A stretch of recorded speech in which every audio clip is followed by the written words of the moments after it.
in a hearing this important that we ought to have utmost of decorum during this hearing. Both the witnesses and the members of this committee need to treat each other with respect, and I hope the people in the audience will likewise treat this very important oversight hearing with the respect that it deserves. Secretary Noem, if you get cut off before you're able to answer, I'll give you time to finish your answer after the member's 10-minute has run out. Also, at any time, if you need a break, just let me know. And I think we had a request from your office that take a break maybe of 5 minutes halfway through the meeting, but if you want other breaks, just let us know.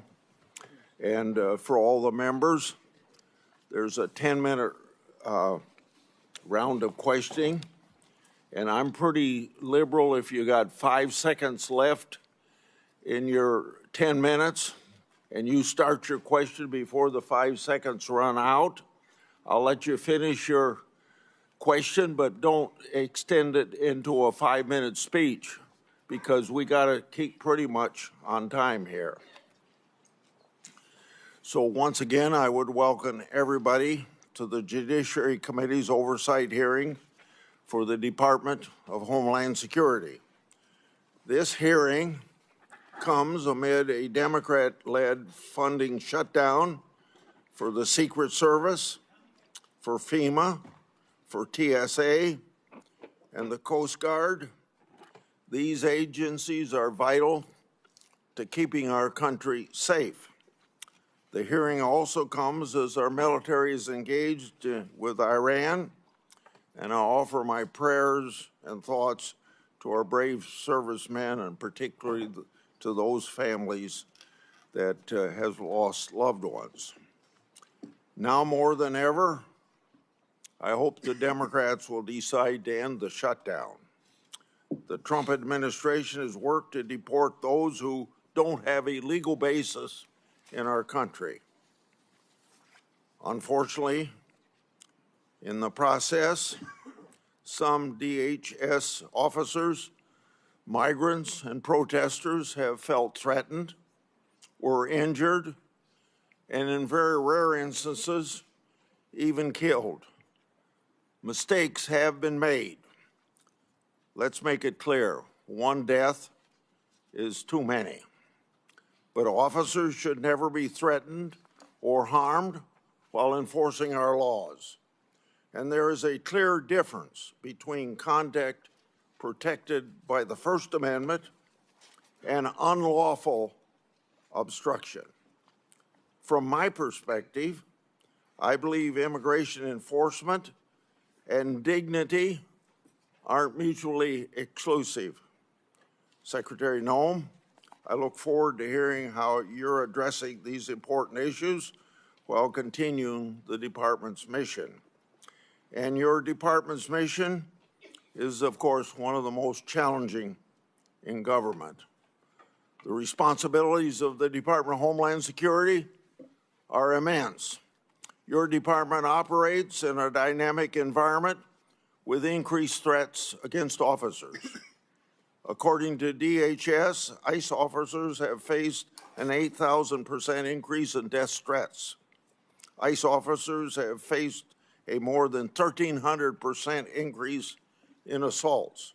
Federal law enforcement officers risk their lives finding and arresting criminals. Those criminals have committed murder, sexual assault on women and children, and many have been part of criminal gangs. According to DHS, ICE has arrested tens of thousands of potential national security risks. And ICE has arrested over 1,500 known or suspected terrorists and made over 7,000 gang arrests. Criminals like this destroy the lives of innocent people and have no business being in our country.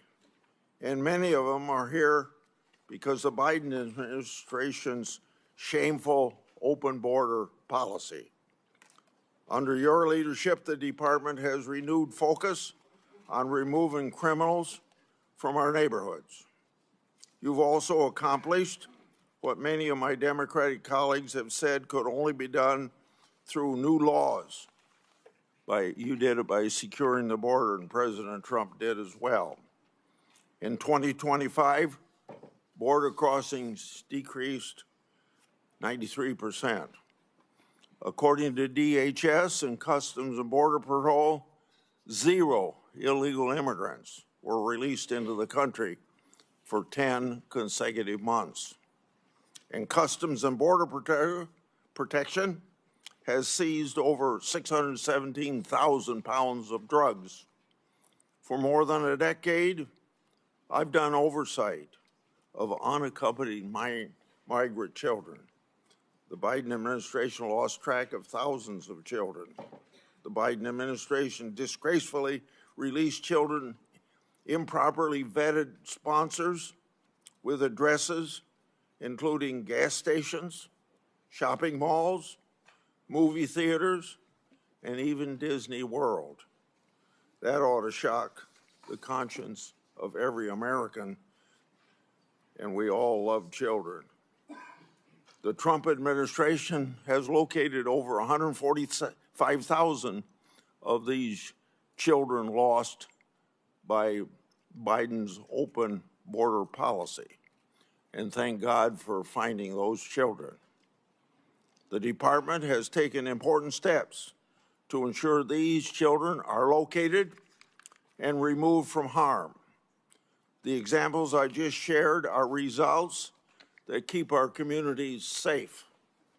The example, Secretary Noem, you've also been more responsive than your predecessors to a favorite effort on my part, my oversight requests. Now, I say how you've been responsive, but to be intellectually honest, from the previous administration, that's a low bar to overcome. In August last year, you provided updates regarding my longstanding Afghanistan evacuee oversight. Since 2021, I've investigated the Biden administration's failure to vet Afghan evacuees. The Biden administration hid vetting failures from the public, and multiple inspectors general have since confirmed these vetting failures. As one example, the Biden administration failed to vet evacuees against all available Defense Department tactical data prior to being paroled. On September the 9th last year, DHS told my office that as of August 12, 2025, thousands of Operation Allies welcome parolees were potentially national security risks.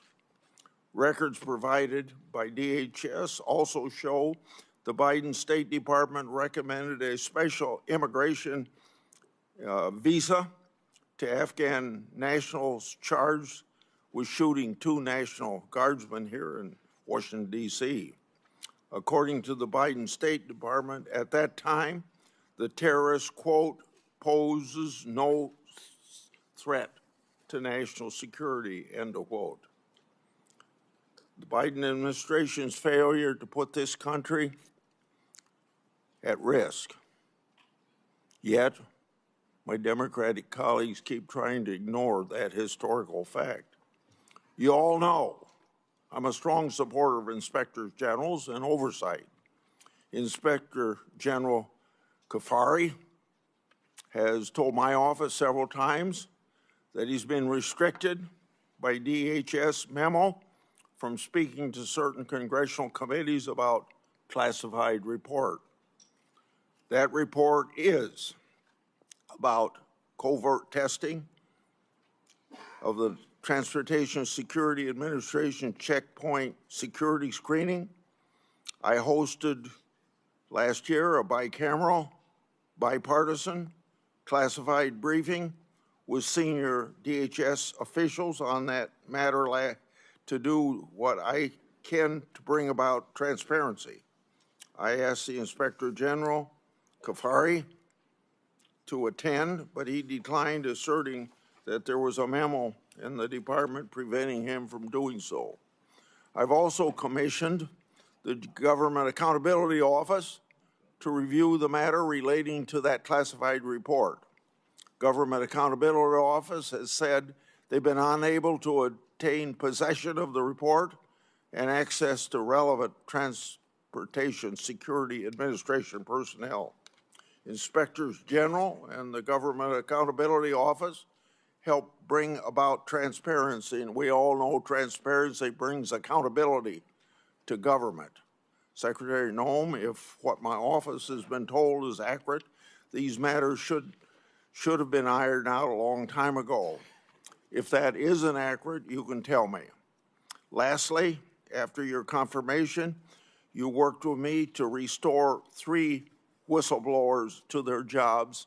Thank you for helping me, but more importantly, thank you for bringing justice to those people, because those whistleblowers faced tremendous retaliation for just reporting what the government should have been doing. They blew the whistle on the government's failure to comply with DNA Fingerprint Act of 2005. By executive order, President Trump has required compliance with that law. Now those whistleblowers have been elevated to supervisory roles. They'll receive back pay to cover years of financial losses. For 2 of them who needed it, their law enforcement credentials, badges, and firearms were reauthorized. Often I say whistleblowers are treated like skunks at a picnic, and these were treated like skunks by the previous administration.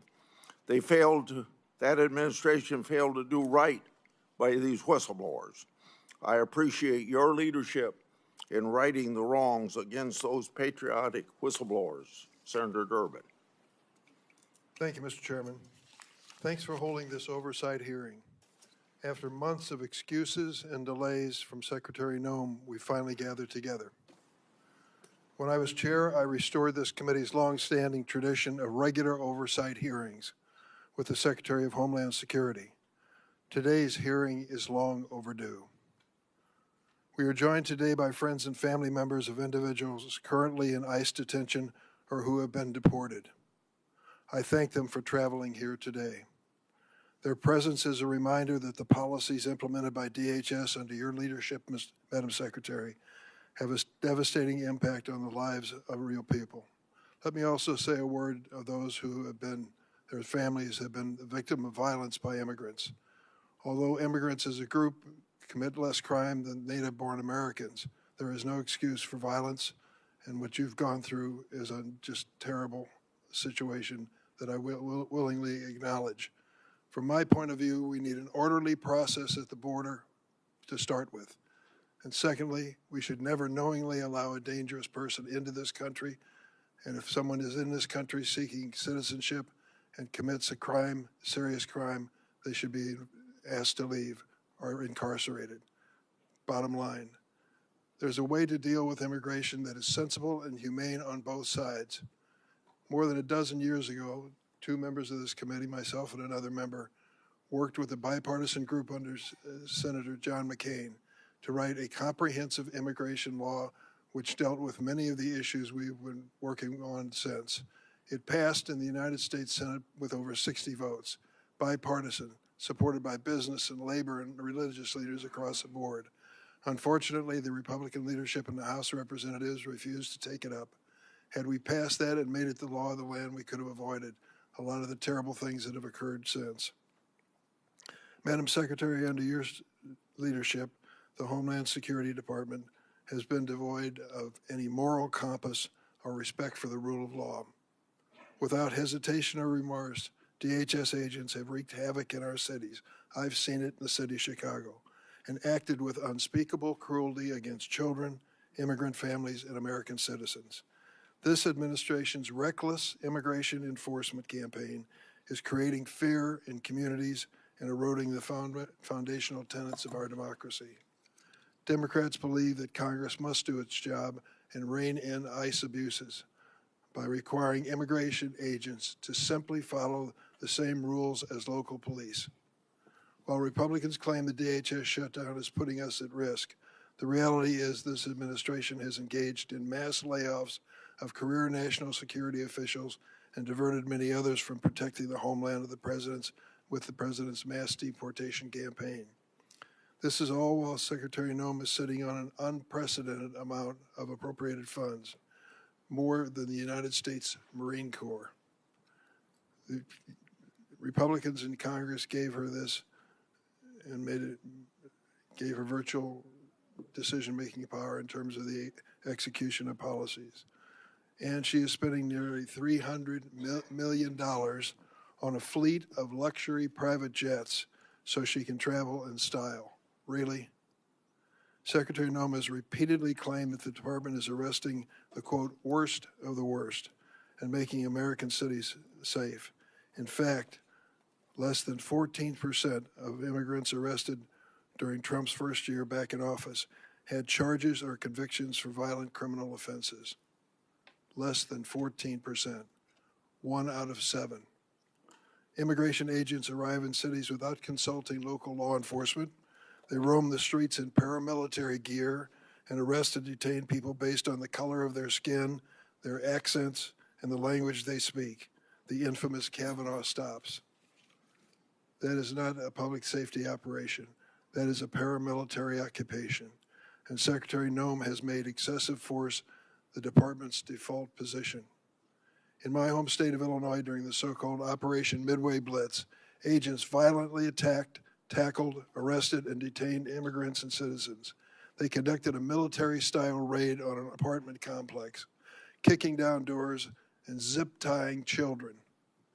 A Border Patrol agent shot an American citizen, Miramar Martinez, multiple times, 5 times. She miraculously survived.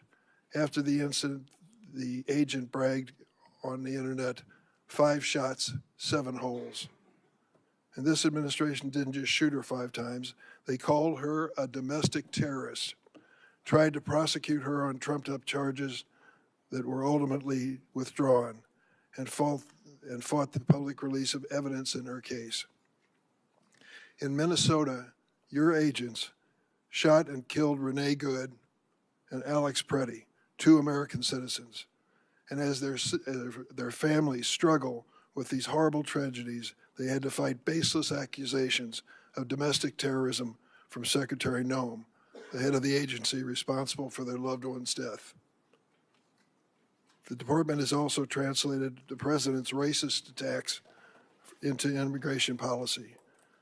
President Trump has repeatedly called Somali immigrants, and I quote, garbage,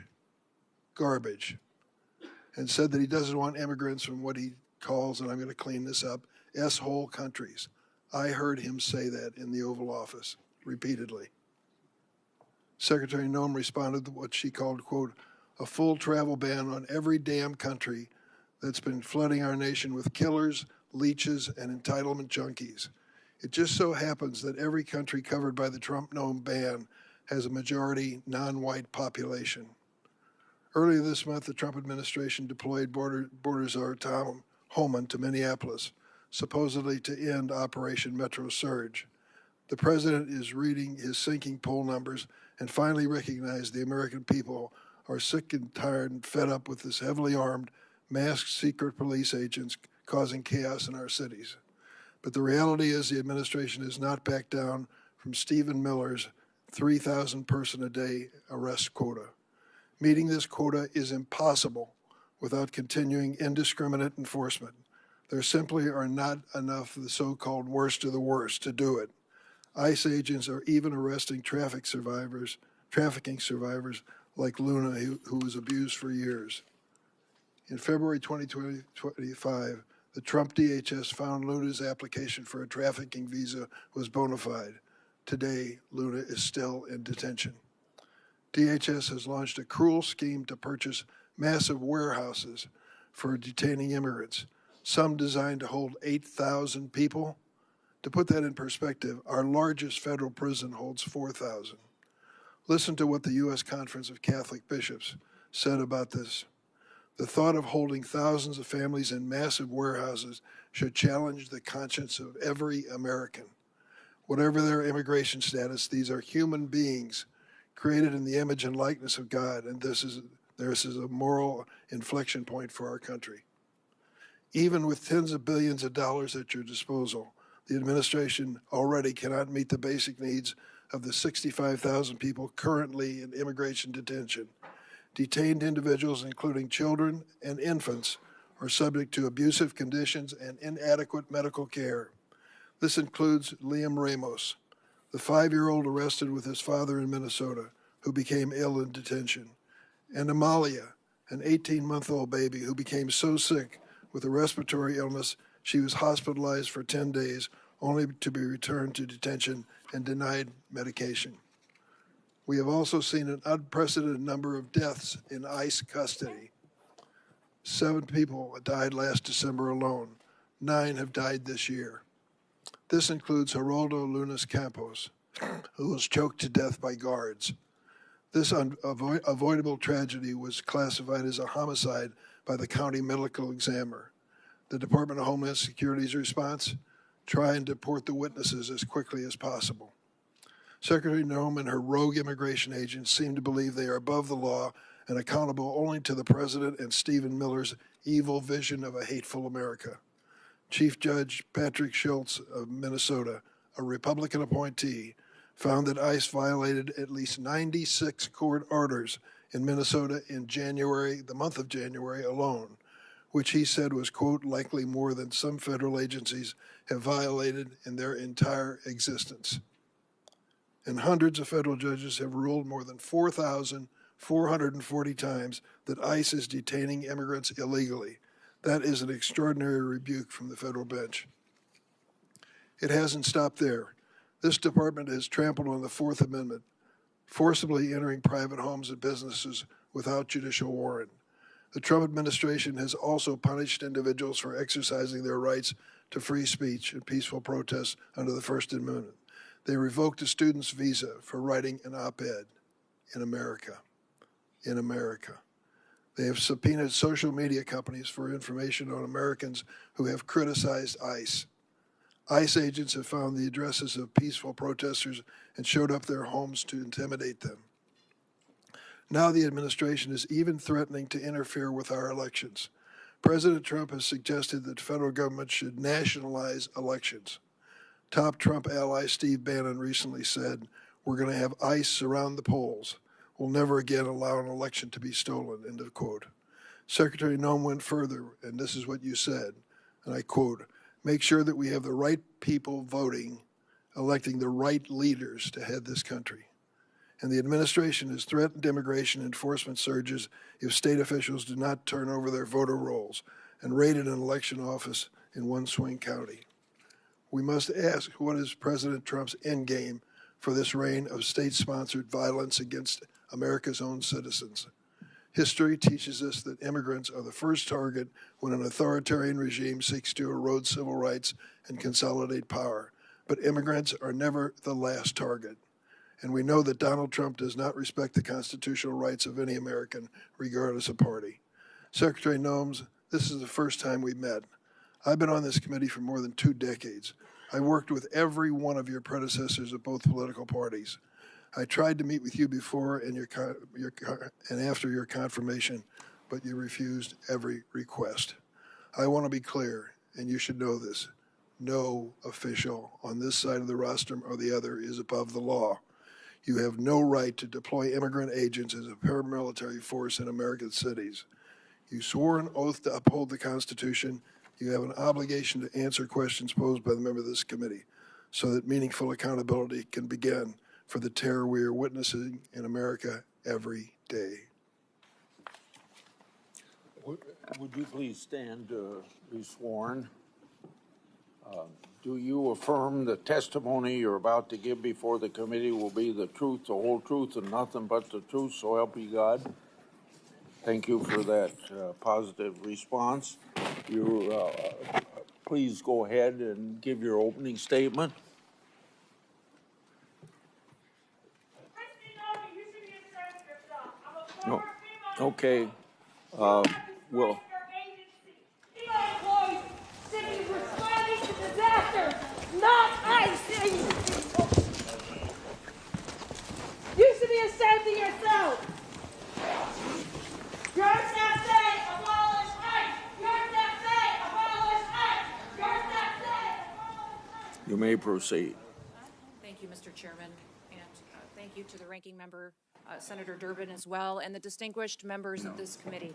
I appreciate the opportunity to be with all of you today and talk about the important matters and work that the Department of Homeland Security does every single day. The Department of Homeland Security. Hey, could maybe pull the microphone closer to you, please? Okay. And the red light is on? Yep, it is. Okay, proceed. The Department of Homeland Security was established in the aftermath of 9/11, one of the darkest days in our nation's history. That resulted in the death of nearly 3,000 Americans. The mission of the Department of Homeland Security at that time was just as critical as it is today. We protect our American people, we prevent acts of terrorism, and we defend our homeland. Every action that the Department of Homeland Security takes is guided by that mission and by that responsibility. Thanks to President Trump's leadership and the hard work of the men and women of DHS, our department has delivered historic results and has made our communities safer. Since the start of President Trump's second term, daily encounters along the southwest border declined by 96% compared to the Biden administration's daily average. We've reached the lowest levels ever recorded in U.S. Customs and Border Protection's history. In President Trump's first year, total Border Patrol apprehensions along the southwest border were less than the average of a single month under the Biden administration. For 10 straight months, the Border Patrol has released 0 illegal aliens into the interior of the United States. And in President Trump's historic first year back in office, nearly 3 million illegal aliens have left the United States as a result of the administration's enforcement efforts from following the law. That includes 2.2 million that have voluntarily left and returned back to their home countries, and more than 675,000 detainments and deportations. A majority of the aliens that were arrested by Immigration and Customs Enforcement have a criminal record and have been charged with or convicted of secondary crimes in addition to their initial crime of being in the United States illegally. During this period, ICE has arrested over 1,500 known and suspected terrorists, more than 7,700 known gang members, many of them that were allowed to come into this country under the Biden administration. We have also reached the lowest murder rate in the last 125 years since that data was tracked. Under President Biden, more than 450,000 unaccompanied alien children went missing or were lost due to the dangerous open border policies that were embraced. Under President Trump, the Department of Homeland Security and the Department of Health and Human Services have already located over 145,000 of these children and returned them back to their families and back to people who care about them. And we will not stop until every single one of those children is found. Fentanyl trafficking at the southern border is down. It's been cut by over 56% because of that secure border and the enforcement actions that have been taken there. And that's compared to the same period of time in 2024. The Coast Guard has seized enough cocaine the past year to prevent quantities capable of killing more than 193 million Americans, and it's kept them off of our streets. In fact, total interdiction efforts under the Trump administration have prevented 1.7 billion lethal doses of drugs from killing our next generation of Americans. These results reflect the fact that we are enforcing the laws that Congress has passed. I want to address the dangerous environment that our ICE officers face on the streets today. They are facing a serious and escalating threat as a result of deliberate mischaracterizations of their heroic work and rhetoric that demonizes our law enforcement. DHS has documented an 8,000% increase in death threats against our ICE officers and their families, as well as more than 1,300% increase in assaults while carrying out the lawful enforcement operations that they do every single day. I recognize that members of this committee may hold differing views about immigration policy, but it's important that we distinguish between disagreements over policy and the department's operational responsibility to enforce existing law that has been passed by Congress. It's our duty as a department to defend our homeland. The latest Democrat-led shutdown of DHS is reckless, it's unnecessary, and it undermines the American national security, and it harms the men and women who work at DHS and their families. Despite the House passing a bipartisan, bicameral full-year DHS funding bill, it is Senate Democrats who've chosen not to fund the department and have held this department hostage. As a result, critical national security missions, including border security, immigration enforcement, aviation security, disaster response, cybersecurity, and the protection of critical infrastructure are all being strained.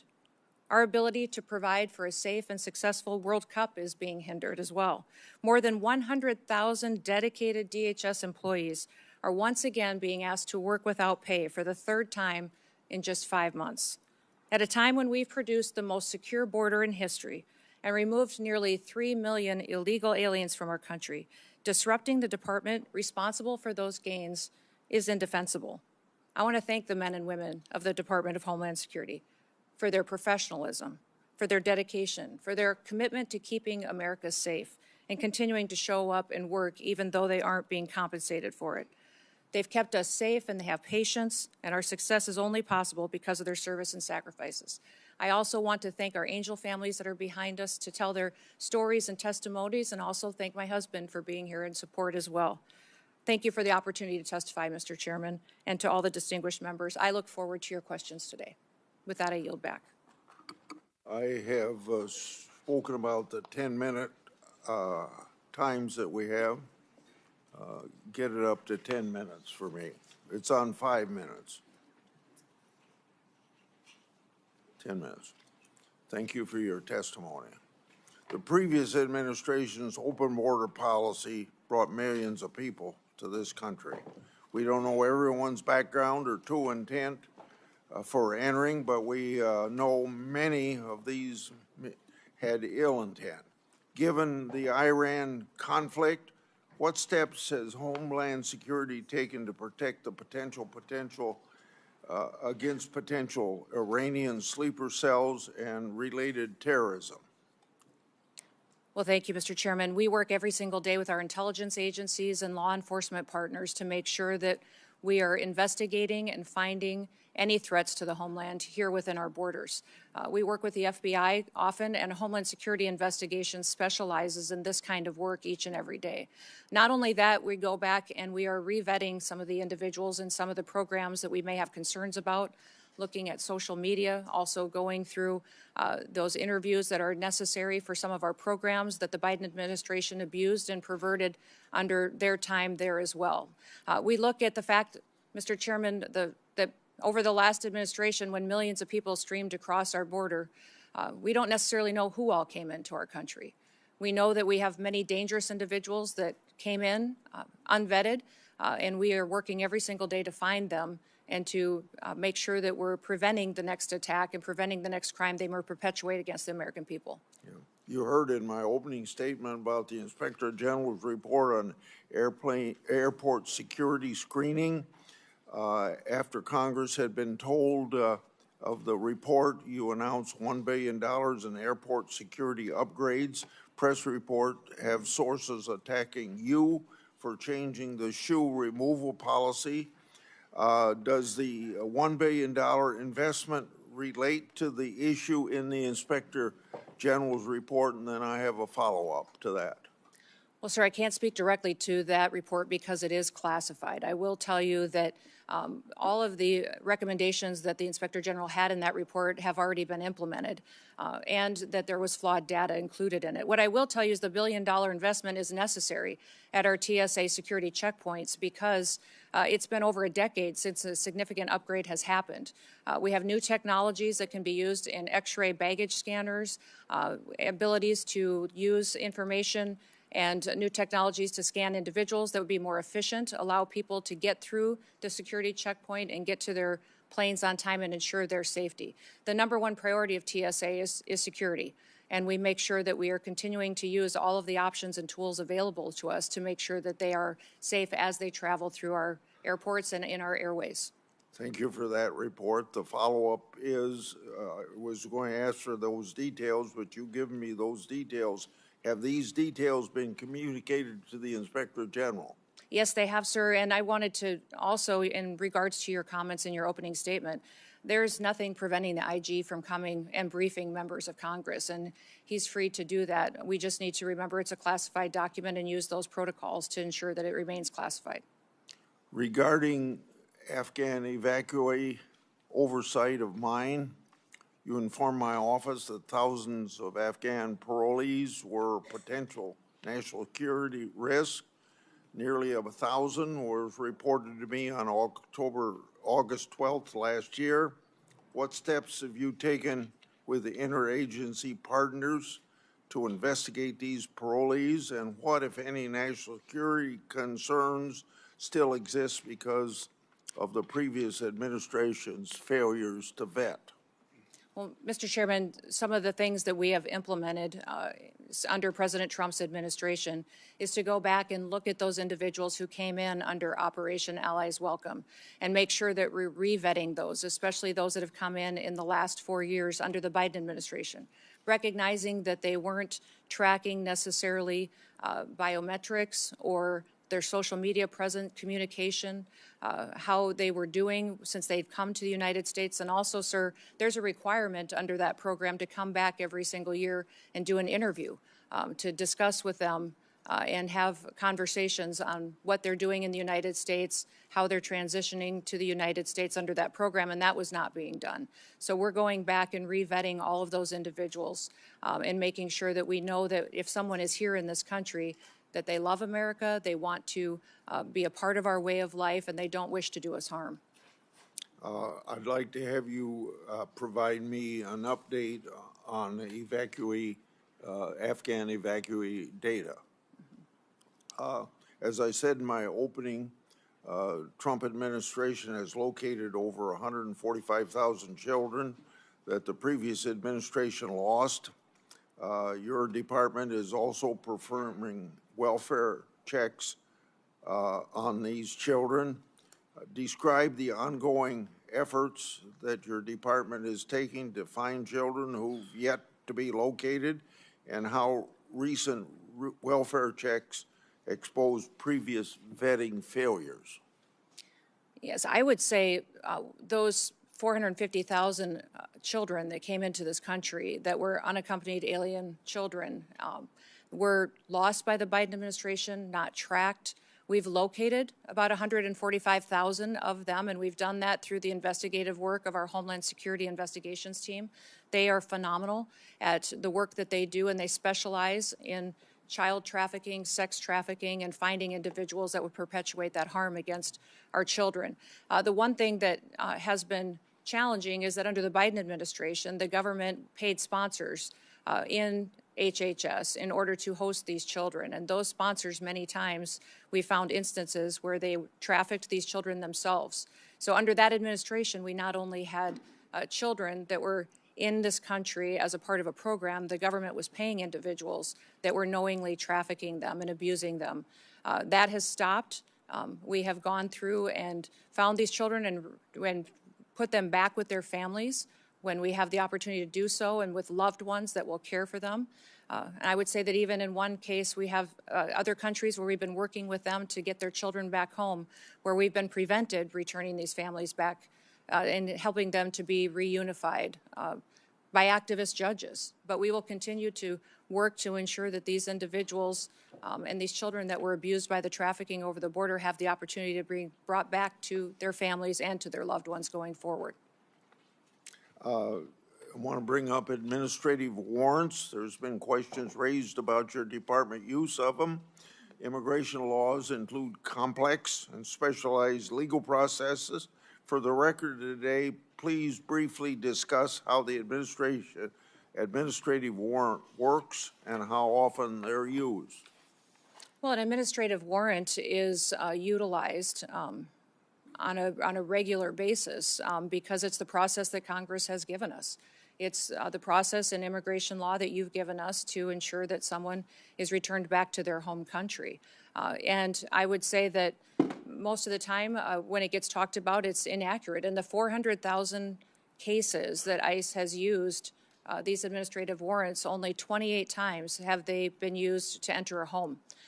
So it is the legal process that we have, that we follow as given to us by Congress, and it's been affirmed by the Supreme Court as the correct way to follow the law. We will continue using this tool as it's important in the duties that the Department of Homeland Security is responsible for. Under both Democrat and Republican presidents, I've conducted oversight of employees called special government employees. By law, these employee is limited to 130 days a year of government work, and it's been understood that a partial day is 1 day at work. Have you ensured the SGE personnel follow all laws, rules, and regulations as intended? Yes, sir. They have career officials at the Department of Homeland Security that track that data, and they've all followed the laws and the rules regarding special government employees. You stated that the Department of Government Efficiency found software on your government devices that was used to improperly surveil you and other political officials. What's the status of the investigation into that matter, and has any disciplinary action taken? Yes, sir, there was software that was doing surveillance on political appointees at the Department of Homeland Security, and there was measures put in place where some people were removed from their positions and accountability measures put in place. And we continue to monitor our systems as the agency that is trusted with cybersecurity and ensuring that our critical infrastructure is protected from hacking attempts from foreign nationals who wish to do us harm or individuals within this country. We take seriously the amount of software, surveillance, and work that we do within the department as well. My 10 minutes are up. Senator Durbin. Thank you, Mr. Secretary. Secretary Noem, the nation has watched horrified as immigration agents killed Renee Good, Alex Preddy. In Chicago, one of your Border Patrol agents shot Marimor Martinez 5 times after ramming her car. You and your agency rushed to brand these victims as, quote, domestic terrorist. We have ample video evidence and eyewitness testimony proving you are wrong. Your statements caused immeasurable pain to these families. Let me give you an opportunity to do the right thing. Do you retract these statements identifying these individuals as domestic terrorists? You know, Senator Dermott, when we have these situations happen, we always offer our condolences to those families, and I offer mine as well. These are tragic situations, and I can't imagine what these families go through in losing a loved one. What I will say is we always work to provide the American people with as much information as possible, that we're relying on reports from the ground and from agents that are there and working to be transparent, and we'll continue to do all that we can to provide the accurate information and the facts to people as we can. Where did you get that information? In a recent hearing before the HISGAC committee, CBP and ICE officials testified under oath that their agencies did not inform you that Preddy was a domestic terrorist during that hearing, stated during that hearing. I was getting reports from the ground from agents at the scene, and I would say that it was a chaotic scene, as you've seen in Minneapolis and St. Paul, as immigration enforcement has gone forward, and we've worked at targeting the worst of the worst, that many times our agents have been faced with violent the victims of protesters. That violence domestic terrorists as a way to calm the scene? These violent terrorists have put them in a situation where it's unprecedented what these agents have faced. So that situation on the ground that day was chaotic, and it was something that they were transpiring and sharing information with us. Can you explain why you decided to brand these victims that we all saw on video, who were out protesting the activities of your agency and were killed as a result of it? How did you think that calling them domestic terrorists at that scene was somehow going to calm the situation? You know, Senator, we are working in those situations where there's a tragic loss of life and that there is something that our agents are involved in, that we continue to deliver information. Is it so hard to say you were wrong? We and continue, issue a as these retraction? investigations continue to go, we will I absolutely strive to provide factual information and will continue to do that. And when you fail, do you admit it publicly? Absolutely. We always know Will you that there's admit it room now? for improvement, that we will. Keith Porter Jr. Stop the clock, so. Keith Porter Jr. and Dr. Linda Davis. They were Americans killed by ICE. You have not given their family any justice. Say their names. Their Black Lives Matter. Their Black Lives Matter. Their Black Lives Matter. Their Black Lives Matter.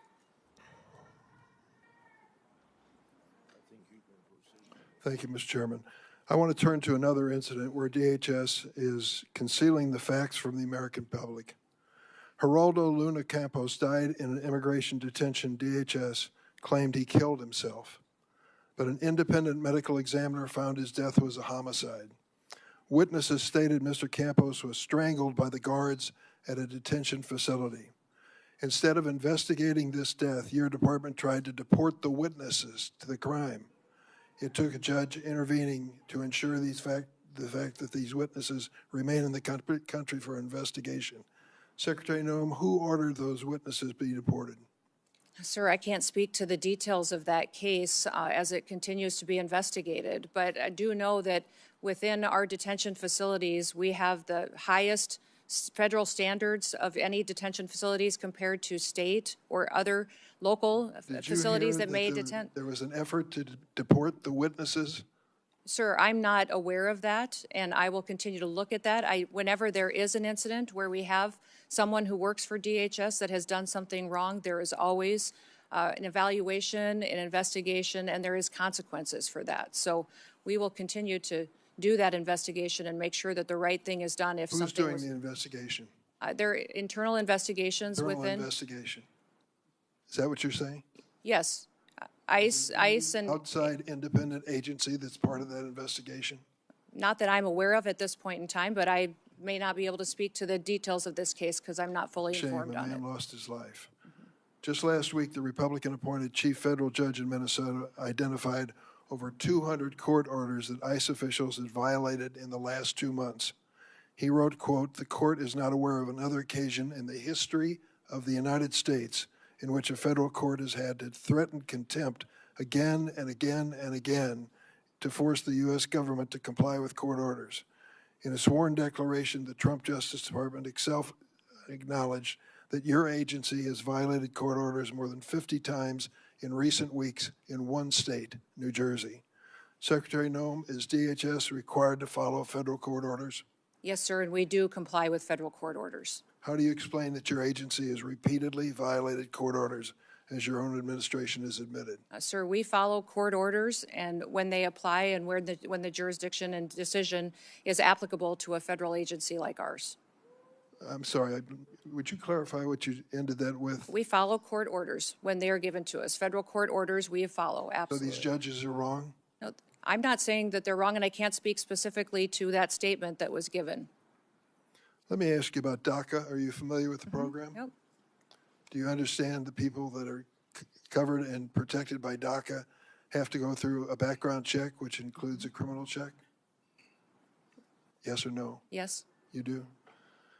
Last week, your agency informed us that last year ICE arrested 261 DACA holders and deported 86 of them. We learned about a DACA recipient who'd lived in this country for decades, was arrested by ICE at her green card appointment. In tears, she hugged her daughter goodbye. She was deported to Mexico within 24 hours. Madam Secretary, why have you deported dozens of DACA holders who had to comply with a criminal background check to be eligible for DACA? Sir, we follow all laws as applicable to the Department of Homeland Security Why and did you how we deport handle them? detainment and deportations. Why did you deport them? I don't know the details of that specific case you just read, but I'll look into it, sir. But we ensure that we follow the law that applies to our department and who we detain and who we deport back to their home countries. You clearly violated the law if that is the case.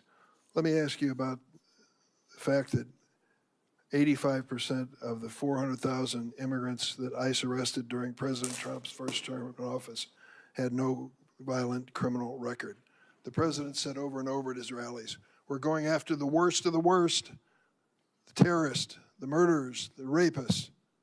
And then it turns out that 85% of the people you've gone after have no criminal history whatsoever. How do you explain that?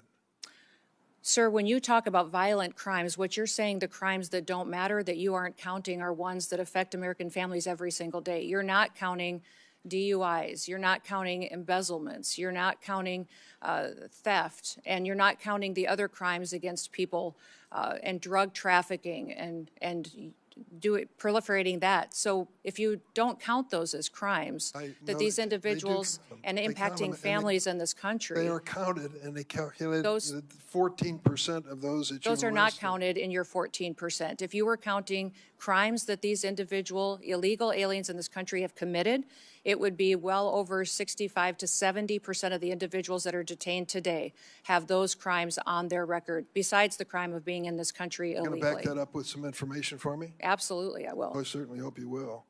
How does taking a father from a child dying of cancer qualify? Where would that be? Is that a violent crime? I don't know what you're speaking or referencing I'll tell you exactly to. what I'm speaking of. Ruben Torres, 2 weeks ago, buried his daughter Ophelia.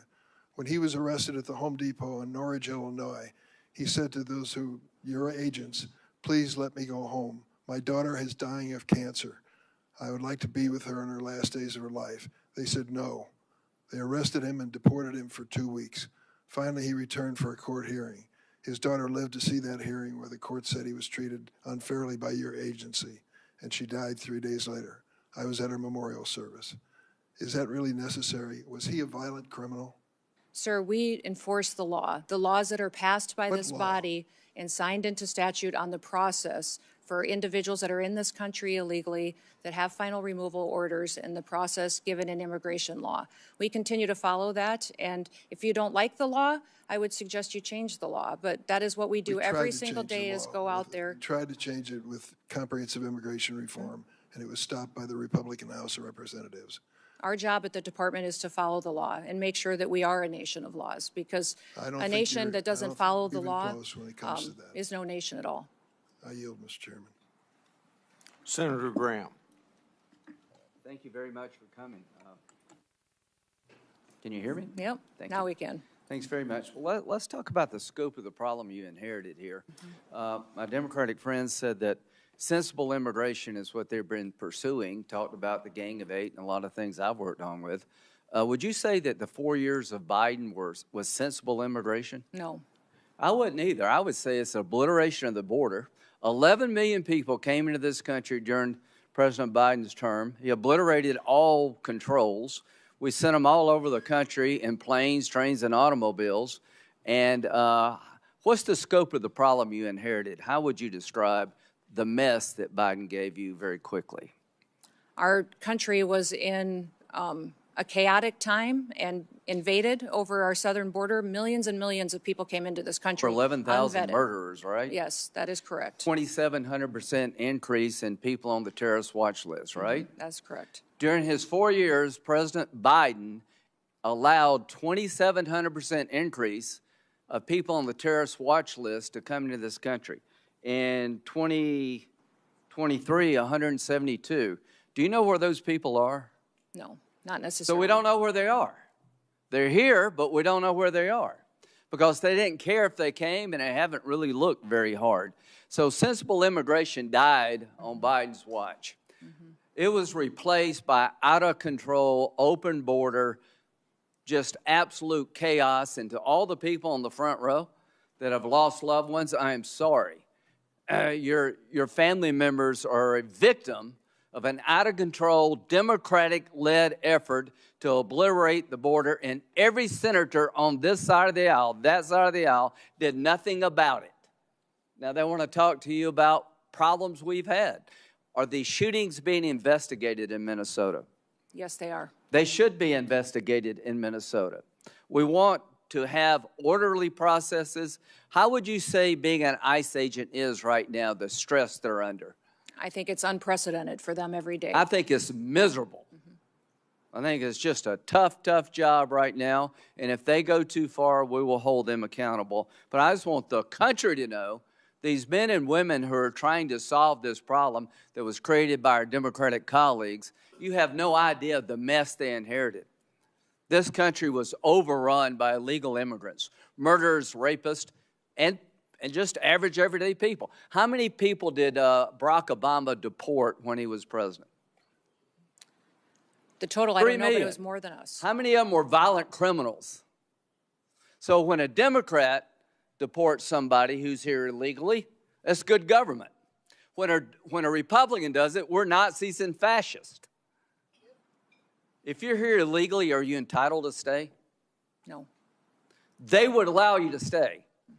I want you to understand that these people have no interest in cleaning up this mess. In 2026, we're going to have an election about this, and they're openly saying, unless you're a violent criminal, you should be allowed to stay here. Is embezzlement a violent crime?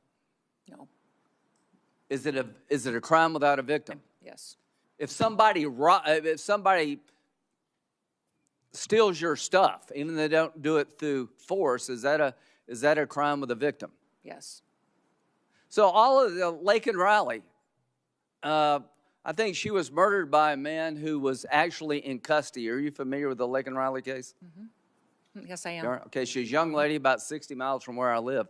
The man who murdered her was in custody, was detained by DHS, but was released because they had no bed space in Texas.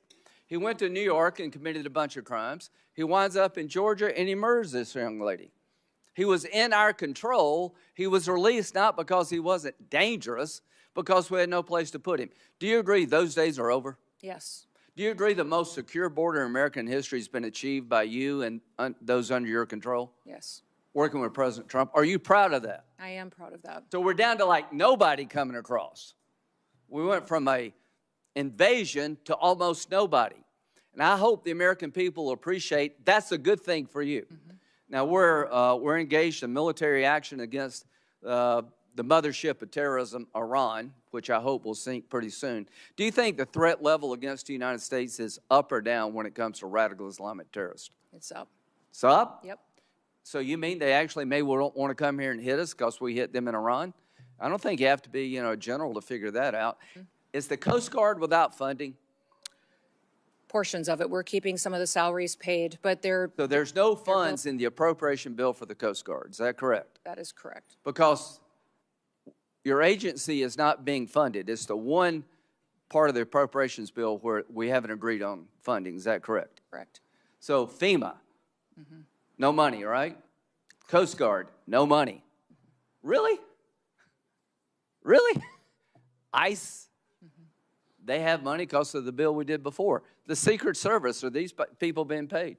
Yes, they are. They're being paid, but do we have money? Our law enforcement is paid, but their resources, their administrative staff, staff, they're not being their paid out of contracting. appropriated funds this year, right? Correct. So in the appropriations process, we've got no new money for the Secret Service. Does that make any sense to anybody in America? Can we not understand America is under siege now?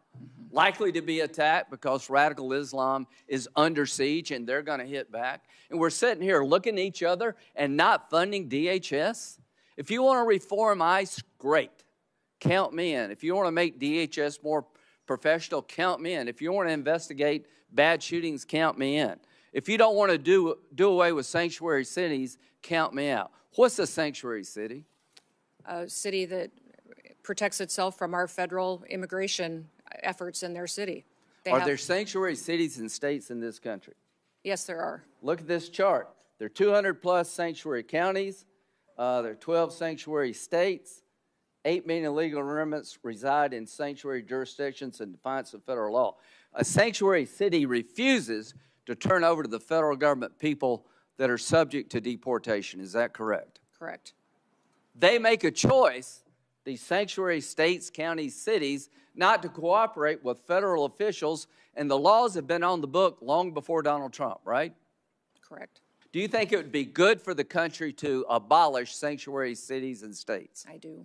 Do you believe as long as they exist, it will be a magnet for future immigration, illegal immigration. Yes, I do. So if you're a legal immigrant and you can get to one of these sanctuary cities, states, or towns, you believe you'll never leave. Until you fix this, you're going to have illegal immigrant magnets. Do you agree with that? Yes. Would you urge the Congress to abolish sanctuary cities Yes, I would, sir. and sanctuary states? When it comes to the threat level against our homeland, how would you characterize it right now? Right now, I would say, sir, that we should have our every effort within the Department of Homeland Security out protecting people 24/7, because we face not just enemies from overseas that threaten our way of life and our American values. The Biden administration let them here. They let them in our borders. They're in our hometowns. They are unvetted, thousands and thousands of people that are dangerous criminals, gang members, known and Who's this suspected guy? terrorists. Who's this guy? He is the man that conducted the horrific act down in Austin. Okay, what country did he come from? I think Senegal. Okay, and he was killed in Austin, Texas, right? He was. And the shirt said what? Property of Allah. Property of Allah. And when you went to his house, you found a what kind of flag? Iranian flag. Iranian flag. Wonder how many people are like that here, waiting to pounce. And DHS doesn't have appropriated funds. This is insane. There are more people like this. We obliterated our borders. 1.7 million people came into this country from countries that were designated to be a problem. Special interest aliens. Are you familiar with that? Yes, I am. So 1.7 million came from countries that would make you a special interest alien because of the nature of the country. Libya, Nigeria, North Korea, Afghanistan, China, Cuba. Do you know where those 1.7 million people are? Not all of them. Yeah, I don't know. I don't know where they are either. But they let them in. We don't know where they are. They came from countries that are so dicey. We made you a special interest alien if you came from those countries. So we're having a hearing here. I'd like to make ICE more professional. I'd like to make sure if there was a bad shooting, it's documented as such and people pay a price. But I will not apologize to anybody in this room to try to clean up the mess that Biden started and you empowered. We've got to deal with this. We've been invaded. Only God knows how many people are here and what they're up to, and we're not going to stop. We're going to learn, but we're not going to stop because America is under siege, and the idea we're not defunding DHS is insane, criminally insane. Senator White House. Thanks very much, Chairman. Let me start by noting that we have repeatedly said, our ranking member on the Senate Appropriations Committee, Senator Murray, has said that we are more than willing to fund TSA, more than willing to fund the Coast Guard, more than willing to fund FEMA, and that it is the administration that is holding those agencies hostage in order to extract additional funding for ICE and CBP. That is our quite clearly stated position, and I just wanted to recognize that now. Ms. Noem, I want to walk you through an incident that took place in Rhode Island. We have a courthouse in Rhode Island, our Superior Court. The court had an agreement with your organization not to conduct operations in that courthouse. Despite that agreement, your officers went in to conduct operations in that courthouse. They went in plain clothes and masked, so maybe they were aware of the agreement, maybe they weren't. Either way, it was unprofessional not to honor the agreement with the court. There is also a court rule against photographing people in the courthouse. They were photographing people in the courthouse. They either didn't know or didn't care about that court rule. Either way, it was unprofessional. They were pursuing an intern and taking photos of this young intern who was not the person supposedly sought. The intern was in high school the person sought was in his 30s. It shouldn't be too hard to tell the difference. They couldn't. It was unprofessional. A state judge escorted the intern out to his car to take him back to high school. The agents didn't recognize the judge. They operate against the agreement in a courtroom and don't bother to know who the judges are. Again, unprofessional. They followed the judge out to his parked car, which was parked in a spot reserved for judges. Whether or not they already knew he was a judge, it does not take much in terms of powers of deduction to understand that the person getting into a car in a parking spot reserved for judges is probably a judge. Again, unprofessional. Then they threatened to smash his windows and drag him from the car. A judge with a high school intern in the car who's not the guy they're looking for. That kind of escalation seems unprofessional and irresponsible.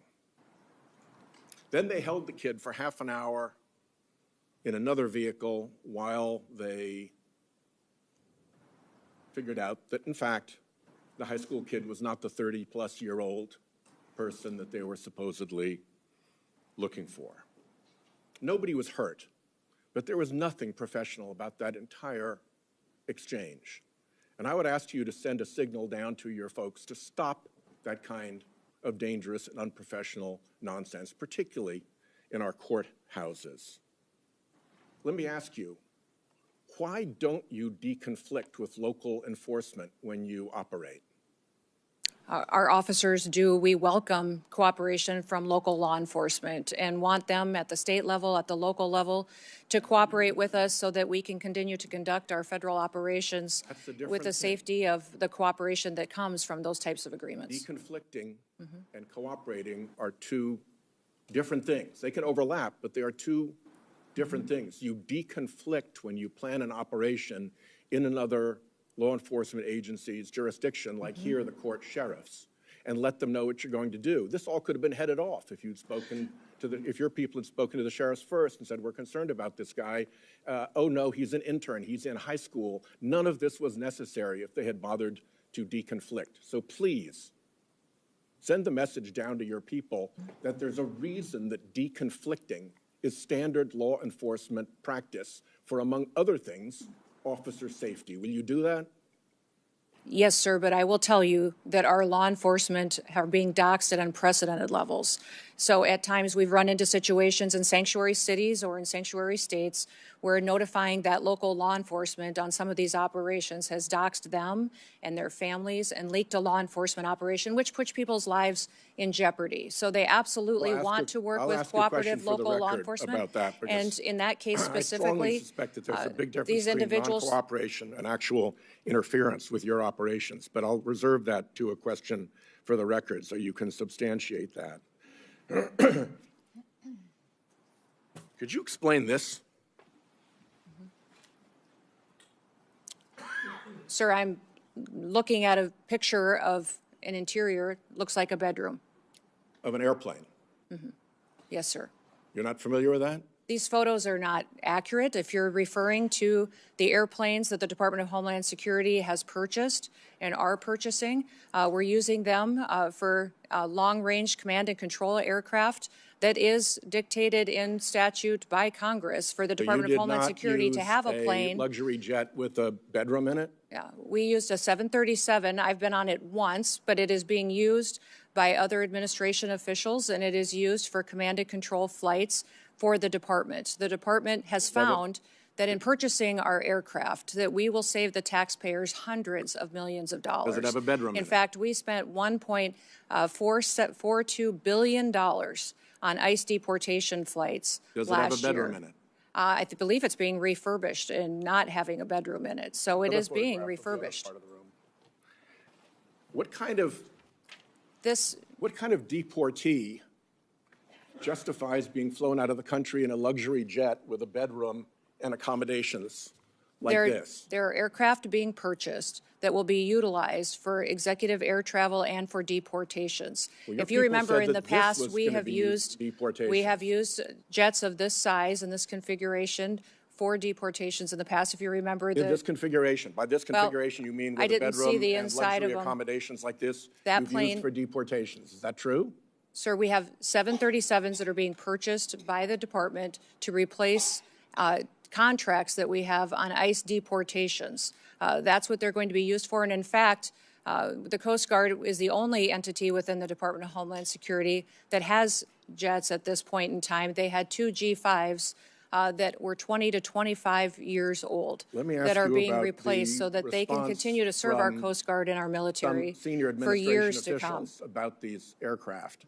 They've been reported as saying, although they don't want to say publicly this, but individuals described as senior administration officials have described these airplane purchases as the world's worst deal and an abuse of federal funds. Can you tell me what the Republicans on this committee who voted for what I call the billionaires bill that gave you the money to buy these jets knew about your plans to acquire luxury jets when they voted for that money? The dollars for these airplanes was appropriated by Congress. In fact, it's mandated from Congress and rules that you've given us that we need to have a long-range command and control aircraft that will seat up to 17 people in the Department of Homeland Security for national security purposes. We are complying with the law. Those planes are being refurbished and will be utilized for that, and they'll be utilized by members of the administration and other components. First, they will also cut our costs, sir, first, in my last by minute, almost if you don't 40%. We are saving the taxpayer 40% by purchasing our own aircraft and operating them rather than being susceptible to the contracts that they have today. May I have an extra 2 minutes to fill in the filibuster there? I'll give you 30 seconds beyond the 44 seconds you got now. Truthfully answer a question for the record about your role in stopping the civil rights investigation into the Minnesota shootings. Sir, I don't know what you're talking about. I did not stop any investigations whatsoever. Will you testify truthfully if you get a QFR? Yes, I testify truthfully. I did not And will you stop. testify in the District of Columbia federal court contempt proceeding? Sir, I do not know what you're referencing, and I would hope for some context. The federal district court contempt proceeding related to the deportation, contrary to a court order, of individuals to Venezuela. Will you testify in that proceeding? Sir, I think that you're referencing something that I have a gag order to, but I can certainly follow up with you. My time's up. Thank you.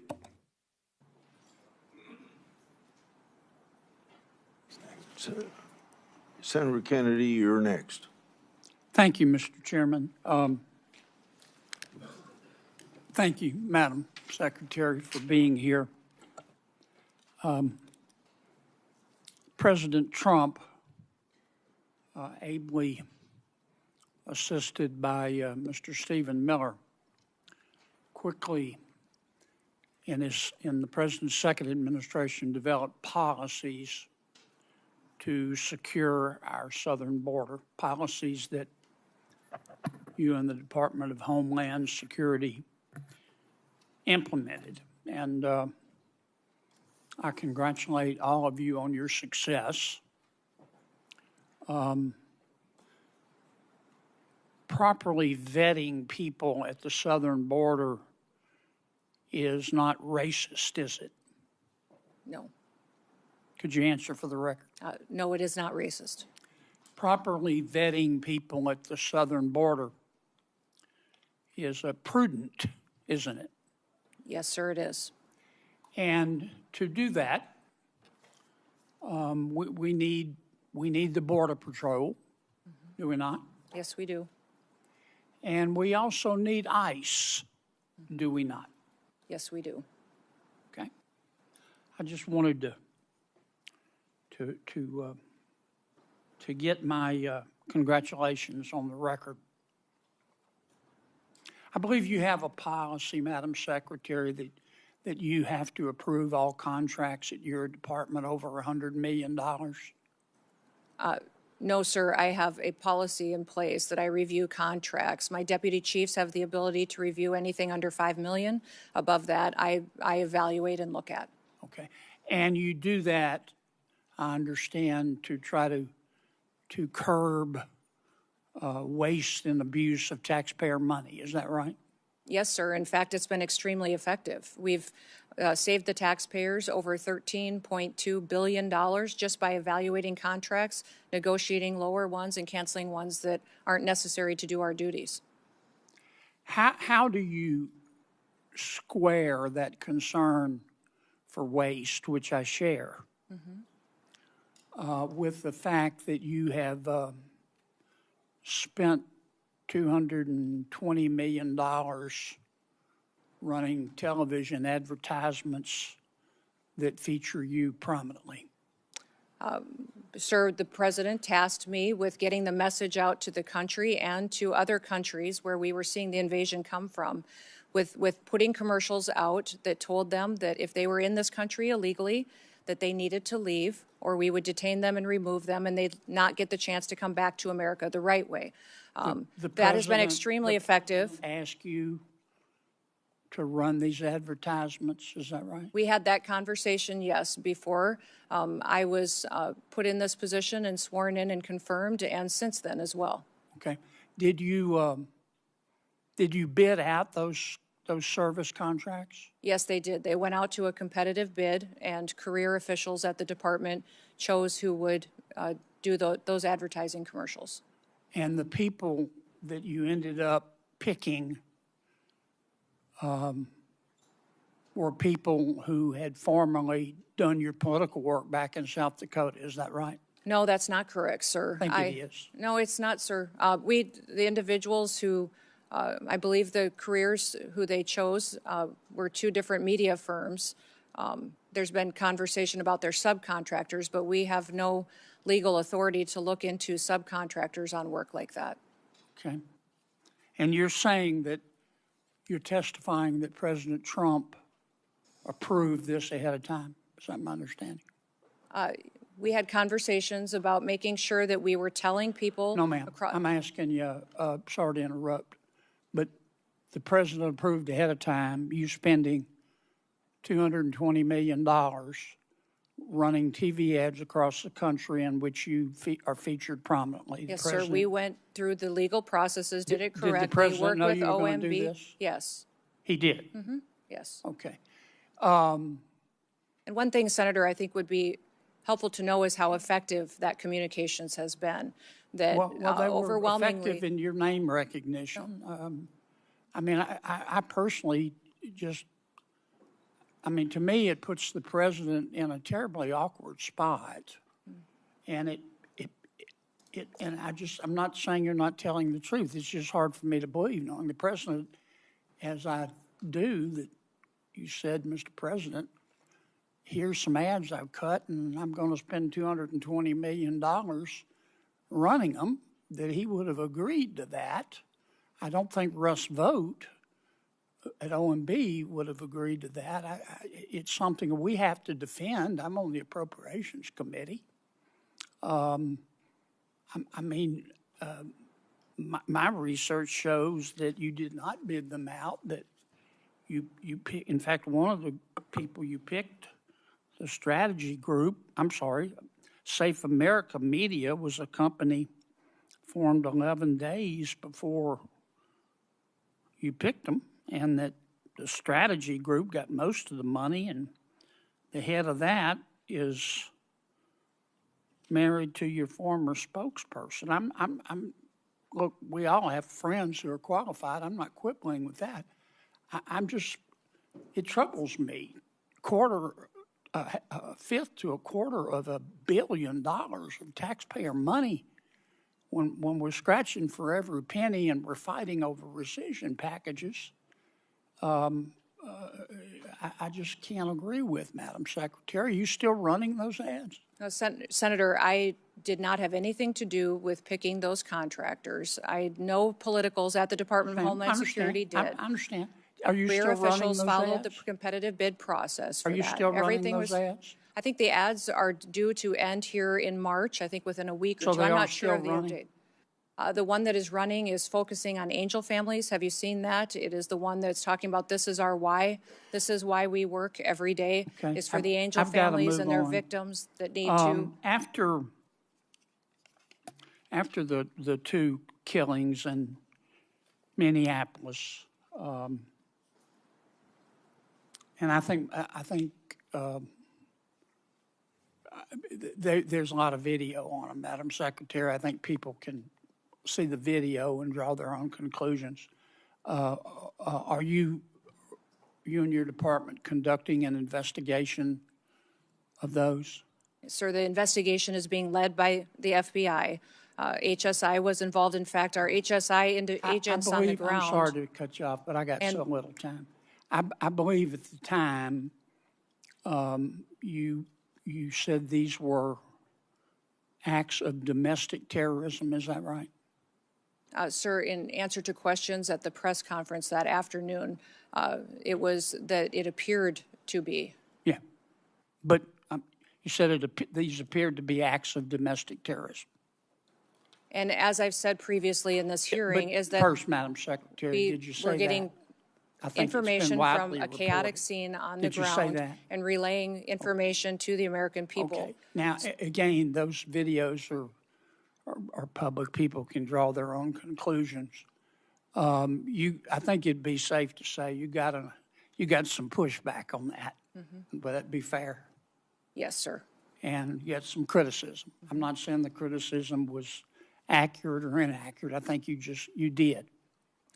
What got my attention was that you blamed those statements on Mr. Stephen Miller at the White House.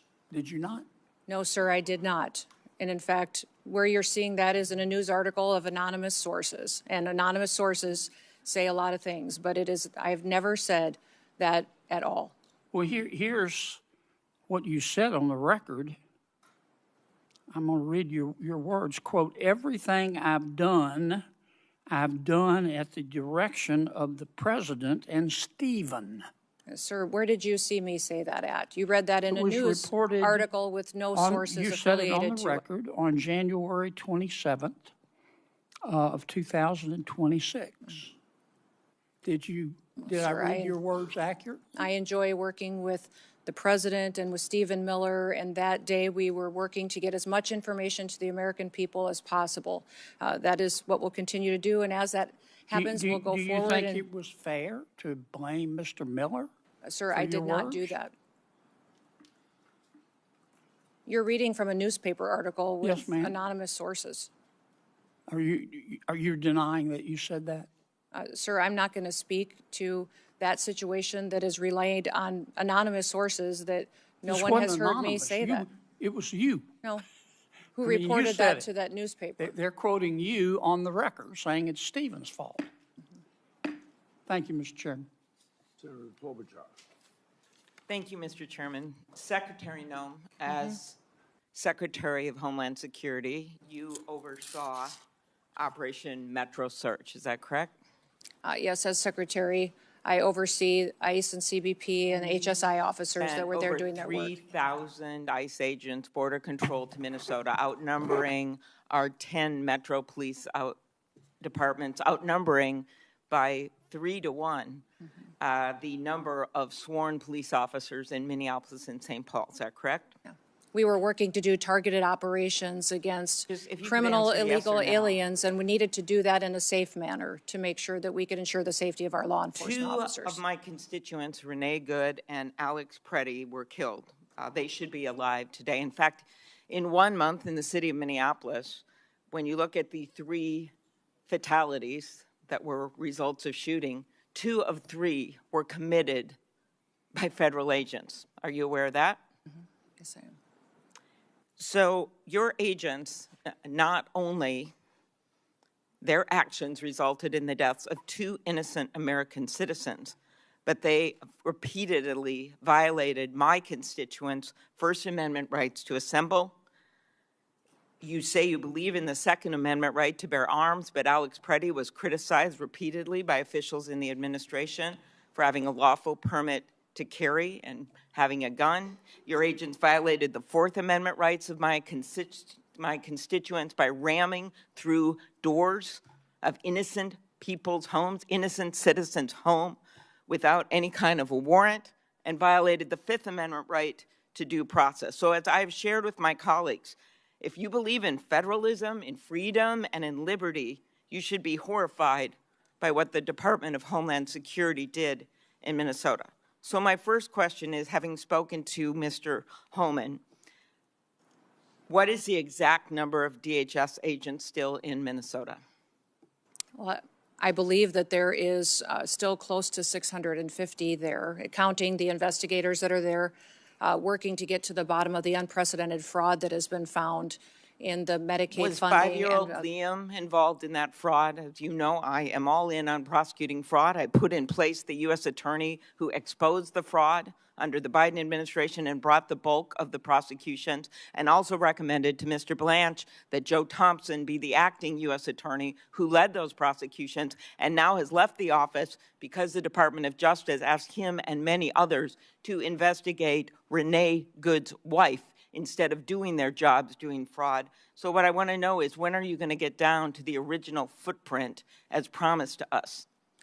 We're continuing to work at that, although those investigators will continue to stay there to get to the bottom of that fraud, to make sure that those vulnerable people that rely on those programs actually get services from those federal dollars that are spent, that it's not stolen by criminals and used by individuals to enrich themselves and send it out of the country. Secretary Chung-Li Tao, are you aware that agents bashed in the door of a U.S. citizen, a Hmong elder with no criminal record? I can't speak to the specifics of that case. Did you see the photos of that man being dragged out of his house in Crocs and in his underwear? Yes, I did. Do you believe that he was involved in fraud? I do not know where that status of that investigation is. Are you aware that he is a son of a beloved nurse that treated our soldiers in Vietnam? I believe that we have laws in this country that need to be enforced and need to be applied equally to everyone. Your agents, speaking of enforcing the laws and following the laws, did they have a judicial warrant when they rammed through an American citizen's door?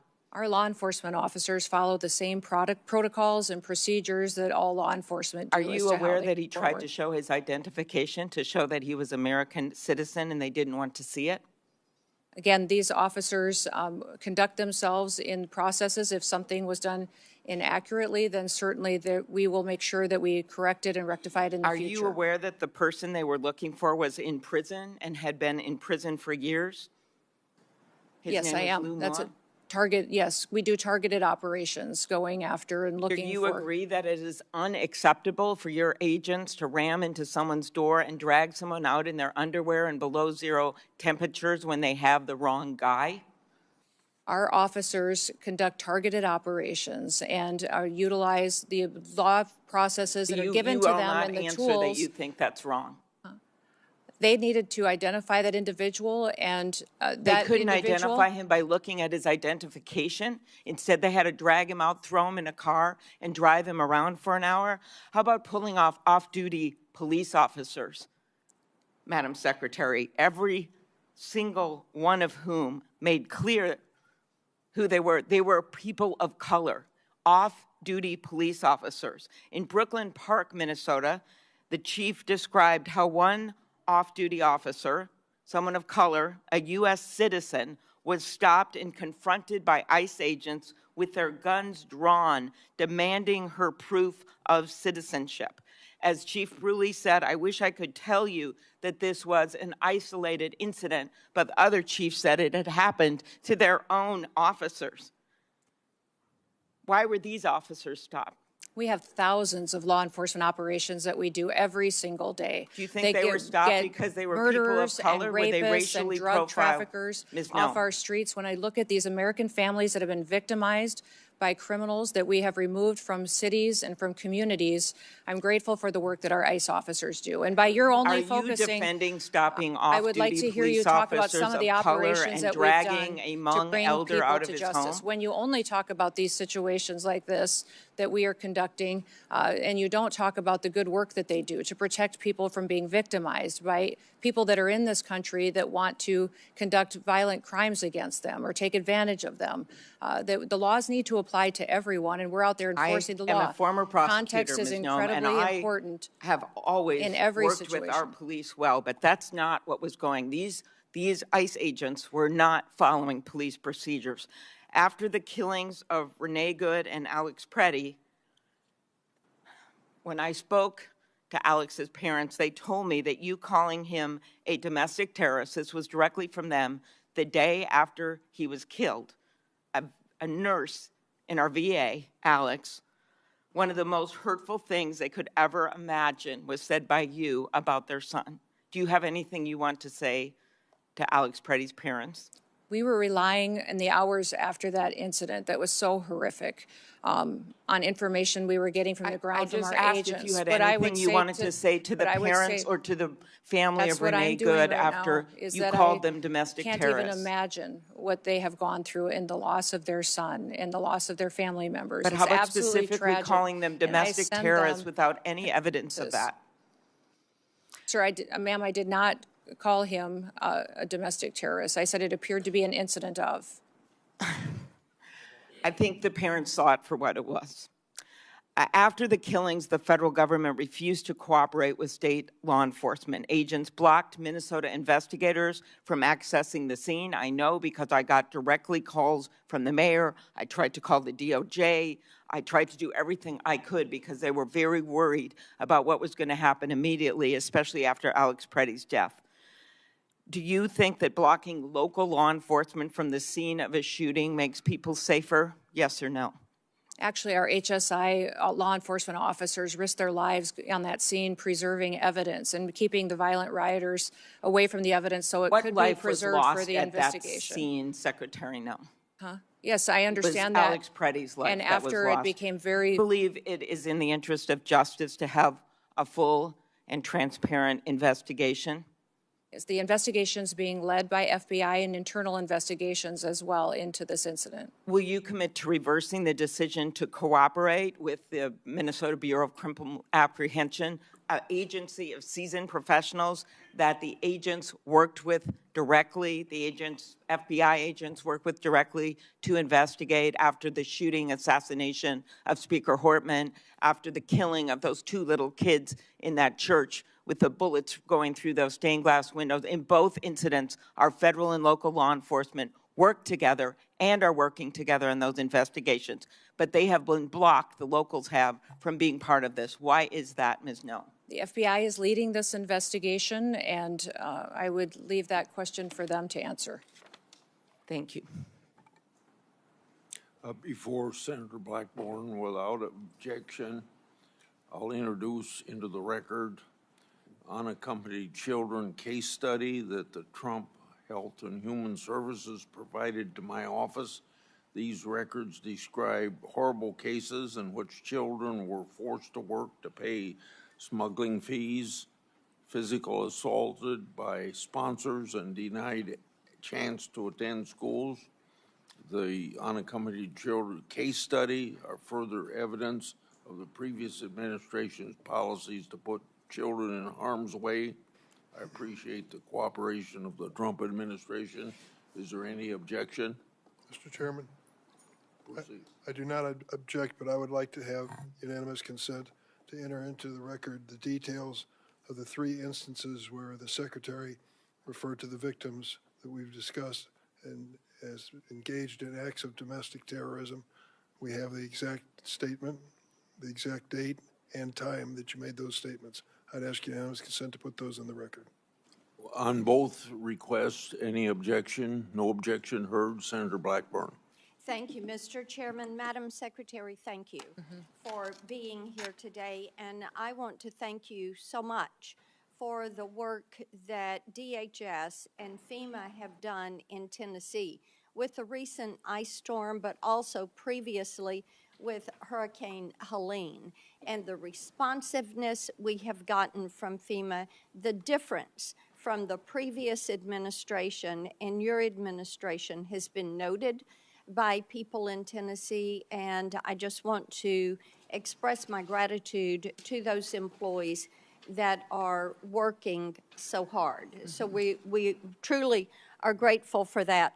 I want to go back to something Senator Durbin said in his opening statement. He referred to the Biden policy, immigration policy, as sensible and humane.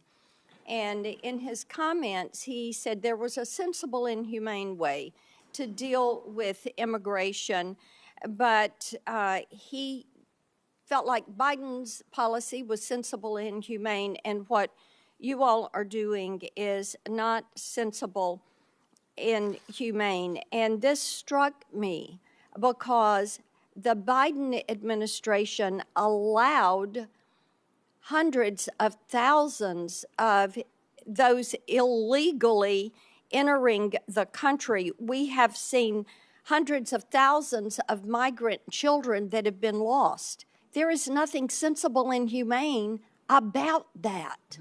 There is nothing sensible and humane about having terrorists walk across our border and come into this country. There is nothing sensible and humane to these wonderful families who are grieving the loss of loved ones, that somebody illegally came in the country and took the life of their loved ones. So those comments really struck me. And I want to provide you the opportunity to respond to what Senator Durbin supported, the Biden immigration policy. We had hours and hours of hearings dealing with such. He supported the Biden DHS. But to me, there is nothing sensible and humane about allowing millions of people to violate the rule of law in the United States. And I yield to you for a response. Yes, well, thank you, Senator. When you look at the Biden immigration policies, I think Senator Durbin is ignoring the consequences of illegal immigration. Over 30% of the young girls that crossed that border during that invasion were raped and brutally harmed by people along the way. There's nobody that crossed that border, came in from Mexico, that didn't have to pay a cartel member to get into this country. Those cartels have been enriched and made sophisticated and professionalized by the money that Joe Biden facilitated putting into their pockets by allowing that invasion to happen and funneling people into the cartel's hands. I also would say that 4,000 people died during that invasion. When people were coming into this country, died because of the inhumane circumstances that were going on, from the heat that they were having to deal with, from drowning in the river. It was not humane what we saw being facilitated by the Biden administration. So every day, the people at the Department of Homeland Security get up to defend this country and our borders and the citizens that live here. I know, Senator Durbin, that you appear to be very concerned about illegal immigrants that are in this country. I will tell you that as a Secretary of Homeland Security, I am very concerned in doing my job and protecting American citizens. That's my number one priority, and I will continue to enforce the law and make sure it applies equally to everyone that's in this country. Thank you. Joe Kent, who is the director of National Counterterrorism Center, last year told the House Homeland Security Committee that there are at least 18,000 known terrorists that are here in this country. And I've heard from Tennesseans all weekend long about their concerns. The attack in Austin was really quite unsettling. And the awareness that there are these terrorists that are among the citizens here in our country. So would you lay out, not only for this committee, but for the American people, what steps are you and your team taking right now to make certain that we apprehend, detain, and prosecute these terrorists before they have the ability to conduct any act of evil.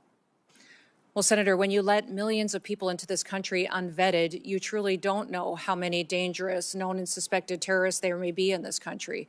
We continue to do our investigative work. We continue to look at individuals that are here that may be committing crimes and working with local and state law enforcement where possible.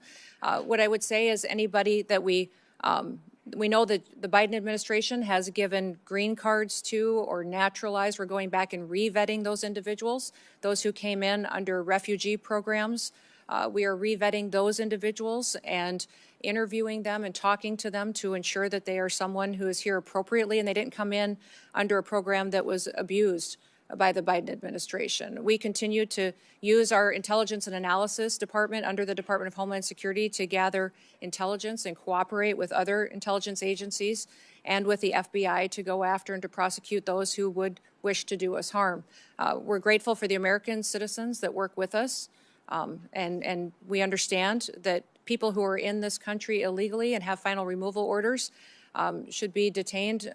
Our priority is going to continue to go after those worst of the worst and to make sure that we are getting them out of our country as soon as possible and brought to justice if they've committed crimes here.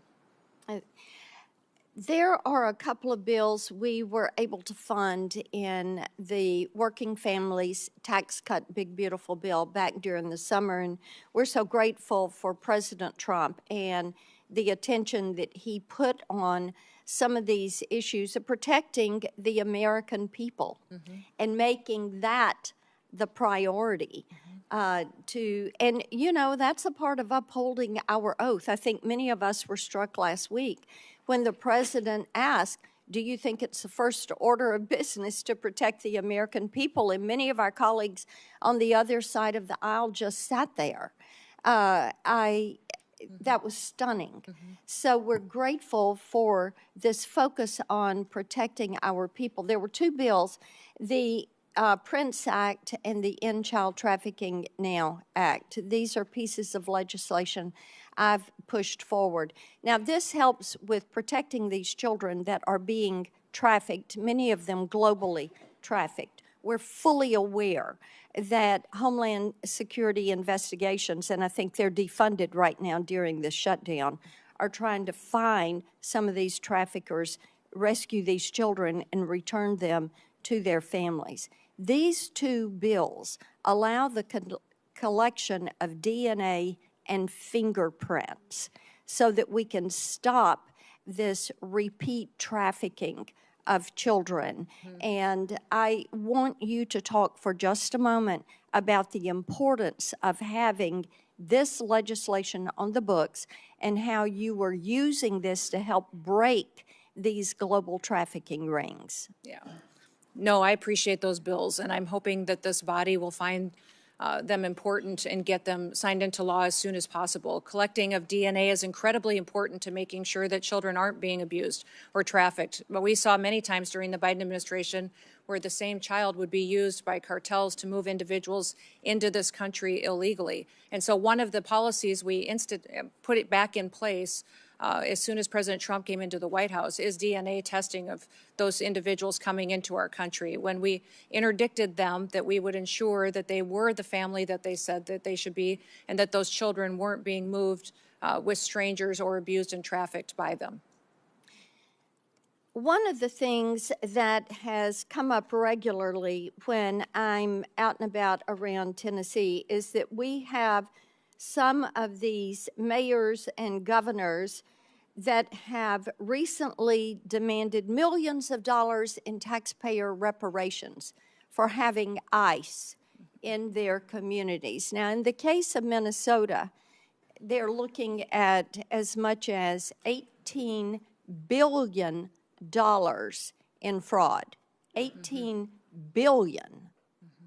And what they've uncovered there, what they allowed to happen, whether they want to say they knew about it or they didn't know about it, but it appears they knew about it, and we'll let the investigation bear that out. What do you say to these mayors and governors who are defying the law by having a sanctuary city for illegal immigration that are allowing rampant fraud of taxpayer money. It is not their money, it is taxpayer money. They allow it to happen, and then they are so brazen and calloused and disrespectful of the taxpayer, they stand up and demand reparations. What do you say to them? Yeah, it's impossible to take them seriously. The hypocrisy of saying that you care about your economy and you care about your citizens when you've allowed that kind of fraud to go forward that they have in these programs. And these programs are there to care for individuals and give services to some of our most vulnerable in society.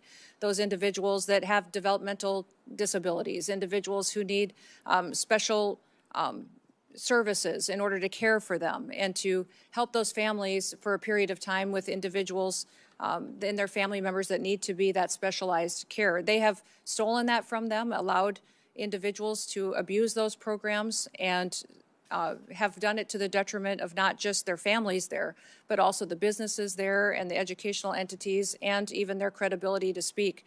You know, if those are the same individuals that called our ICE officers the Gestapo and demonized them, and their rhetoric is very detrimental to the environment that we face every day on their law enforcement operations. So my hope is that we'll continue to get to the bottom of those investigations and bring those criminals to justice.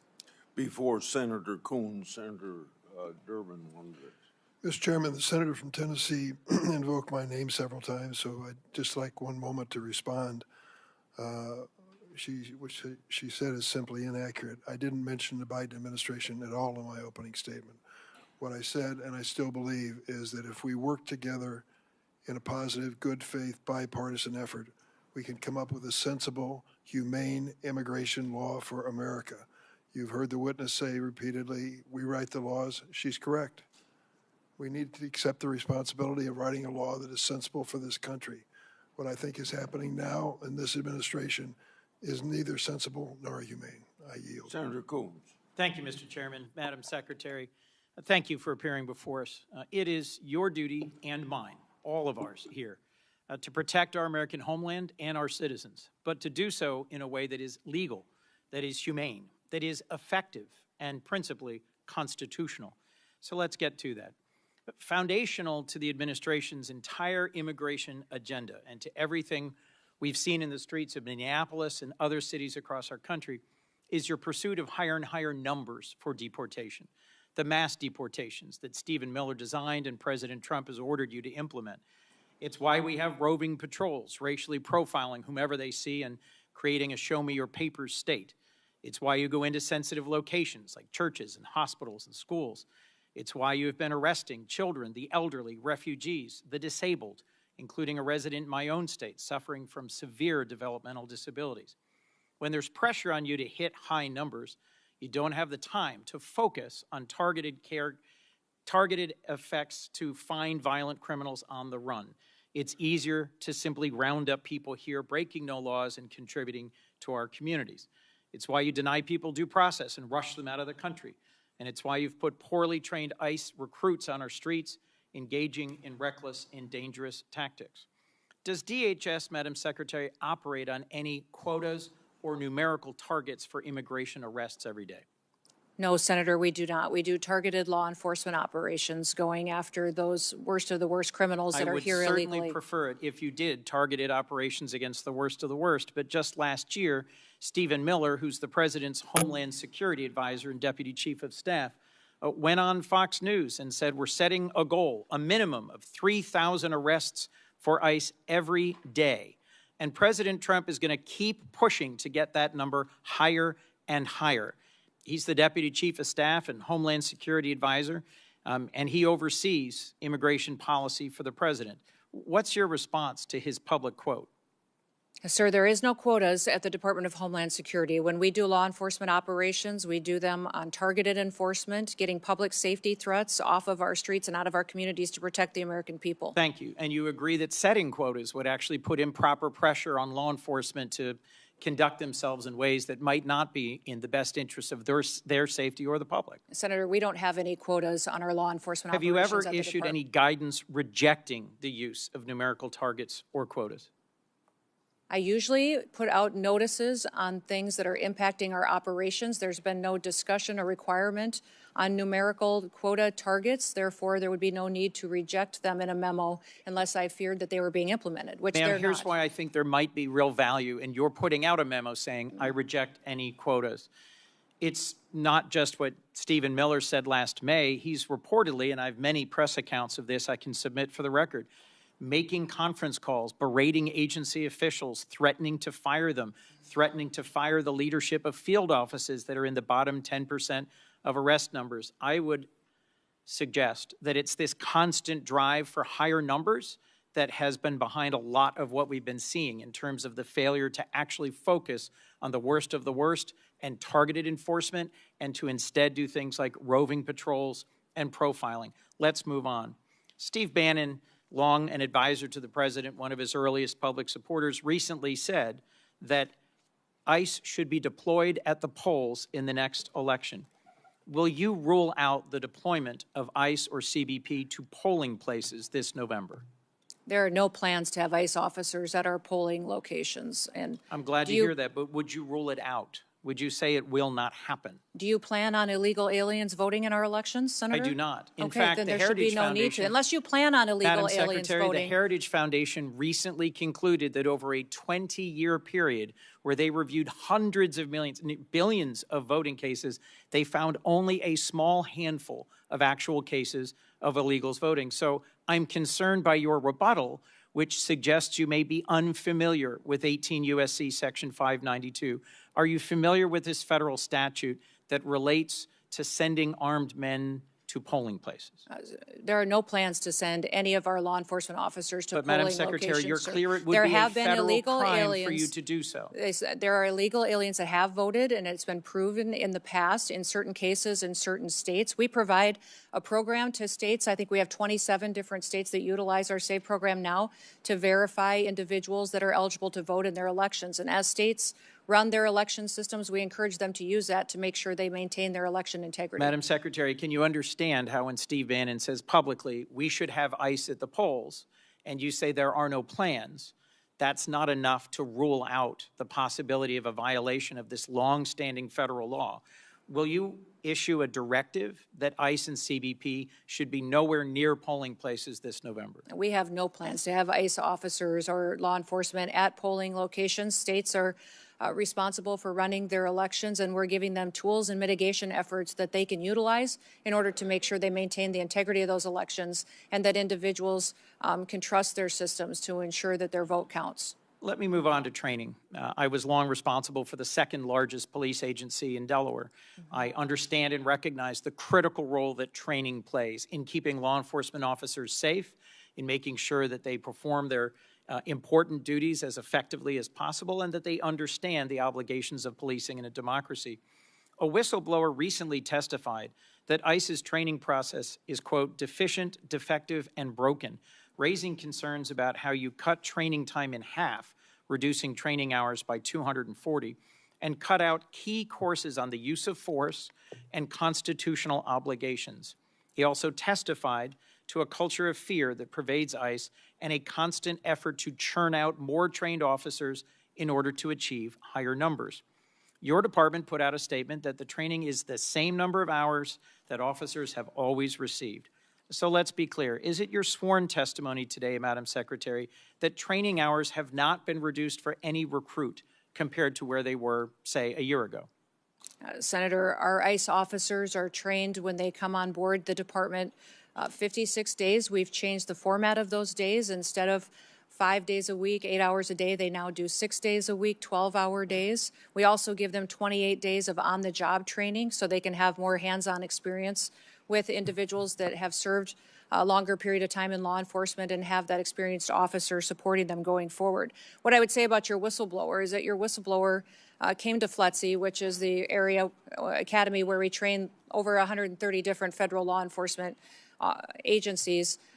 He came there after we had changed our program and didn't experience how we trained our ICE officers previous to that on those 5 days a week, 8 hours a day. I don't know how he would speak to how ICE used to do that, and this individual was only detailed there for a short period of time, a few months. and was I a trial recognize that attorney, your not an agents expert in a number of places around the country have faced protests for how they've been conducting their policing.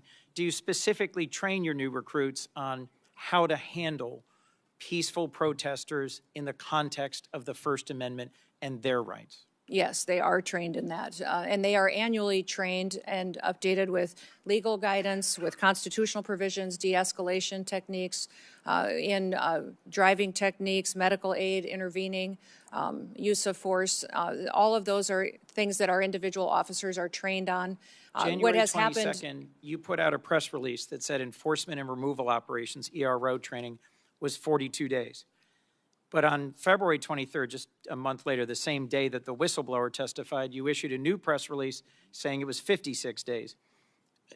You seem to be making it up as you go along. Help me understand how you square those quite different numbers in terms of the total number of training days. Our training for ICE officers is at 56 days with 28 days of on-the-job experience that they get as well. That continues their training, and their specialized training is above and beyond that as well.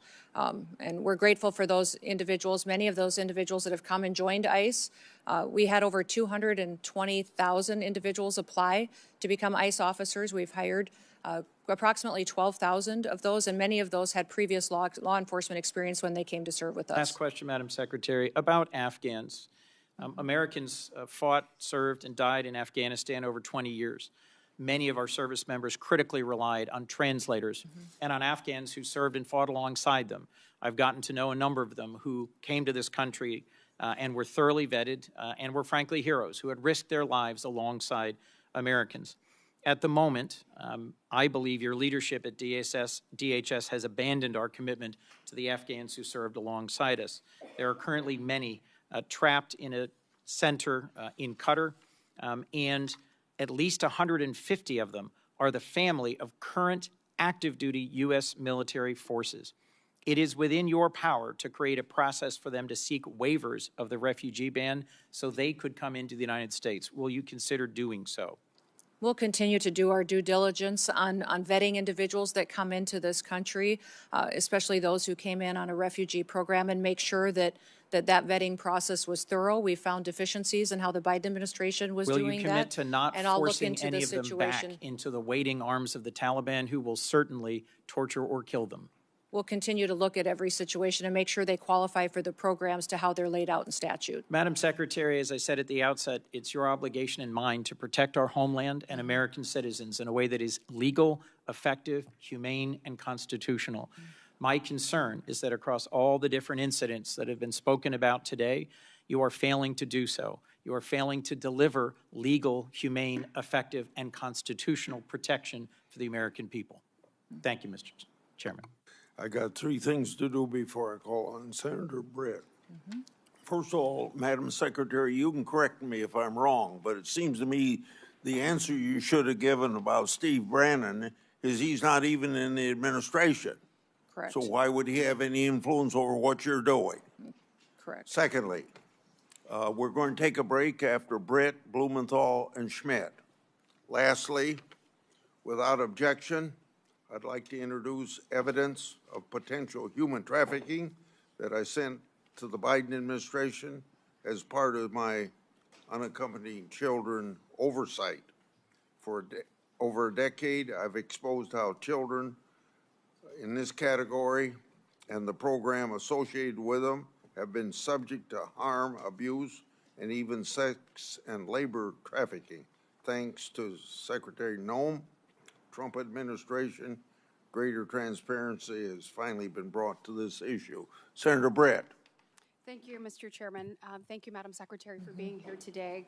To echo what my colleague Senator Kennedy said, I appreciate you actually securing our border.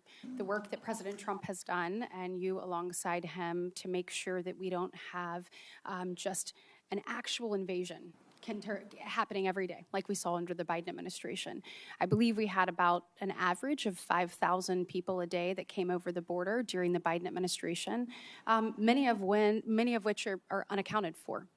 When we're looking at kind of what is ahead of us, I've heard Senator Blackburn and others kind of bring this up to you, but I am thinking about the children that we know that came unaccompanied, many of them with a phone number written on their arm or taped to them.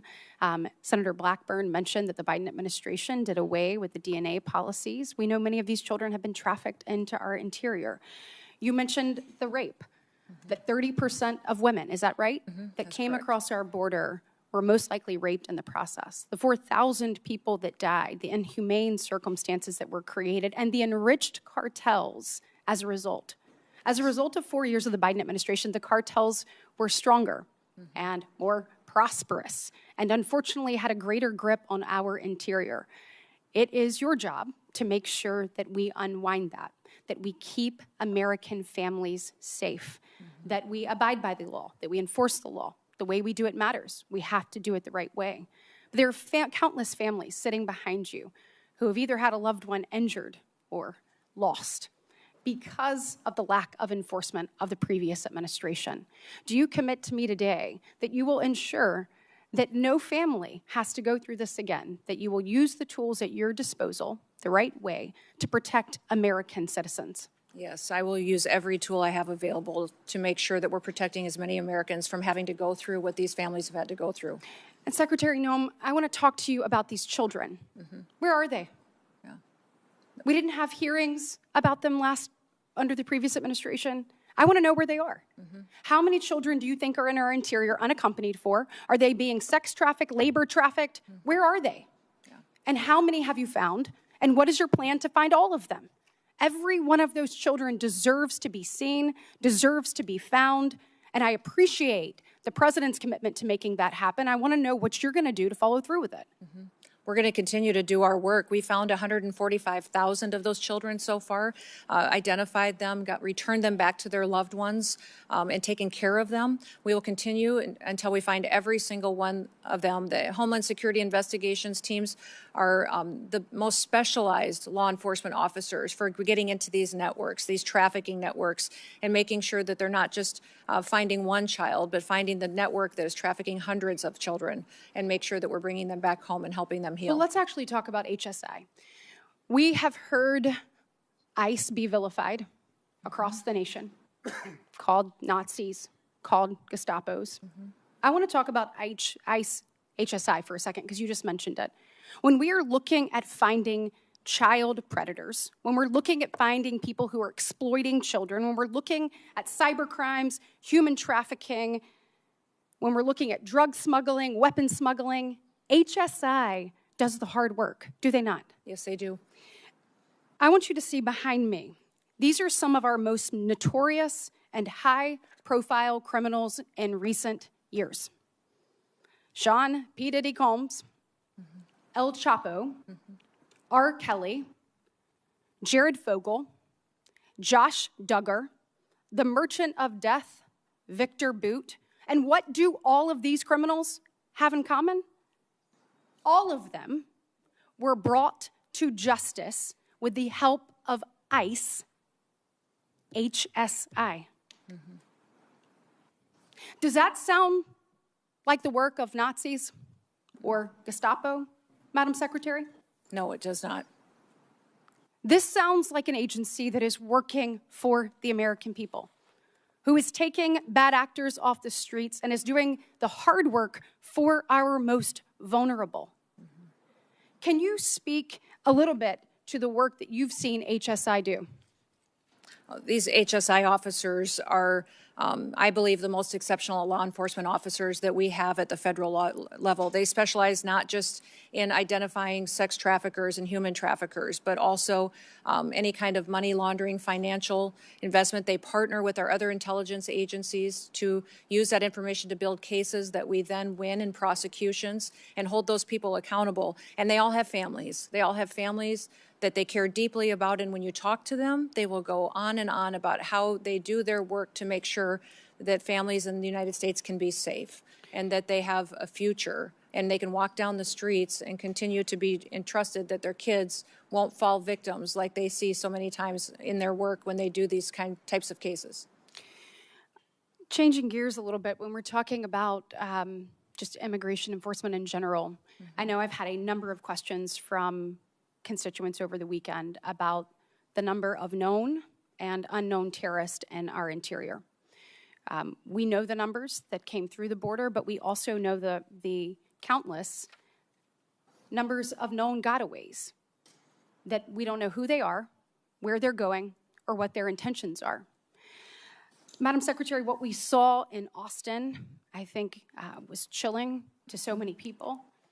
We want to make sure that we are doing everything possible to locate terrorists in our interior, and to obviously capture and get them out. Tell me what you're doing to make sure that that happens, and what the American people need to hear from you. Well, first of all, Senator, let me thank you for your work to get the Department of Homeland Security funded so that we can use everything and every tool available to us to go after these threats that we face, both foreign and domestic. These individuals that we've brought to justice already include over 1,500 known and suspected terrorists that we have already found in the last year that President Trump has been in the White House, and we brought them to justice and removed them from our country. We also have thousands and thousands of gang members, MS-13, TDA members that have partnered to victimize people and perpetuate violence upon them. We're continuing to do that work and will every single day, but we need funding to make sure that all of our law enforcement agencies have the tools they do to bring them to justice. Well, let's actually talk about that. So when we are looking at the department having gone unfunded now for 17 days, I'd like to know what are the real implications of that. So I think a lot of people, when you look at the Department of Homeland Security, we've obviously seen in the news, ICE and CBP. We just talked about some of the good work that ICE has done, particularly ICE HSI. We look at the border, customs protections, people coming through, making sure whether it is weapons being smuggled or whether it is drugs, that those things are caught by those men and women there at the border. Then we look at the other missions that fall under the Department of Homeland Security. Our courageous men and women in the Coast Guard. You look at those serving in FEMA. We have been ravaged by storms both in the South and up the Northeast, and these people need assistance and they need help. That all comes through your department. You look at the Secret Service, and you look at where that is. You look at the Center for Domestic Preparedness, for example, in Anniston, Alabama, which I hope I have your commitment to continuing to make sure that our law enforcement officers are trained there in the event of something unthinkable. Yes, And absolutely. as we look at all of this, and our TSA officers, I was struck by what I saw. Actually, you have put this up here behind me. When you see what's happening with people going without pay, again. So you have people like a TSA officer that went without pay for 43 days in the previous Democrat-led shutdown. And here they go once again. The financial insecurity that comes from that is tremendous. We heard reports of officers sleeping in their cars at airports to save money on gas, selling their blood and plasma, and taking on a second job to make ends meet. Some are just recovering from the financial impact of the 43-day shutdown, and many are still reeling from it. We cannot put them through another such experience. In the last minute left, will you tell us the real implications of this shutdown on men and women that stepped up to serve our country in the highest way to keep our homeland safe and secure? Yes, I'm grateful for our TSA law security officers that are still showing up and doing their jobs, running those security checkpoints, even though they're not collecting a paycheck. A couple of the stories that I had heard when I spent time with them just in recent days was one individual whose wife needed cancer treatment, $1,200 treatment that he couldn't afford, and had to go and borrow money so she could get her cancer treatment because he wasn't getting his paycheck. Another individual who had 9 children was raising 2 of his grandchildren as well, that was struggling to pay his bills, took a nighttime job as a welder just to try to keep food on the table for the responsibilities that he had. These people joined TSA because of 9/11, because they want to be a part of keeping people safe in the United States and defending our homeland. Beyond that, FEMA, our ability to fund disaster response is virtually gone. It needs to be refunded. Our FEMA employees are out there doing work every single day, but we have 10,800 individuals that are funded out of the Disaster Relief Fund that could potentially not be there for them and not respond to individuals who need it when they have those terrible storms or devastating crises. Well, thank you for your work, and I'm hopeful that we can work with our colleagues on the other side of the aisle to find a pathway forward to fund the Senator department. Blumenthal. Thanks, Mr. Chairman. Thank you for being here today. Madam Secretary, for a year, you maintained that no U.S. citizens have been arrested or detained by ICE or CBP. After hearings that I conducted in the Permanent Subcommittee on Investigation as the ranking member, you admitted finally in a letter written to me just last month that, in fact, U.S. citizens have been detained and arrested. I'm going to ask, Mr. Chairman, that that letter be entered into the record. Thank you. You put the number as 38. Far more American citizens have been arrested by ICE and CBP, probably in the hundreds, perhaps the thousands. Have you met with any of the American citizens who have been detained or arrested by your agency? The individuals that may have been detained and arrested were individuals that could have been obstructing law enforcement operations haven't met and with committing them, crimes correct? that way, and that we would have I'd like been to individuals introduce you to until their three of identity was them. confirmed. Leo, Javier, and Marimar, would you please stand? These three individuals, Madam Secretary, were arrested by your agency, Leonardo Garcia Venegas, Javier Ramirez, and Marimar Martinez. Do you know what your agents did to Leo Venegas? I'll tell you.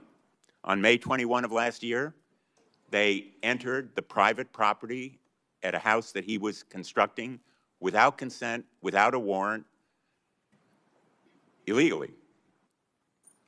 Again, on June 12th, they entered private property, a home where he was doing construction. He is a United States citizen, born in Florida. They seized him and ignored and disregarded his proof of citizenship. Wouldn't you agree with me that no U.S. citizen simply working lawfully should be arrested? In law enforcement operations across the country, there are times when U.S. It's a citizens simple yes or may no. be arrested or detained until Would their you agree identity is with me, confirmed Madam and that they Secretary, haven't that committed a U.S. crime. citizens should not be arrested when they are obeying the law, they have no criminal record, and they are engaged in a lawful activity? Sir, in situations where law enforcement, regardless of the agency across the country, when there is probable Let me cause, tell an you about individual Javier may be- Ramirez. Do you know what your agents did to Javier Ramirez? He was on his own private property when he was assaulted by masked agents, his own property. Without a warrant, without consent, they said, get him. He's Mexican. He was violently slammed into the ground while being handcuffed and taken into custody, despite telling officers that he is a United States citizen and even showing them his passport. And when he was asked what he was being arrested for, you know what they said? We don't know. Wouldn't you agree that targeting someone just because he is or looks like he is Mexican when he is a United States citizen is wrong? Senator, we do not target people based on their race or ethnicity. We do targeted operations based on criminal backgrounds and information that we have. Madam Secretary, Javier was detained for over 4 days. He was denied medicine that he needed for severe diabetes. He lost consciousness. He had severe hypoglycemia. Wouldn't you agree with me that medical treatment should have been provided to him? Senator, Denied. medical treatment is provided to individuals in our processing and detention centers. Within 12 hours, they have a medical examination. We get them the prescriptions and medication that they need. They also have a full evaluation. Will you commit to take action and to look into why he was denied medical treatment? Yes, I will look into that case specifically for you, Senator. Marimar Martinez is with us today as well. She's standing right behind you. She was on her way to donate clothing at her church when she came across an unmarked car. The agents sideswiped her car. 3 masked agents in camouflage stormed out, and one of them pulled out his gun and fired at her moving vehicle, hitting her 5 times. She almost bled to death. Wouldn't you agree that shooting Miramar Martinez on her way to donate clothing at her church, a United States citizen from Chicago, is wrong? Sir, I don't know the situation or the case. I'll look into it to ensure that all the procedures I'm glad were you'll look followed into properly. it. Miramar, by the way, was falsely charged with impeding law enforcement, but the case actually fell apart. The judge dismissed it as being trumped up. He dismissed it with prejudice. And in fact, the agent who shot her, I'm not going to name him, but you know who he is, was quoted on social media the day or so afterward. And he said, quote, "I fired 5 rounds and she had 7 holes. Put that in your book, boys." And quote, "Cool, I'm up for another round of around and find out." Will you join me in condemning that agent? Sir, that situation, I don't know the details of, but I will look into that. I don't know why you can't join me in saying it was wrong to shoot Miramar, almost cause her death, and then brag about it. Wouldn't you agree with me that it was wrong? Well, sir, the way that you have portrayed it, it appears to be, but let me look into the case so I can speak to the specifics of it. In fact, apparently, contrary to what you just said, you actually supported the agent who shot Ms. Martinez 5 times. He's quoted as saying, when he was asked, everyone has been supportive, including Chief Bovino, Chief Banks, Secretary Noem, and El Jefe himself, referring presumably to President Trump. Is the agent who shot Ms. Martinez still on the job? Sir, our law enforcement officers conduct operations every day according to procedures and to training and the experience that they have. When there is something that is not done Ms. properly, Martinez still on the job carrying a gun? I don't know the details. I will find out and get that information to you. Would you agree with me that he shouldn't be on the job carrying a gun? I will look into this case and get back to you on the details. I'm not familiar with it. I think Americans would find it absolutely terrifying that that agent is still on the job carrying a gun. And the fact that you can't tell me that you will take him off? Sir, do you know who Angel Samanago is? Do you recognize that name? This is an individual that was murdered in your state by an illegal alien, of rights and trust. duct taped. The answers are It looks very like it was simple, an assassination. And I would have hoped I haven't heard you say you one could give victim's better name answers today from illegal to these immigrants that 3 are here individuals. perpetuating Would you like violence to say against anything people. to Ms. Miramar, Ms. I'd like to hear you Ramirez, say the or name Mr. of one of our victims Venegas? of illegal criminal activity and fight for one of those victims so that we can stop as many of them from being created in the future by people who should never be in this country to begin with. Illegal individuals the and aliens that are in this country. Ms. Martinez were dismissed with prejudice. Let me ask you about a memo that evidently was written by the acting director of ICE. This memo, have you seen it? I can't tell what it says. I see lots of memos. I see this memo many a is day. by acting director Todd Lyons. It's been frequently referenced in the hearing that I conducted by the whistleblower who testified, Brian Schwank, as being the basis for instructing ICE agents. It specifically says that ICE agents should violate the Fourth Amendment and break into people's homes without a judicial warrant. Do you agree with it? I will look at that memo, sir. I can't read it from here, but if it's referencing administrative warrants, that is the proper legal tool that this body has given us to utilize on immigration enforcement operations. Those administrative warrants were provided and affirmed by the Supreme Court. Let me ask you one last question. And we'll continue to use those. Madam Secretary, does Corey Lewandowski have a role in approving contracts? And if so, what is that role? His role as a special government employee, special government employees work for the White House and the administration. There's thousands of them. Okay. So he does have a role. Senator Schmidt. Thank you, Mr. Chairman. Since we're having folks stand up, I would have Laken Riley stand up. I would have Kayla Hamilton stand up. I would have Jocelyn Nangari stand up. I would have Rachel Morin stand up. I would have the beautiful sons and daughters who were murdered by illegal immigrants stand up, but they can't because they're dead. They were murdered by illegal immigrants that were led into this country by Joe Biden. And I think it's important to set the stage, since we're having this oversight hearing, to set the stage how we got here. 5 years ago, something was done that had never been done in the history of our country. We had a president who willfully ignored immigration laws and immigration enforcement, threw open the border to 15 million people who are here illegally, tens of thousands of murderers, hundreds of thousands of hardened, violent criminals. And we can debate why.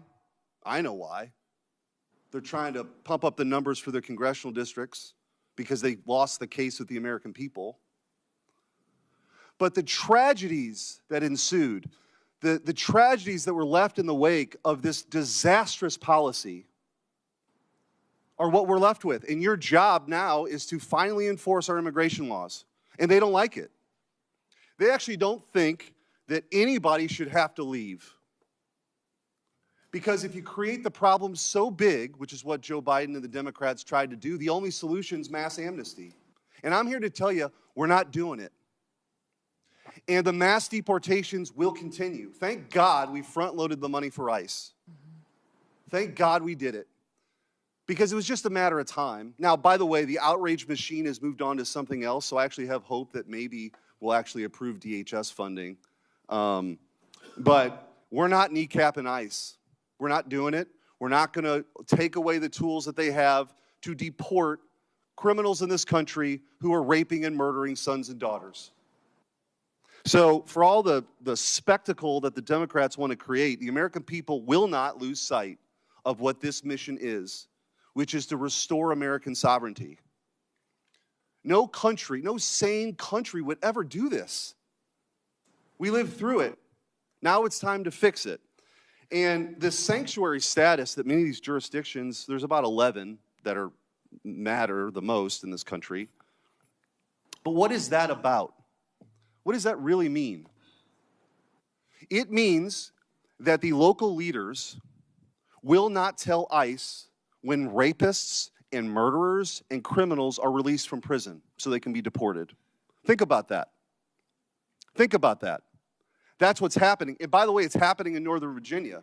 The new governor just today said that this brutal killer, Abdul Jallo, an illegal immigrant from Sierra Leone with more than 30 prior arrests, who brutally stabbed to death Stephanie Minter, a mother and American citizen, less than 50 miles from here, she will not work with ICE. If for some reason this monster gets released, she will not let ICE know when he's being released. Think about that. That's what is happening in this country.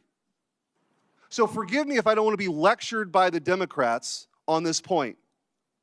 I would think in a different time, in a different place, that we could all actually agree that if somebody is here illegally and they're being released from prison, that we would let federal law enforcement know about it. Apparently not.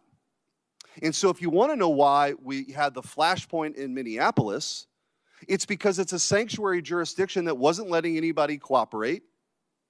It wasn't responding to 911 calls for law enforcement. and encouraging people to engage in this kind of confrontation. So I just want to go through a few of these. I mentioned Abdul Jallo. Let's talk about the difference between states that actually work with ICE and states or jurisdictions that don't. This is the contrast. Cecilio Lopez Vaquez was an illegal alien from Guatemala. He was arrested by the Missouri Highway Patrol for DUI.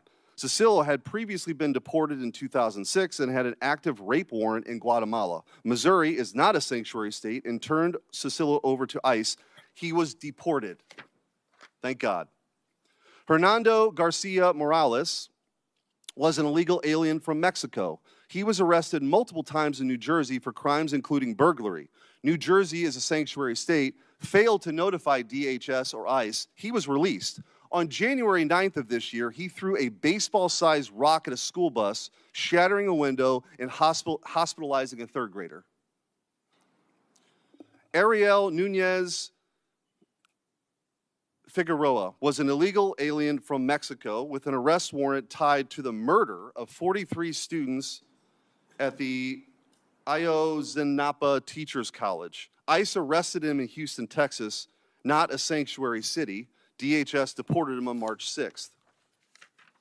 Christian Espinozo Sarango was an illegal alien from Ecuador, arrested in New Haven, Connecticut for sexually assaulting a minor. He was charged with multiple serious offenses. Connecticut's sanctuary laws prevented cooperation with ICE, and he was released into the community before being rearrested by ICE. Mayama Sese was an illegal alien from Liberia. She was a former rebel commander linked to war crimes, including recruiting and leading child soldiers. Despite a removal order entered in 2022, she was not taken into custody by ICE until April 19th of 2025. The previous administration refused to deport her. She has now since been deported. Hector Balderas Ahorne was an illegal alien from Mexico arrested in California for a felony hit and run that killed an 11-year-old boy. California, a sanctuary state, rejected DHS's detainer. Hector has a bond of $100,000 that could allow this guy back on the streets. We don't know. If he's released, they're not going to tell ICE. Luis Elias Santos was convicted of statutory rape in Boone County, Missouri. Missouri cooperated with ICE. ICE took him into custody on February 20th, 2026, and assuming he will be deported. Finally, Hugo Rene Hernandez Mendez was arrested in Prince George's County, Maryland, for DUI. The county did not cooperate with ICE and released him. Months later, he murdered Dakara Thompson, a 19-year-old woman. She would be alive today had Maryland cooperated with ICE. I don't know how you explain this away, but I just want to ask you, Madam Secretary, how critical is it for the operations of ICE to deport these monsters to be able to work with local leaders? Oh, it's absolutely critically important. It keeps our officers safe. It allows them to do their operation in an efficient manner to make sure that the public is safe as well. And when you talk about these sanctuary jurisdictions turning murders and rapists loose on the street, I picture every time listening to Rachel Morin's mom telling the story of how she died, how she was brutally raped and murdered, and a mother of 5 children that no longer have a mother. And that individual who raped and murdered her was released 3 different times, back out to perpetuate more crimes. And that's what I don't understand, the argument that these Democrats are making. Do we have to wait until someone who's in this country illegally creates another victim before we hold them accountable and get them out of our country? Why do we have to wait until there's more murder victims? We need it in sanctuary cities. I want to ask you real quickly, we talked about illegal immigration, the time I have left, legal immigration and the abuses we've seen. I've written to you about H-1B and OPT, and for those listening, the H-1B program was marketed as a program to bring in the best and the brightest for people, for jobs that we don't have people for. That's been patently false. What's happening is this abuse is that American citizens are being displaced by cheaper, more obedient foreign labor. The abuse has been pretty rampant. I've written to you about that. And the OPT program, which has become visa mills for universities, taking away opportunities for American students because they don't have to pay taxes on the foreign labor for at least a year if you have this visa for OPT. Anyway, there's been rampant abuse we've seen. I've written to you about this. I appreciate your response. I want to just, with the remaining time, you committed in that letter to reevaluate OPT's scope and duration. I just want to ask you, what's the timeline for that review, and will you commit to completing that reevaluation this year? Yes, we are. We're continuing to do that review now, and it will be completed here in 2026. Thank you. Thank you, Madam Secretary. Thank you. In 30 seconds, we'll take a break. I want to say law enforcement continues to face a record amount of threats in the course of their duties. This is unacceptable. As I mentioned earlier, any loss of life is a tragedy. When rare instances occur, potential misconduct is investigation, and these investigations should play out. We'll take stand at ease for a few minutes.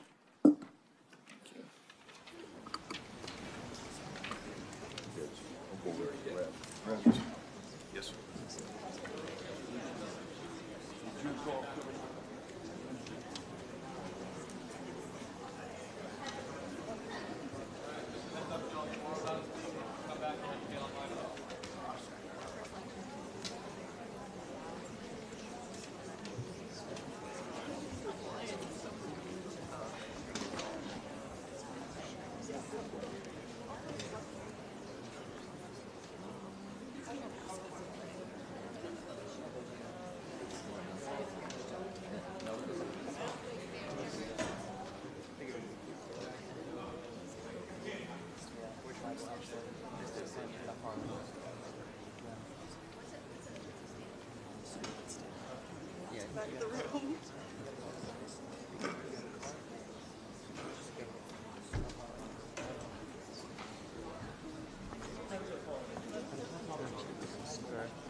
guys want to go in like 10 minutes? Yeah, unless the break is long. 20 to 12, right?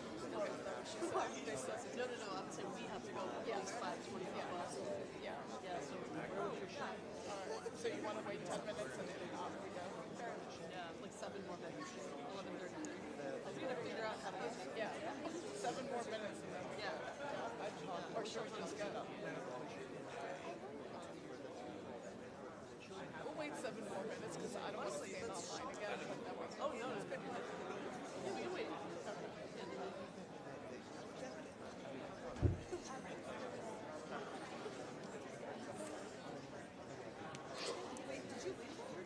No,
Yeah.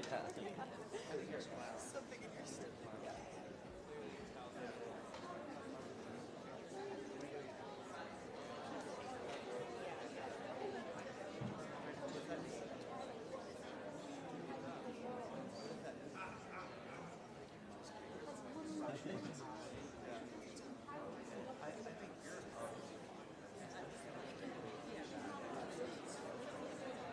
What is that number?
secretary's just about here, and when she gets here, Senator Ronald will be the first person to question.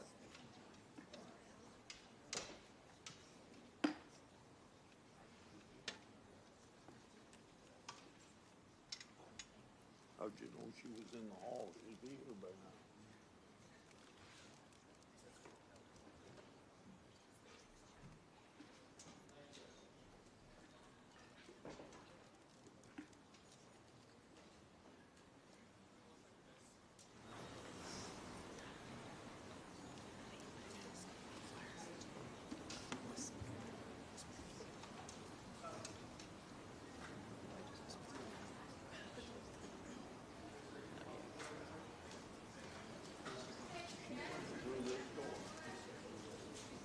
We'll see if she's coming down the hall.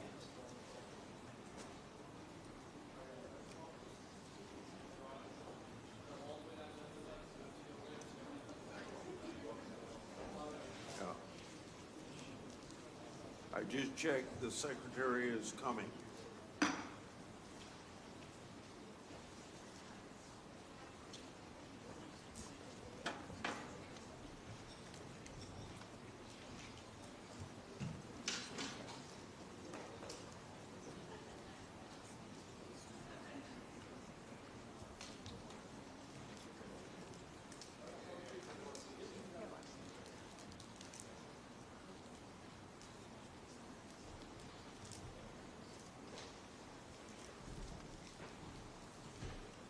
Tell me, Secretary, when you're ready. Yes, Mr. Chairman, I'm ready. Yes, sir. You're ready? I'm ready, yes. Senator Ronald? Thank you, Mr. Chairman. Over the last year, the American people have watched in horror as DHS agents have terrorized our communities. We've all seen pictures and videos of ICE agents dragging people out of their cars, shooting them with pepper balls or worse, murdering people in the streets. This is not normal, but it's what communities being targeted by ICE are forced to face every day under this regime. It is why Americans of every background across the country are up in arms and raising a hue and cry about ICE. My first question, Ms. Noem. Last August, DHS attempted to deport 600 children to Guatemala in the middle of the night. When challenged in court, the lawyer representing DHS said a request had been made by either their parent or legal guardian to justify deporting these children. A federal judge found that statement had no support. In other words, no evidence that the parents have been asked. That statement by the lawyer representing DHS was false. That was a lie, yes or no? Ma'am, in that situation and in many others, we're working to return children back to their parents so they can be with their families. And specifically in Guatemala, we were stopped by an activist judge from returning those children to some of their family members. And we'll continue to work to reunite them was a lie so that we because can the keep judge people said together. you lied. These poor Your angel families attorney behind me will lied. never have their children again. And Reclaiming that's my one of my time. motivations every day. After DHS agents shot Marimar Martinez 5 times, your department was quick to label her a domestic terrorist and claim that she ambushed and rammed federal agents with her car. She was even criminally charged, only for those charges to be completely dropped when body camera footage showed the truth, that during the incident, the DHS agents announced that it's time to get aggressive and then rammed her car. Secretary Noem, DHS was lying when it said Ms. Martinez was a domestic terrorist who ambushed federal agents. Yes or no? That was a lie. Every day, our law enforcement officers face tragic situations on the ground. They Ms. work Noem, every day to I am bring not public hearing safety yes threats or to no. justice. You know what? You actually had to dismiss the lies that you alleged against Ms. Martinez. So that was a lie. Next. After DHS agents shot and killed ICU nurse Alex Pretty, you were also quick to label him a domestic terrorist. Even before an investigation began, you said he was brandishing a gun, a firearm. You also said he was apparently trying to do maximum damage and massacre law enforcement. The videos show that Pretty had a phone in his hand while helping a woman who was pepper sprayed. He never touched his gun. After DHS agents pinned Pretty to the ground and your agents removed the gun, they then shot him at least 6 times, killing him.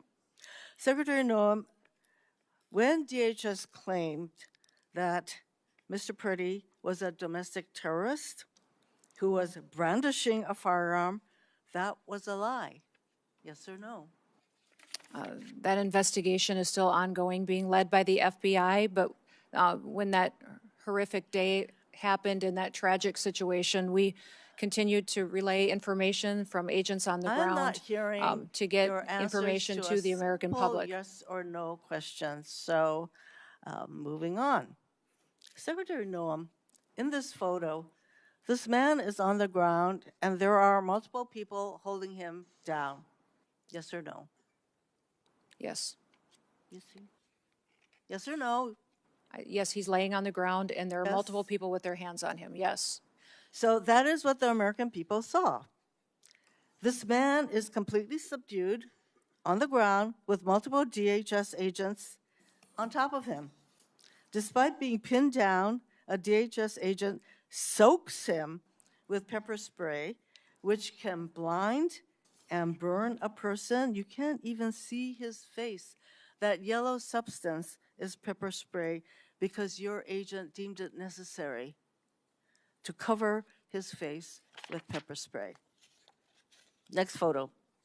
In this photo, the man with the clergy collar is surrounded by multiple DHS agents. Yes or no? Yes. Showing you a picture, yes or no? Yes, ma'am.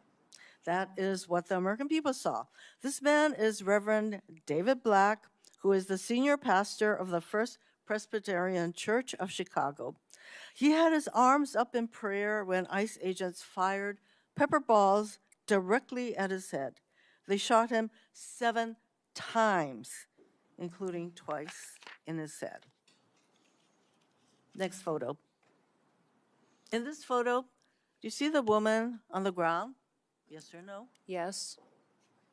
That's what the American people saw.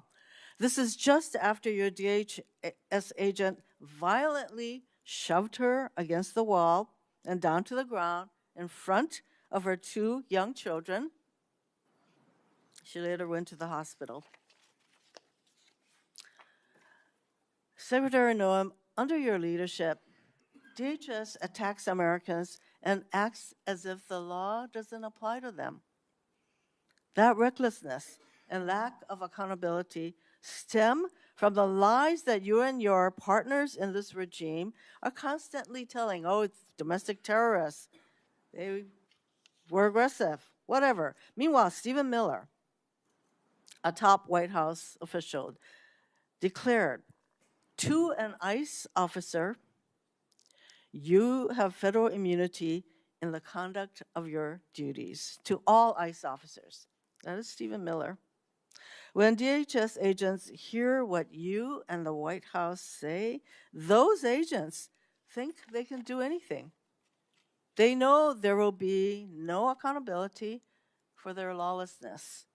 They know that when they fire their weapons without restraints, you will immediately and reflexively blame the victims and label them domestic terrorists, regardless of the circumstances or facts.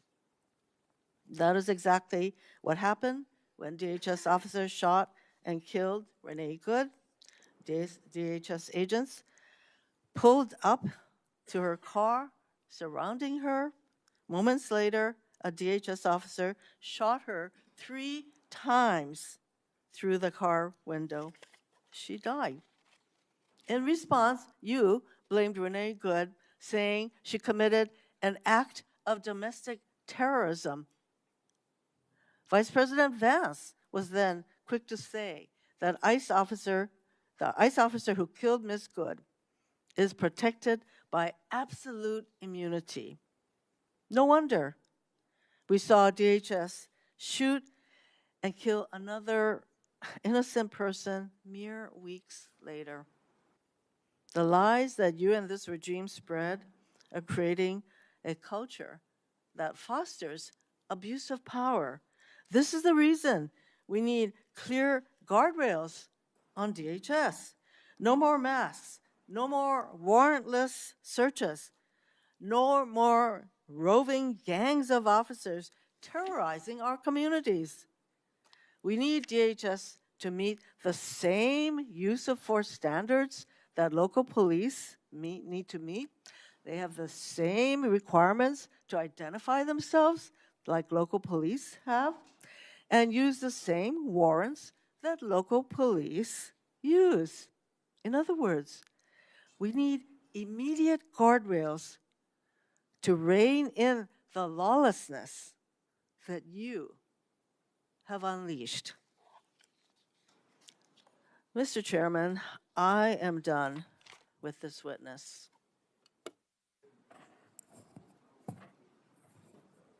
Thank you, Mr. Chairman. Secretary Noem, thank you for being here. I'm really glad that a lot of my Republican colleagues talked about the disaster that Biden and Mayorkas, your predecessor, created. It was absurd. You heard the things from Senator Brett, people that came over here who themselves were traumatized by the very people who then come to this country and traumatize American citizens. You heard Senator Schmidt saying the same thing. A lot of us are very frustrated with the disaster that President Biden left behind and a failed DHS. It's why I'm angry, and it's why I've been critical of you, Secretary Noem, because we're missing an opportunity. Ladies and gentlemen, one of the reasons President Trump won a year and a half ago is because people were sick and tired of a Democratic administration's open border policy and allowing millions of people to come to this country, 1.7 million called gotaways. We don't even know where they are, but we know when you pay a premium to a cartel to get them into this country, they're bad people. Now, why have I been critical of Secretary Noem? Because I don't think we're focusing on, we have limited resources. ICE can't be everywhere at once. There's very few people in Capitol Hill that support law enforcement more than me, including the sworn ICE officers. In fact, I've just been told, fortunately, in about a week and a half, we're going to get a plaque on the wall over the Capitol, thanking the Capitol police officers and all the agencies that responded on January 6th. All those thugs have actually been pardoned, and yet we haven't thanked the Capitol police officers for their work here. So when I say I'm unapologetically pro-law enforcement, you can count in every single sworn officer in Homeland Security. So why am I disappointed with Secretary Noem? Because we're not going after enough people who did this damage at the expense of running numbers that Stephen Miller wants out of the White House. We just want numbers. We want 1,000 a day, 6,000 a day, 9,000 a day, because numbers matter, right? No, they don't matter. Quality matters, not quantity, quality. And what we've seen is a disaster. Under your leadership, Ms. Noem, a disaster. What we've seen is innocent people getting detained that turn out are American citizens. I could talk about the culture that's been created here with Stephen Miller aiding and abetting. I heard first reports that he was the one that said it was a domestic terrorist situation where 2 people lost their lives in Minneapolis. I've heard that report. Maybe you can refute it. I don't know that we'll have time for you to respond because I'm giving you a performance evaluation here. I'm not looking for a response. And I'm saying, Ms. Noem, that time after time after time I've been disappointed. But before I get back to looking at the vicious people that did this damage to these families, I want to talk a minute about FEMA. You have a policy right now that anything over $100,000 has to go through your desk for approval. I asked my staff, because I'm a management consultant, I don't try to do cheap shots in here, but the facts do not lie. This is your administration for FEMA response. This is President Trump's first administration. Which one would you like to have? If you're a state that has a $60 billion disaster, your biggest disaster in South Dakota that I can tell that when you were an elected official was about $500 million. So 1/100th of this single storm where thousands of people are hurting in North Carolina and you're just barely catching up. This is what competent FEMA leadership looks like. This is what incompetent FEMA leadership looks like. And people are hurting in Western North Carolina from the most significant storm they've ever experienced. This is what we need more of. I'm convinced you can't do it.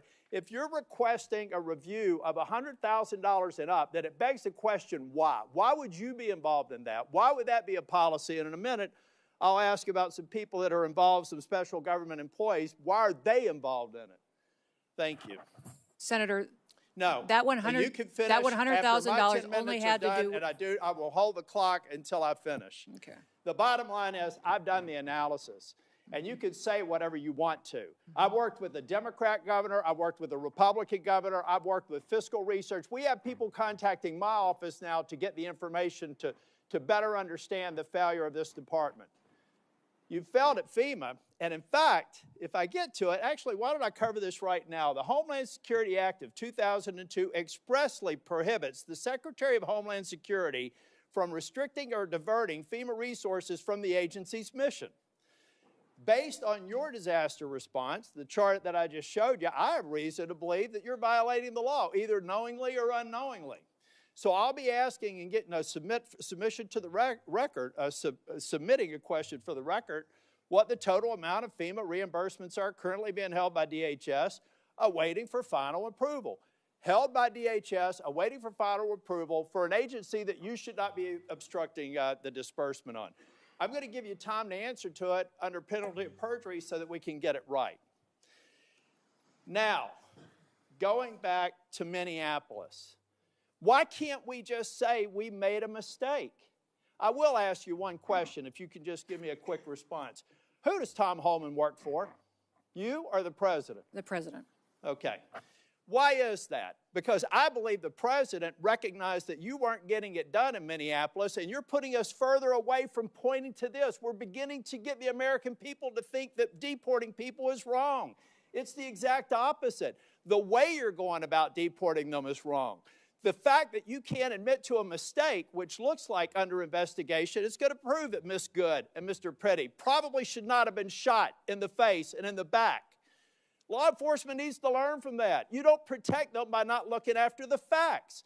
Not only should the FBI be investigating it, but every single law enforcement agency in that jurisdiction should be invited to it, so our law enforcement officers do not have this pall cast upon them.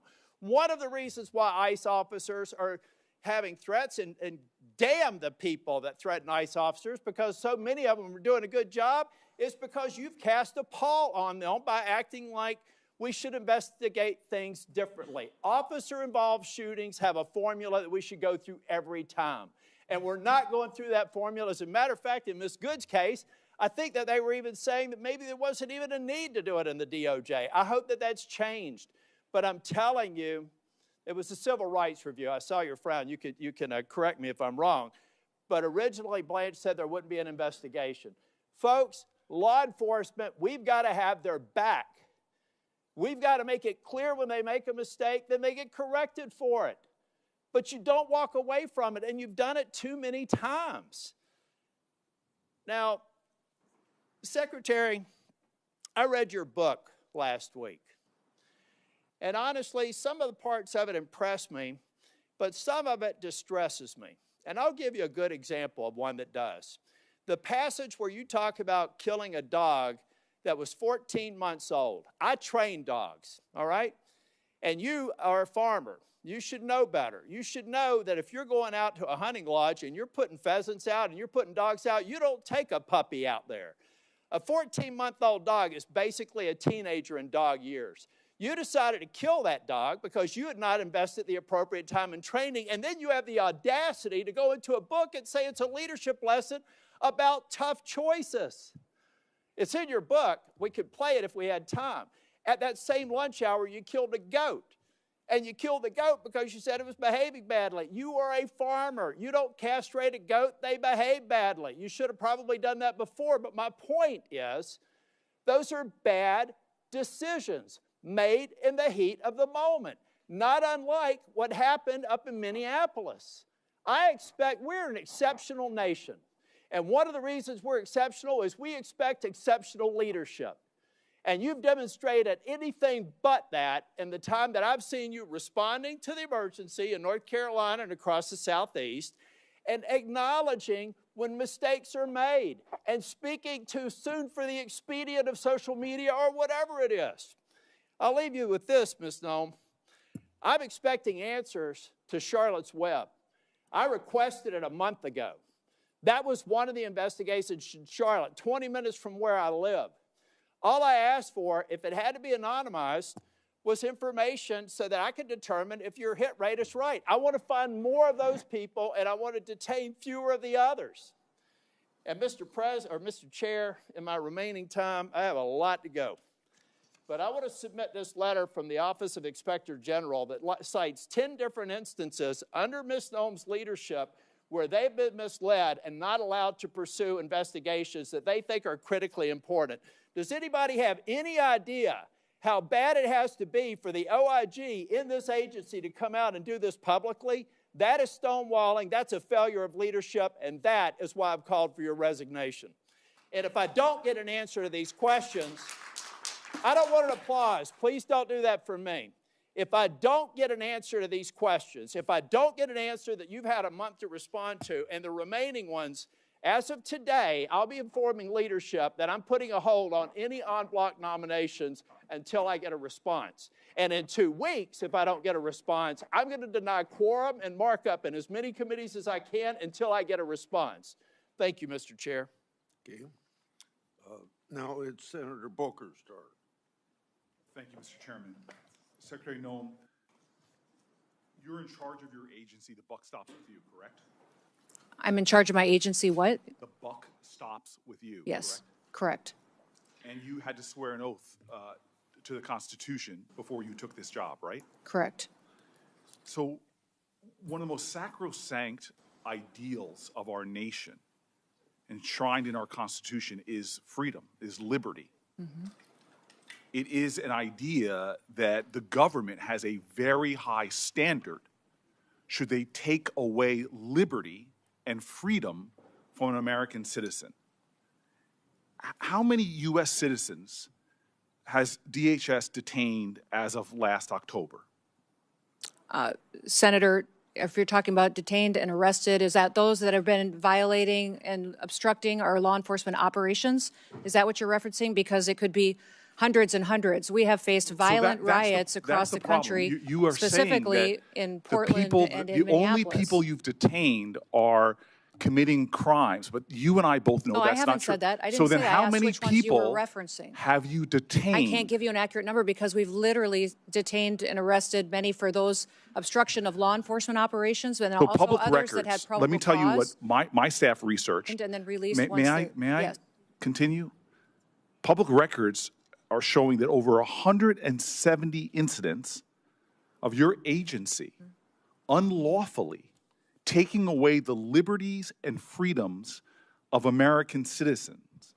This includes 20 children, 20 American kids that your agency detained. How long can your agency detain an American citizen? We don't detain children and separate them from their parents. Those parents have chosen to keep their child with them. I just want to be clear. You're telling me under oath right now that your agency has not detained American children. Those parents have chosen to keep their children with them. We don't separate families like the Biden administration did. Let me continue. We keep them together, and parents have the option on if they want their child with them or not with them. How long do detentions last when you detain an American citizen? How long do they last? We don't detain American citizens, and if there's probable cause. Let me give you, because you are not speaking truthfully under oath. Isaiah Pena Salcedo, a U.S. citizen living in California, was detained more than 70 hours, almost 3 days, even after he showed ICE agents his passport. My colleague, Senator Blumenthal, gave you example after example. He brought people here who had something else we Americans consider sacrosanct, our home, our property. Your masked agents jumping out of unmarked cars have broken into considerable property damage occurring into American citizens' homes. Case after case of this, and you sit here before me and claim the buck stops with you, but you don't even know the names of these individuals. I ran New Jersey's largest municipal police department. When my officers engaged in misconduct, you can be damn well sure I knew about it and I investigated it. And yet you have situations where your officers are violating the sanctity of people's homes, arresting and detaining them and holding their children. And you're acting as if you don't know about it and saying that under oath. Miramar Martinez, who is here right now, on her way to church, an American citizen going to church, not just to worship, but to donate clothing. Your officers shot her multiple times. The case was thrown out of court, and you represent here that you don't know about it. In New Jersey, are you aware of your officers' activities in places like schools? Are you aware of your officers' activities at our public schools? Sir, we don't go into schools and do targeted law enforcement operations. We do targeted law enforcement operations like other agencies So you're and law telling me that enforcement ICE do. officers entered the grounds of a high school in Minneapolis? That's a fact. Elementary school children in New Jersey are terrified of your agents. When they came upon a school bus stop, they fled. Another school, a higher education, Columbia University, your agents reportedly lied to students, told them they were searching for a missing person to gain access to private spaces, to non-public areas of campus. Secretary Noem, these are kids.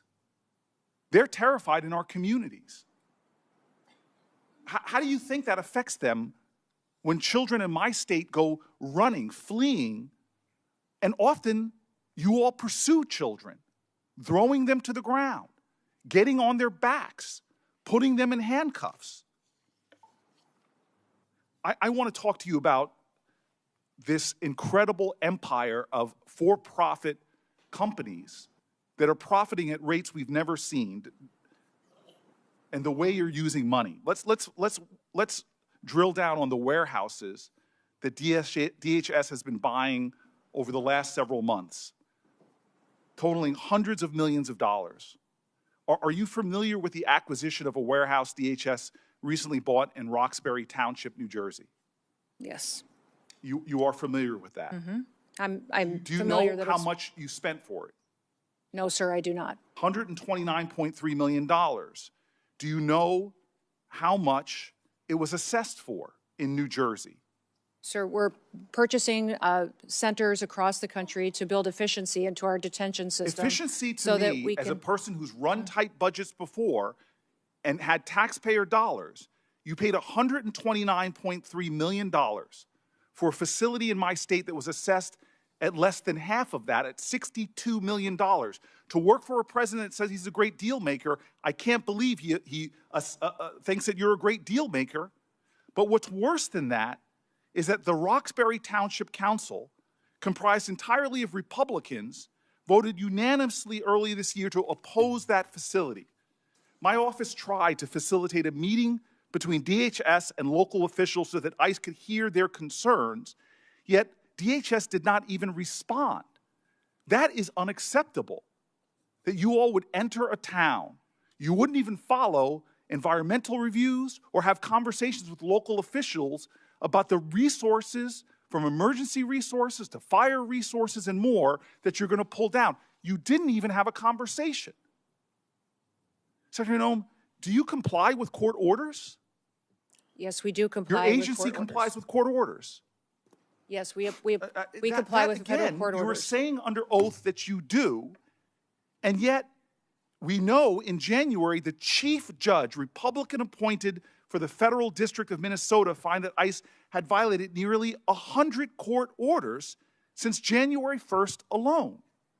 In my state of New Jersey, last month, the chief of staff to Deputy Attorney General admitted in my state that in the New Jersey District Court that the government had violated 52 separate court orders, all involving cases where immigrants successfully challenged the legality of their detention. So this, again, is a constitution that you swore an oath to, and one of the most important ideals is that no one is above the law. You are violating the separation of powers, violating court orders, and routinely violating the civil rights of Americans. This is a reckless and out-of-control agency that you are responsible for. You seem to have no situational awareness whatsoever of some of the most egregious examples of Americans being completely attacked, violated, undermined in accordance with our laws by their own government. And this is what is phenomenal to me, is immigration was your president's #1 issue, overwhelmingly popular with the American people. But now it's overwhelmingly unpopular. And it's not because you are deporting dangerous people that everybody here wants out of our country. No, it's because you're going into our schools. You're terrorizing our children. You're detaining children. You're arresting Americans. You're breaking into our homes. You're terrorizing our streets. You're violating our rights to peacefully protest again and again and again. None of and then that when is a true. court tells you None to of stop, that is true. and then when a court You are tells you trying to stop, to impede you us violate from enforcing judges' the law orders. Not in and a getting partisan dangerous way, criminals off of our Republican streets appointed and so we don't have Democratic more appointed. families like the ones that are Don't sitting sit behind there me. and tell me that Lost you are their children. They're responsible gone forever. for the running of your agency when you're not even aware. Either you are utterly incompetent or you are violating laws with impunity. You should step down from your position. If you don't, you should be removed by this president. And if not, Congress should impeach you. Yeah, I appreciate the encouragement. Thank you, Mr. Chairman. Thank you, Secretary Noem, for being here. Just over a year ago, President Trump took office. At the time he did so, he came in with a significant mandate or set of mandates. One of those mandates included the task of having to address a veritable tidal wave of illegal immigration that had occurred during the 4-year period between 2021 and 2025. A period of time in which an unknown number of people entered the United States borders unlawfully. Some have said it's maybe 10 or 15 million. Some have said it's more. It's difficult to ascertain. But what we do know is that many of those same people who were encouraging those things at that time are the same people who are now opposing President Trump and his efforts and your efforts and those of your department to remove those individuals. That was part of his mandate, clean up the mess. Now, under ordinary circumstances, I would think that when there are laws of the United States that have been broken, most or all members of this body, if asked, should those who have violated the law in coming to our country be returned to their own countries? I would think we'd all be able to raise our hands in support of that. We had doubt cast on that last week during the President's State of the Union address, when President Trump made the point, quote, the first duty of the American government is to protect American citizens, not illegal aliens. He asked those of us who agreed with him to stand. And stunningly, a whole lot of my colleagues and a lot of our counterparts on the House of Representatives side declined to stand, refused to stand. These things are not without consequence. Illegal immigration is not something that poses no risk to the American people, to the security of the homeland, to the safety of individual families. It brings tremendous risk, and we've felt that. Some families represented here have felt that all too personally, and my heart goes out to each of them. We also face another threat as we approach another election this fall, a threat that, due to a ripple in existing federal law under the National Voter Registration Act, it's stunningly easy for someone in almost any state of the union to walk into a DMV, fill out a form to apply for a driver's license, which you can do as a non-citizen in almost any state. And by merely checking a box and signing your name, you can register to vote, including to vote in a federal election, even though existing law prohibits anyone who is not a citizen from voting in a U.S. federal election.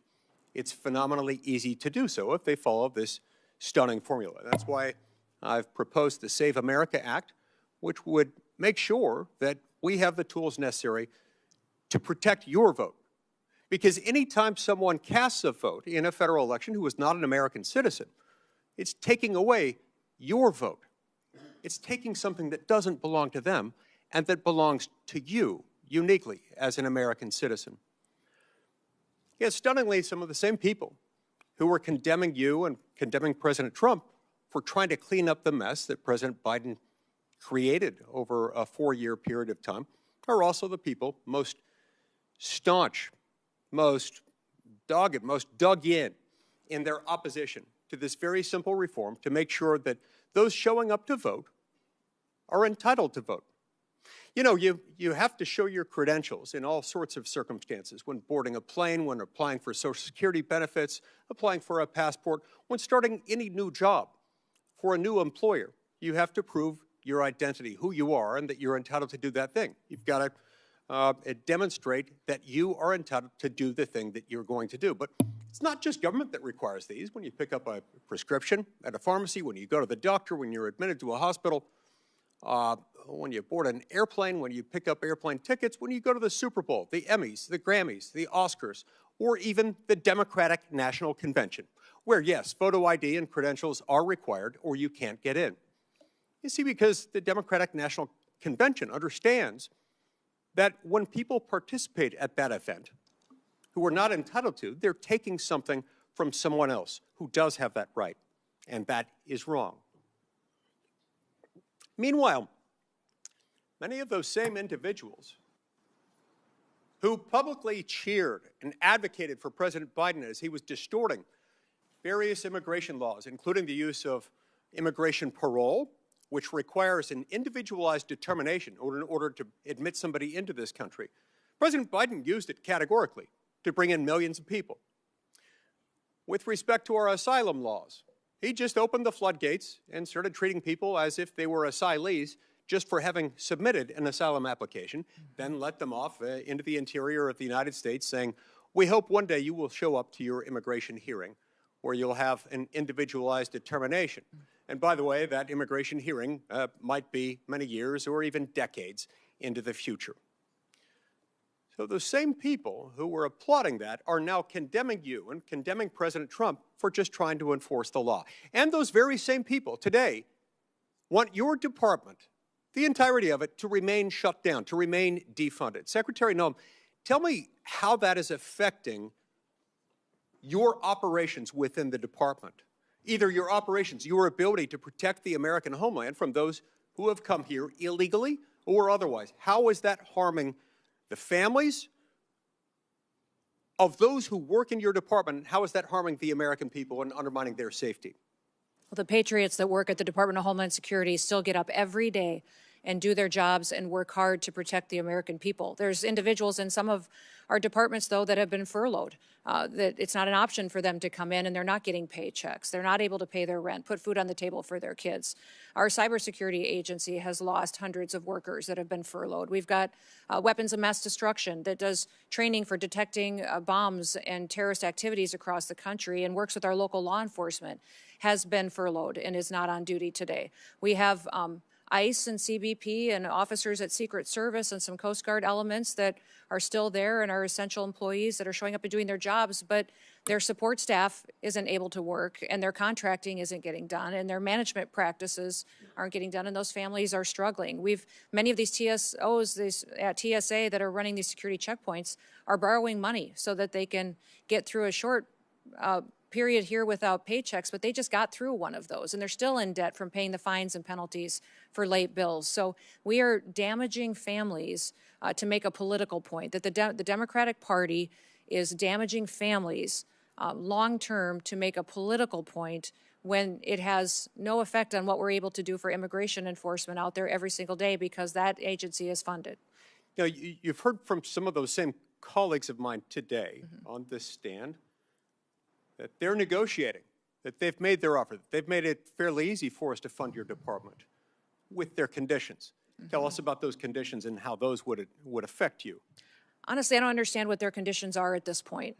One of the discussions that we had was body cameras. I've already instituted body cameras. They're being utilized on our law enforcement officers. They need to be funded. You know, that is something that Congress has not given us the tools to do that. They talk about masks, yet they're the party that in 2020 mandated masks and penalized and put crimes on U.S. citizens if they didn't have a mask on. And now they don't want our law enforcement officers to be protected from doxing and from threats where people have threatened their families and come after them for just doing their jobs. And that, to be sure, is why they don't want them wearing masks, right? They want to be able to dox them? They want to be able to dox them and to dox their identities and have them be bullied, threatened, and potentially victimized by people out there who don't support them upholding the law. Merely for doing their job. Correct. Doing their job, which means enforcing the law. Now, who in this room would not want the U.S. government doing its job enforcing the law and sending people back to their home country if they came here illegally? I can't imagine why somebody would not want that. It's stunning to me that particularly during a time like this, they'd want to carry out that kind of shutdown operation. Now, tell me this. Over the last few days, we've had a few new developments on the world stage and domestically with what happened over the weekend in Austin and with what happened on the other side of the world over the weekend. Tell me how that has uniquely intensified the effects of the now 2.5-week-old shutdown of the Department of Homeland Security, which has been shut down a couple of times now in the last 5 or 6 months. We have known and suspected terrorists in this country that we don't know where they are. We have always faced threats here on our homeland, and that is our department's duty, is to do all that we can to protect the American people. But when we have conflicts overseas, we see that the ramifications are higher threats here at home as well. And more resources are needed to be out there to do due diligence, to try to do everything we can to prevent any kind of attack on our homeland against our American citizens. If we're going to be a country and if we're going to be a safe country, we've got to fund the Department of Homeland Security. We should focus on nothing else until that's done. Thank you, Mr. Chairman. Before I call on Senator Padilla, I expect DHS, just like any other executive branch agency, to comply with all lawful court orders. That's why we have an independent judiciary. All local and state law enforcement ought to support their federal law enforcement partners. Our laws need to be followed, even in instances where officials might disagree with them. We have this public safety issue because previous administration refused to enforce our immigration laws. The previous administration let millions of illegal immigrants without proper vetting and creating a humanitarian crisis at the border. President Trump and his administration have acted swiftly to address the crisis and with great success. Senator Padilla. Thank you, Mr. Chairman. Secretary Noem.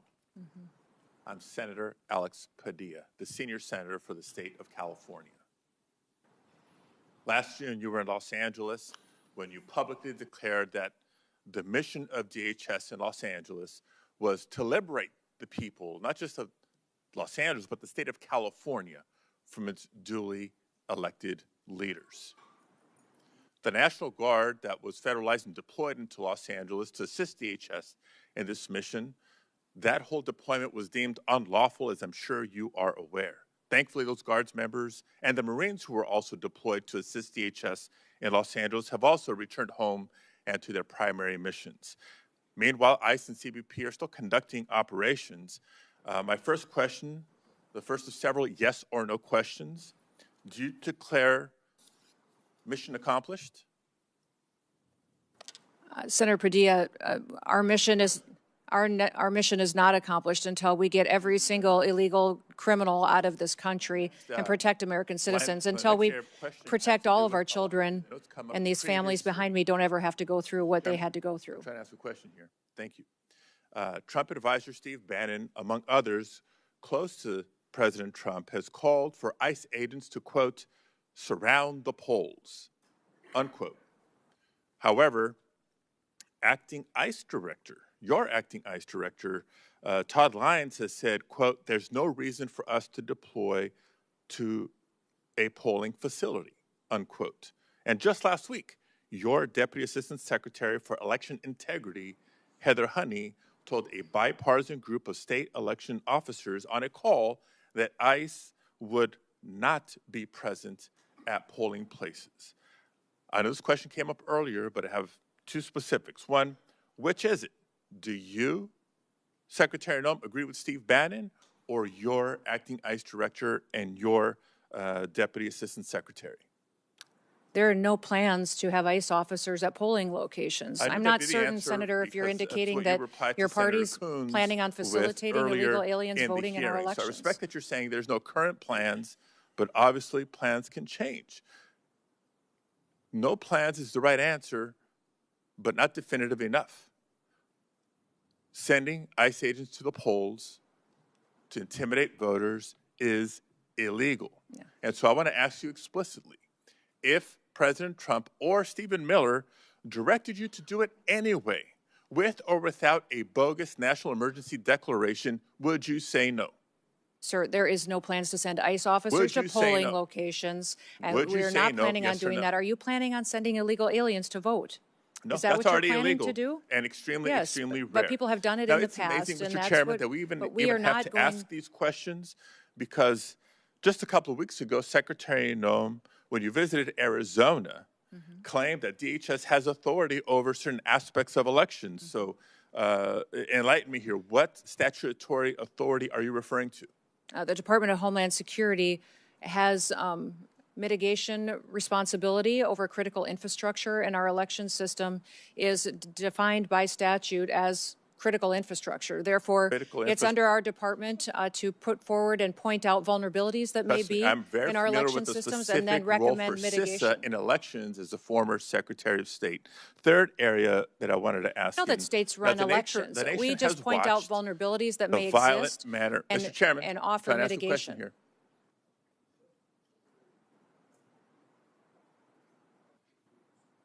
Okay. So the nation has watched the violent manner in which many immigrants and citizens alike have been taken into custody by your officers and your agents. In addition to that, 32 people died while in ICE custody last year, and at least 8 more have died in the first 7 weeks of this year. The numbers are a big increase from prior years.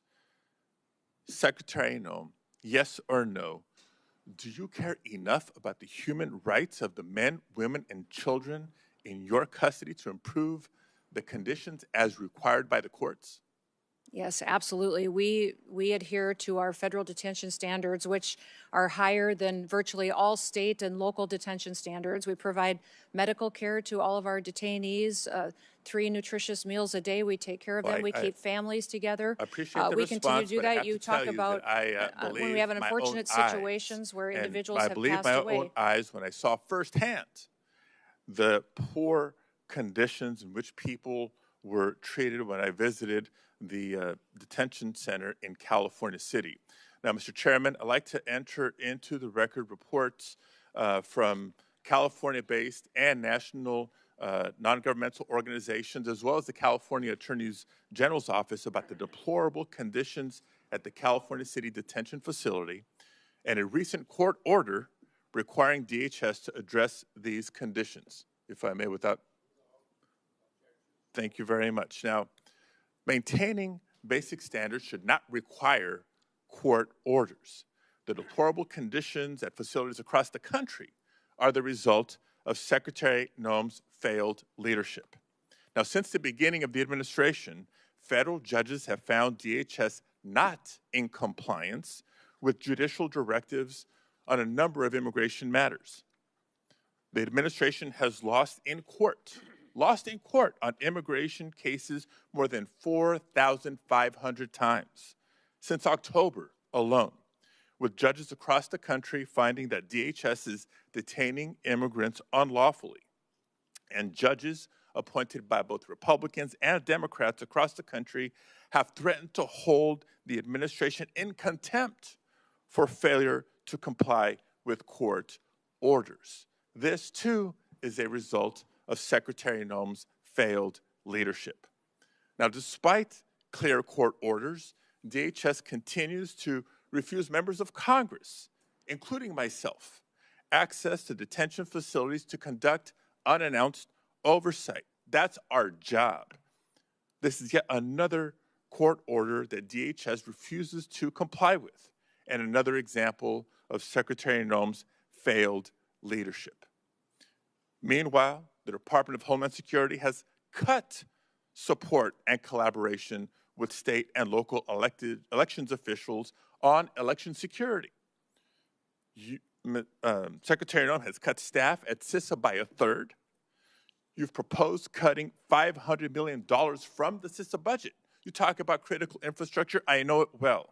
And this is after having transferred $144 million from CISA to ICE last year for immigration enforcement. All this at a time when our country is more vulnerable to cyber attacks than ever. Another example of Kristi Noem's failed leadership. And now the department's also playing political games with the distribution of disaster aid, another sign of failed leadership. And on the topic of immigration enforcement, despite the DHS database that supposedly showcases the worst of the worst, a DHS spokesperson recently admitted that the database was full of inaccurate information. What we know is true, based on DHS's own data, is that less than 14% of those arrested by ICE and CBP have previously been charged with or convicted of violent crimes. Lies have become the pattern or practice of Kristi Noem's DHS. In the fall of last year, Secretary Noem asserted that no American citizens have been arrested or detained, despite more than 170 verified reports to the contrary. During a House Homeland Security Committee oversight hearing recently, Secretary Noem claimed that DHS had not deported veterans, not under this administration. And seconds later, Representative Magaziner presented via a video call Se-Jun Park, a veteran who earned a Purple Heart, but was deported by Secretary Noem's DHS. And so it comes as no surprise that not just the Secretary directly, but her representatives within the department have repeatedly lied to the American people about how the officers and agents under her charge have beaten, tased, shot at, and killed. Secretary Noem, before you even knew the facts or even allowed for a credible investigation to be conducted, you called Renee Good and Alex Preddy domestic terrorists for exercising their First Amendment rights. And just last week, DHS lied yet again about abandoning a Rohingya refugee, a nearly blind man who couldn't speak or understand English, in the parking lot of a closed coffee shop, only for him to die in the freezing streets of Buffalo. These are not accusations, colleagues. I submit for the record reports, declarations, other documents confirming these lies. For all these reasons and more, Secretary Noem, you should resign, or the president should fire you, or the House should vote to impeach. Did you want those put in the record? Without objection.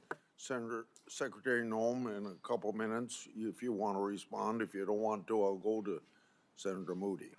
I just wish that Senator Padilla would have used his time to talk about Kate Steinle or other families that lost loved ones that aren't here anymore because of violent, illegal criminals that are in this country that we are charged with removing to protect American citizens. He didn't use any of his time to talk about victims that have been perpetuated by Joe Biden's invasion over the southern border. He didn't talk about the 1.7 billion lives that were saved by the amount of drugs that we've stopped in the last year from coming into our country and killing Americans and many other people. He didn't talk about the fact that we have the lowest murder rate in the last 125 years because of President Trump and the work that he has done to keep Americans safe. He didn't talk about the fact that American citizens should be the priority in this country because they're American citizens. I know he's very concerned about illegal aliens, but my job as the Secretary of Homeland Security is to get up every day and to put American citizens first and keep them safe here in the homeland. And I'll continue to defend the homeland every moment of every day that I get the chance and that I'm blessed to. Thank you. Senator Moody. Thank you, Mr. Chairman, and thank you, Secretary, for being here today. I know it's been a long morning, and certainly we appreciate you being here to answer some really tough questions. But I think questions that are important to have for the American people to know what their government is doing and how it's placing their interests first, finally, and caring about the sovereignty and safety and security and stability of this country. And I know President Trump came in on day one and said, we're taking this back. We've just witnessed years and years of devastation to our communities as a result of a president who was asleep at the wheel or allowed the radicals to run the White House and just pretty much abolished ICE, abolished Border Patrol, basically. I mean, just in your understanding, I know you have previously served as a congresswoman, as a governor, but just in your understanding, have you ever seen anything like the dereliction of duty by a president as it relates to immigration and the safety of a nation? No, it was alarming, and under that invasion, every state was a border state. Even though I was from South Dakota and the governor there, we were the first state to deploy National Guard down to help support Texas in their efforts to keep our country safe, because we saw millions of people coming into this country unvetted. We saw other countries sending their criminals and emptying out their prisons and their mental health institutes and sending people to our country to make them our problem and to deal with and to try to protect our American citizens from any crimes that they would commit. So that's why I took this job, and why I'm blessed and honored that President Trump has asked me to do this job, is because I get the chance every single day to try to stop the damage that invasion has corrected and to try to make sure that America is safe here on our homeland. Your predecessor sat right there in front of this committee. I sure wish I would have been on this committee at the time. At the time, I was the Florida Attorney General dealing with the effects and consequences, the jeopardy to the safety of Floridians as a result of President Biden and his policies. But your predecessor, Mayorkas, sat right there and said under oath that the border was secure and that they were following the laws. And in fact, when I knew, with my team, my great team in Florida, not only within the Attorney General's office, but with the sheriffs across the state, local law enforcement, they saw what was happening. They saw the trafficking of children. They saw the peddling of poison in our communities. They saw what was happening as a result of an unencumbered border, a non-existent border, and the effects it was having in our state. I saw that firsthand. In fact, President Biden came in, and in his policies, and I think it's really important that we put this in perspective, because we have some families here today with us that have lost loved ones.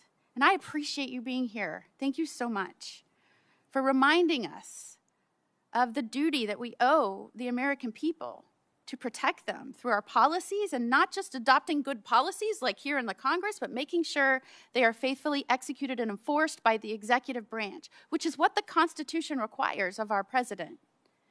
And so I appreciate you being here and reminding us all of the solemn responsibility and duties that we owe you. And we owe every American out there that's trusted us with these roles. President Biden came in and upended precedent of Democratic and Republican presidents. And that precedent was to deport those here illegally that had committed felony crimes, from trafficking to violent crimes to other types of crimes where they would have been deported. They stopped doing that. They reversed that policy. We also saw policies at the border that required more and more people to be pushed in. I would say, and I said many times, they are requiring a certain number of people every day to be pushed in, quotas, and they were demanding that they process faster, faster, faster, faster until vetting was practically non-existent. Do you remember that? Yes. Do you remember that anywhere between 11 million and the 20 million people that came in, we were talking about the fact that encountered people were on the terrorist watch list, had been murderers, had been rapists, had been drug traffickers. We had encountered those people that were trying to come in. But can you acknowledge and do you remember that there were many gotaways, millions, that we have no idea their background? We have no idea why they didn't walk up and go to the welcoming committee, which was what President Biden rolled out. We don't know their backgrounds, and we don't know where they are today. Is that correct? Yes, and because the Biden administration pulled Border Patrol agents off the border and used them to process people and to feed people and to move paperwork, great chunks of our border had no surveillance at all. There was no security on other chunks of our border, and the cartel used that as a mechanism to divert attention. They would push thousands of people across the border in locations so that the other part of the border miles down could be exposed and they could move their human trafficking and their drugs across the border unimpeded. The Biden administration facilitated that and gave the cartels exactly what they needed to enrich themselves, to commit their crimes, to build themselves up and perpetuate more violence. And that's why we're dealing with cartels now that are foreign terrorist organizations that are everywhere in this country. Years ago, you wouldn't even heard of foreign gangs like MS-13 or TDA. In fact, TDA didn't have a presence. Taking over apartment complexes. Yes, absolutely. But we sure saw that during the Biden administration. Yeah, and in addition to breaking down any sense of border, pushing more and more in, more and more, to where the Border Patrol said they were telling us they were asking us for our advice how not to stop it, but how they could process faster. They also built programs to make it easier during that surge, overwhelming surge, using apps to make it easier to come over here. And many of those folks were not vetted. In fact, we found them committing crimes in our nation after they came over on the app. Is that correct? That is An app correct. I alleged was illegal and couldn't be done, but yet they pushed forward even though we were experiencing a historic surge and influx at our border. Is that correct? That is correct, yes. In fact, some Democratic states even had to declare an emergency based on Biden's policies and what was going on, right? That is correct. And they declared an emergency and they demanded more money from the administration because they couldn't keep pace with the emergency that the Democratic President Biden and his radical handlers created. Correct. And at the same time as Florida Attorney General, I got calls from around my state that drug traffickers that were prosecuted here that were not American citizens, but they were incarcerated in federal prisons.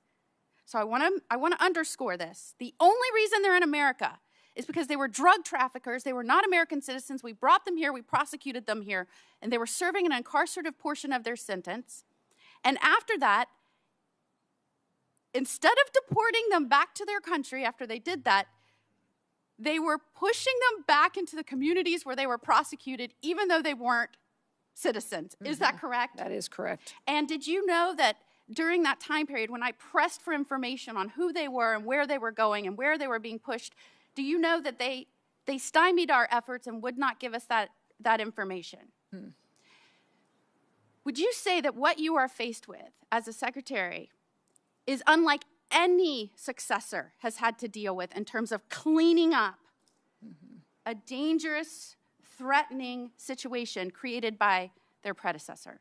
Yes, absolutely. And it's not just the illegal immigration situation. It's the crime. It's the amount of individuals in this country that wish to do us harm that they let in, the amount of known and suspected terrorists that we know are here that we need to find and remove before they perpetuate harm on this country, to the neglect at FEMA, the politicization of FEMA, how they only did disaster response to individuals who aligned with the Democratic Party and their ideals and ignored other families who were suffering and had lost everything.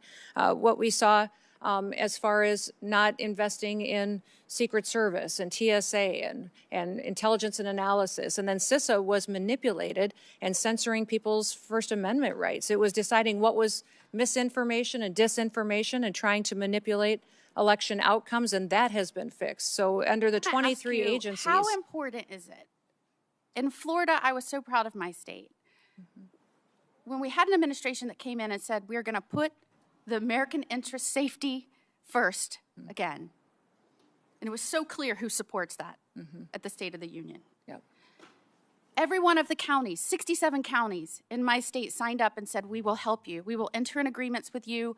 We will help you track these people down that should not be here, that have committed crimes. We will work with you. I, as a senator, said, let's get you money to help reimburse them for those efforts. Does that make a difference? And did you see a difference in the way you engaged with states and the stability and safety of all involved when you didn't have people working with you hand in hand? Oh, absolutely. And we're thrilled. We have over 1,400 law enforcement agreements through the 287G program at the state and local level that have partnered with us to do operations to address public safety threats and to get them out of communities. And those individuals that are local law enforcement are critical partners in the success and safety of the American people. And I would just ask for you to keep engaging with those sheriffs of the local communities, asking how they think best to safely do these operations. I think Just spent yesterday with all of our sheriffs, with That's all great four to hear. associations and hundreds of sheriffs, thanking them for the work they do. Thank you for being here. Senator Schiff. Thank you, Mr. Chairman. And thank you to the families who are here who have lost loved ones, both who lost loved ones to violence perpetrated by immigrants, but also to those who have been seriously injured by ICE agents, and to those watching who have had family members killed by ICE agents. Madam Secretary, I want to ask you about one of the first claims you made in the immediate aftermath of the shooting of Renee Good and Alex Preddy. You accused them both, I think, within hours of engaging in domestic terrorism. You've testified earlier that you did so based on preliminary field reports. Who told you that these two victims were engaged in domestic terrorism? Where did you get that information from? I've said before, and will repeat again for you, Senator, that those reports were coming from on-the-ground agents that were there. It was a chaotic scene. So you spoke to agents on the ground who told you they were domestic terrorism? Yes. Domestic terrorists?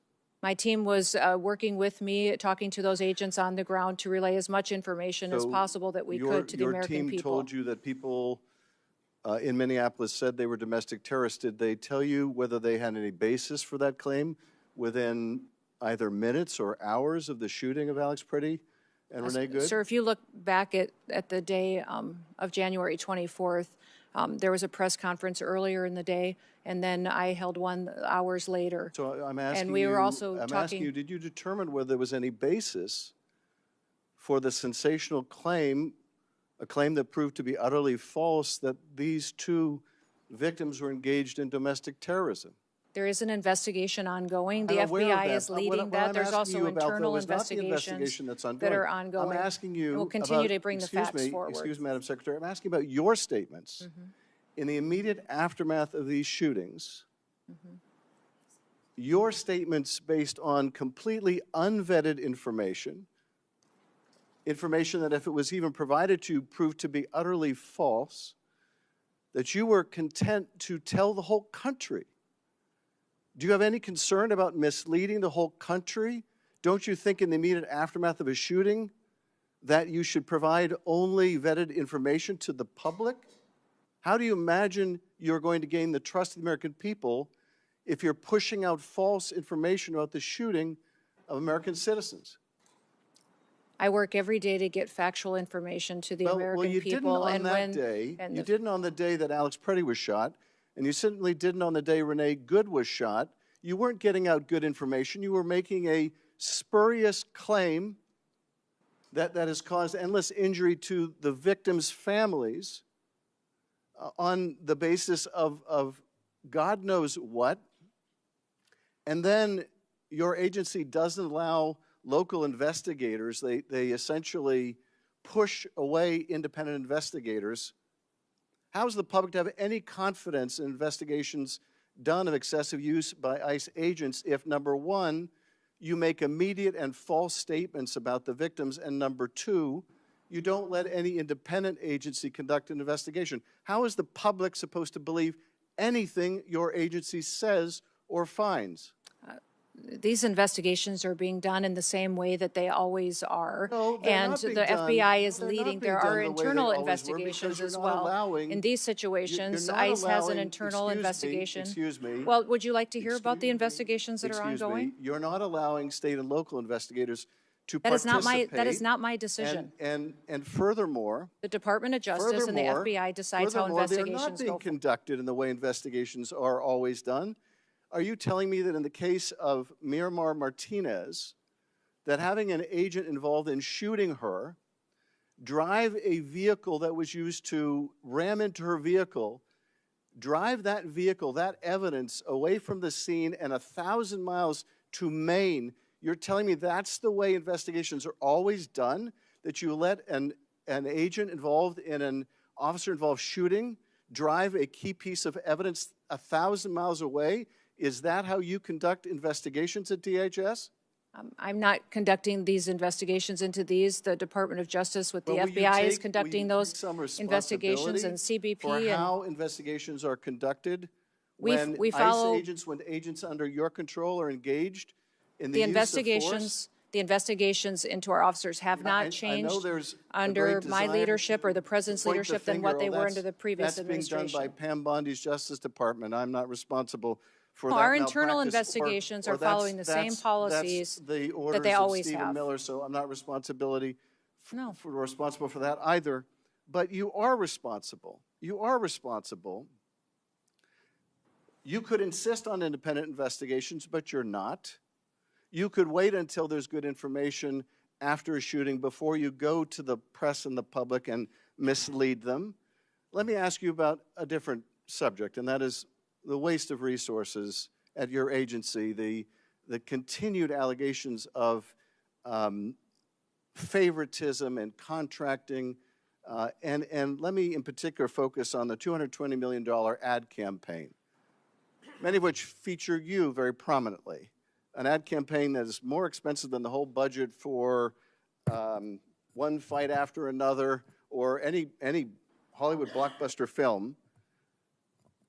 So let me ask you, you said that the president approved this vast expenditure on a media campaign that largely profiles you. How do you know that? Did he approve it to you personally?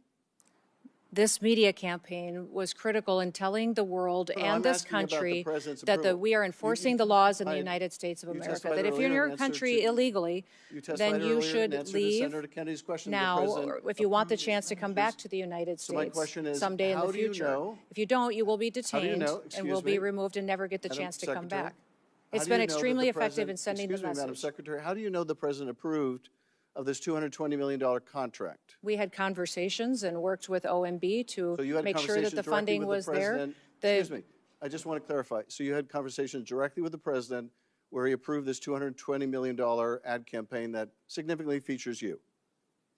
Is that Sir, correct? this campaign was talking about making sure that people knew that our laws were being enforced. Again, I want to make sure that we we're not continue to go through the misunderstanding each process. other. It was a So the competitive president bid approved- campaign. excuse I me. had nothing of choosing. Excuse me, so the president approved this expenditure? Sir, I've been explaining this to you how it when it was a competitive process. Well, the okay, career you say it was officials at the competitive process. Department of I guess Homeland you don't wanna- Security You don't want to chose confirm the the best president's role in this, and I can understand why.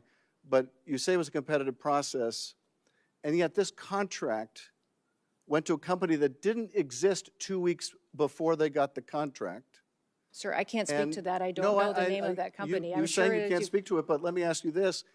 Are you saying it's just a coincidence? It's just a happy circumstance? It's just a saying that- a fortuitous event that 143 million of that went to a subcontractor that you worked with extensively as governor in South Dakota or during your campaign, that is just coincidental? The same process was followed for this So it's- media so it- contract than any other so media just a- contract that's just- happened. just a At the coincidence then. Department of Homeland And- Security, I had and- nothing to do and no political You had had any nothing to do with it. Nothing to no do with it. So choosing of who the just a contractors coincidence- and we don't excuse have a me, legal process for just a weighing in on coincidence subcontractors. also- It doesn't exist. Excuse me, just a coincidence also then that this $143 To ask million questions, you should want excuse me, the answers. I'm trying to ask a question. You're trying to So say that this just- was a political just- decision and it just absolutely another- was not. I'm just asking you. So it's just a coincidence that a $143 million subcontract went to the husband of your press person, also someone that Corey Lewandowski, one of your special government employees, worked with extensively. So that was all a coincidence, right? Because you had no knowledge of this, no Media involvement. company that and none gets of the the people around you had any involvement. the ability to So choose the taxpayers should just subcontractors. assume We don't this is weigh a in coincidence. on who subcontractors are. There's not a legal process for us to determine what subcontractors are a part of a contract So can that you- goes out can for a you competitive state- bid. can you state And for the only record- career employees at excuse me, DHS were in on the Can you choosing of state those for media the record contracts. then that neither you nor Mr. Lewandowski nor your press secretary, married to the husband of the person who got this $143 million We were contract, not a part of the can you state for the decision-making. record that none of you that I've just described had any role, played any part, made any communication with any government agency that was involved in deciding who would get that contract? To the best of my knowledge, none of us were involved in deciding who got those contracts Not for in the media deciding, but campaign. were any of you involved in advocating, communicating, or expressing a Not to preference my knowledge, in Senator, any way not to with my the government? knowledge, Excuse Senator. me. Let me just finish the question. Were any of you involved in any way in communicating, expressing a preference in any form, manner, verbal, written, with any government agency that was involved in the contracting The process? same process was followed for that contract that is You're for not all answering media my question. contracts that have gone forward. To my knowledge, or no? there was no involvement whatsoever of anybody that is on the political appointee side of this position and that media contract. Thank you, Mr. Chairman. I yield back. Thank you very much, Mr. Chairman. Secretary Noem, good to see you again. Good to see you, too. If I could just start with a Missouri question. Last time you and I visited over in the Homeland Security Committee was shortly following a massive series of tornadoes in the state of Missouri, and you and I talked about that. You pledged your full support and FEMA support in cleaning up the devastation which has happened. I thank you for that. I just want to follow up on one challenge that has come in the wake of the devastation. In the partnership with the state of Missouri, the city of St. Louis has stood up a debris removal project. Local officials currently estimate that about 10,000 homes, these were very significant tornadoes, about 10,000 homes in the area will require some assistance, debris removal assistance, by the time that efforts are completed. FEMA has very helpfully helped to fund this debris removal. Thank you for that. My question for you is, some of the conditions that have been placed on the funds by FEMA mean that only 100 or 200 homes out of those 10,000 can actually get access to FEMA debris removal funds. Here's my question for you. Would you be willing to work with me and the state of Missouri to see if we can remove some of this red tape so that more folks, more residents in the city, we're talking about thousands and thousands of people now, can get access to the debris removal and cleanup and get back in their homes if they need to, have their homes appropriately remedied so that folks can get a roof over their head? Yes, I will. Thank you. Thank you again for all of your help on this. It's really been tremendous.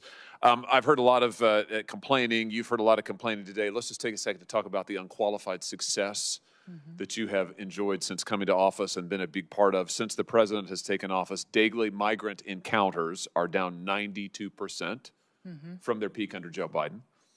Daily border apprehensions are down 95%. In fact, if I've got my numbers right, you correct me if I'm wrong, last year Southwest border apprehensions came in at the lowest annual total since 1970. So in 55 years, for 7 consecutive months, Border Patrol has released 0 illegal aliens into the country. 0.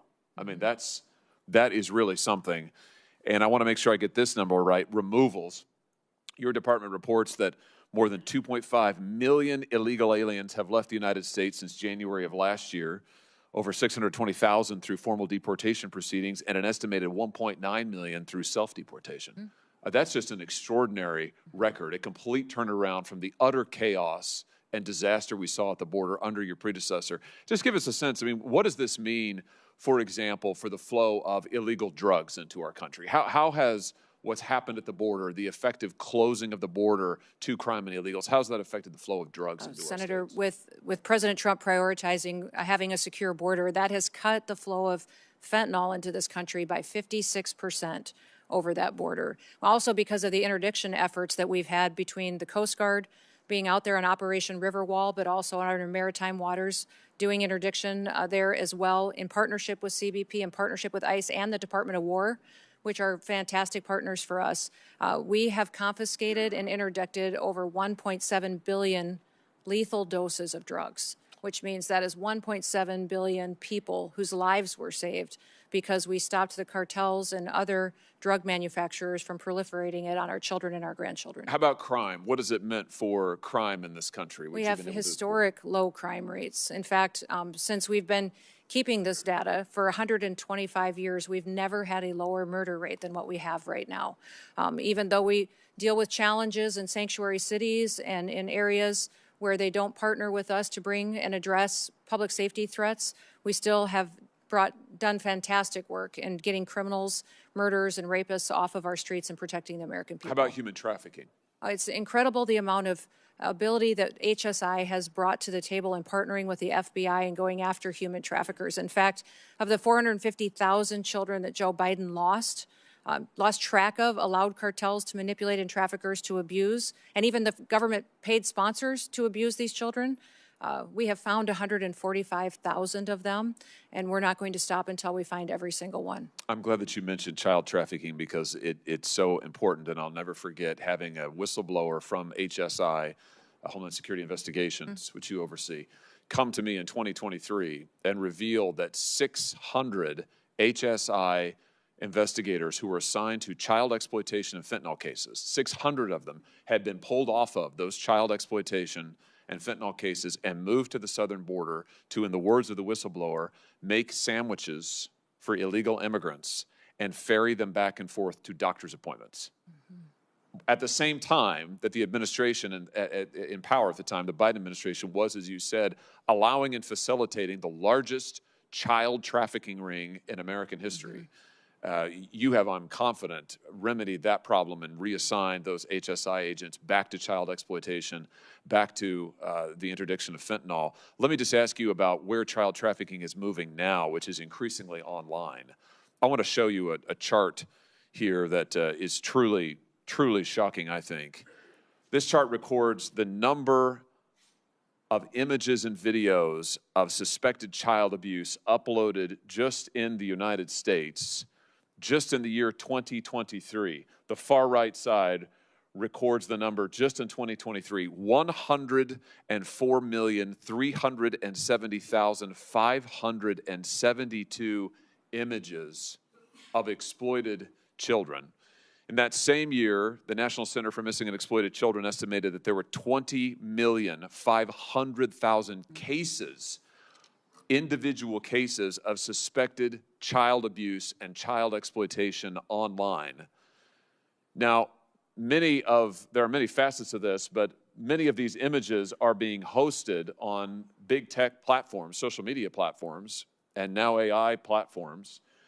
We've talked about Homeland Security Investigations. You have a mandate and a unit to investigate child exploitation, to work with the FBI to prosecute it. My question is, first, are you getting cooperation when it comes to identifying the children in these images? Are you getting cooperation from the social media platforms who frequently are hosting these images to identify and then to take down the images? Are they helping you in your work of going after the abusers? Yes, they are partnering with us. There's always more we can do, but President Trump has done a fantastic job bringing them to the table and getting them to engage with us to go after these criminals and these individuals who abuse our children. You know, my big concern is with all of these data centers, I think there's 3,000 or 4,000 in the United States and another 4,000 that are coming online. If we don't take action soon and keep the pressure up to get rid of these images and to get the trafficking rings that are using these platforms to carry on their exploitation and to feed their trafficking rings, if we don't do that, I'm afraid that these data centers are going to be child porn libraries. You know, we're going to have 4,000 more child porn libraries in the United States of America. I don't want that. I know that you don't want that, and I just want to call on these companies again here today to take down these images and to allow the victims of these images and of this exploitation to be able to get into court and have their day in court. Currently, these companies are completely immune from any accountability in court, as you know, Madam Secretary.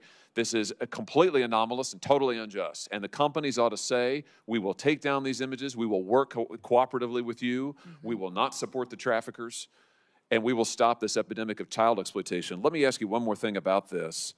You know, with all of these images of kids online, I was shocked to learn recently that hundreds of thousands of children in these images are unidentified, which means that We don't know who they are. We don't know where they are. And maybe most significantly, we don't know where their abusers are. Now, I know that DHS works very hard on this. You have an entire section that works on victim identification and rescue. My question is to you, is it time for Congress maybe to give you some more resources? Yeah, I know that you've got agents who are working hard. There's multiple databases of these exploited children. In the Interpol database alone, 90,000 kids are completely unidentified. In the UK's database, it's over 200,000. So here are these kids, there are pictures of them getting abused, exploited. We don't know who they are. We don't know where to send folks. Would it be helpful to you? Here's my question. Would it be helpful to you if Congress said, you know what, we're going to create more analysts, more child abuse expert positions, more forensic analysts, and more prosecutors to give to you to look at these images, figure out who these kids are, and go after their abusers? Would that be helpful in tackling this epidemic? Yes, it'd be incredibly helpful, and especially HSI are experts at this work, and to have more resources to focus on these investigations would free more kids from that life of victimhood. Tremendous. Well, I look forward to working with you on that. I'm going to introduce legislation to do Good. just that. Thank you for the terrific work you're doing to end the epidemic of child exploitation in our country, to find the missing children that were brought in over the border, but also to find these children and to bring their abusers to justice. Thank you, Mr. Chairman. Senator Welch. Thank you very much, Mr. Chairman. First of all, I would like to acknowledge the families that are here, and you have my condolences. We appreciate your participation. I'd also like to acknowledge others who've lost their lives as a result of violence that did occur with ICE agents. Second, on the question of, Madam Secretary, welcome. On the question of Alex Preddy and Renee Good, I heard your answers to my colleague, Senator Schiff. But knowing what you do know, do you want to take an opportunity to apologize to their families that you characterized them on the basis of the information you had at the time, that they were engaged in domestic terrorism? Yeah, I certainly offer my condolences to these families and for their loss. And it was a tragic situation that we saw in Minneapolis, and we continue to work to make sure that those situations are handled appropriately. Question. I understand you're offering condolences. You said something that accused them of being domestic terrorists. A 37-year-old mother of three, a 37-year-old Veteran Administration nurse. One question, do you want to apologize for that characterization that they were domestic terrorists? I will continue every day to get up and to work hard to give everybody factual information and do all that I can to portray it. I want to move on to the use of department resources. Senator Kennedy asked a number of questions about this contract, $220 million. Senator Schiff asked about it as well, and I do too. I don't want to question what the purpose was, but how the award was made. This is $220 million. It was an advertising campaign, as I understand it, that featured you and you on a horse at Mount Rushmore. The contract was a no-bid contract. You acknowledge that? I wasn't involved with this contracting process, so my understanding is that there was many companies that competed for this contract. The answer to that is yes or no. I don't believe it was. I believe other companies competed for this because there was two different vendors that were chosen. I have here a document from usspending.gov. And this document specifically states the justification for no bid contract that goes to Safe America Media and People Who Think. Those are the two entities that did the campaign, correct? I believe it is. I wasn't a part of this contracting process. Let's get serious here. Yes. Okay. Make the Safe America was incorporated 11 days or 7 days by my count before they got an award of $143 million. You have any dispute with that? Are you talking about the subcontractor on that contract? Because we have America. Senator, I wasn't a part of this decision. Okay. We followed the same processes Madam that have been Secretary, our policies and I'll how go these through this was this, and then you conducted can answer. appropriately. I will go through this and then you can answer. I don't want us to be talking over each other. Safe America was incorporated 11 days or 7 days by my account before they got a $143 million contract. Now, as a administrator who has fiscal responsibility over a huge budget, do you realistically think that a company that was created 11 days before they got $143 million is in a position to execute on a $143 million contract? Senator, I can't speak to their business model. I will tell you that since I've been at the department, I have reviewed over 10,000 contracts. I have saved the taxpayers over $13 billion I want to go through this, by Madam Secretary. renegotiating contracts and being more efficient. Mr. Chairman, I don't want the filibuster, all right? And I want my time back.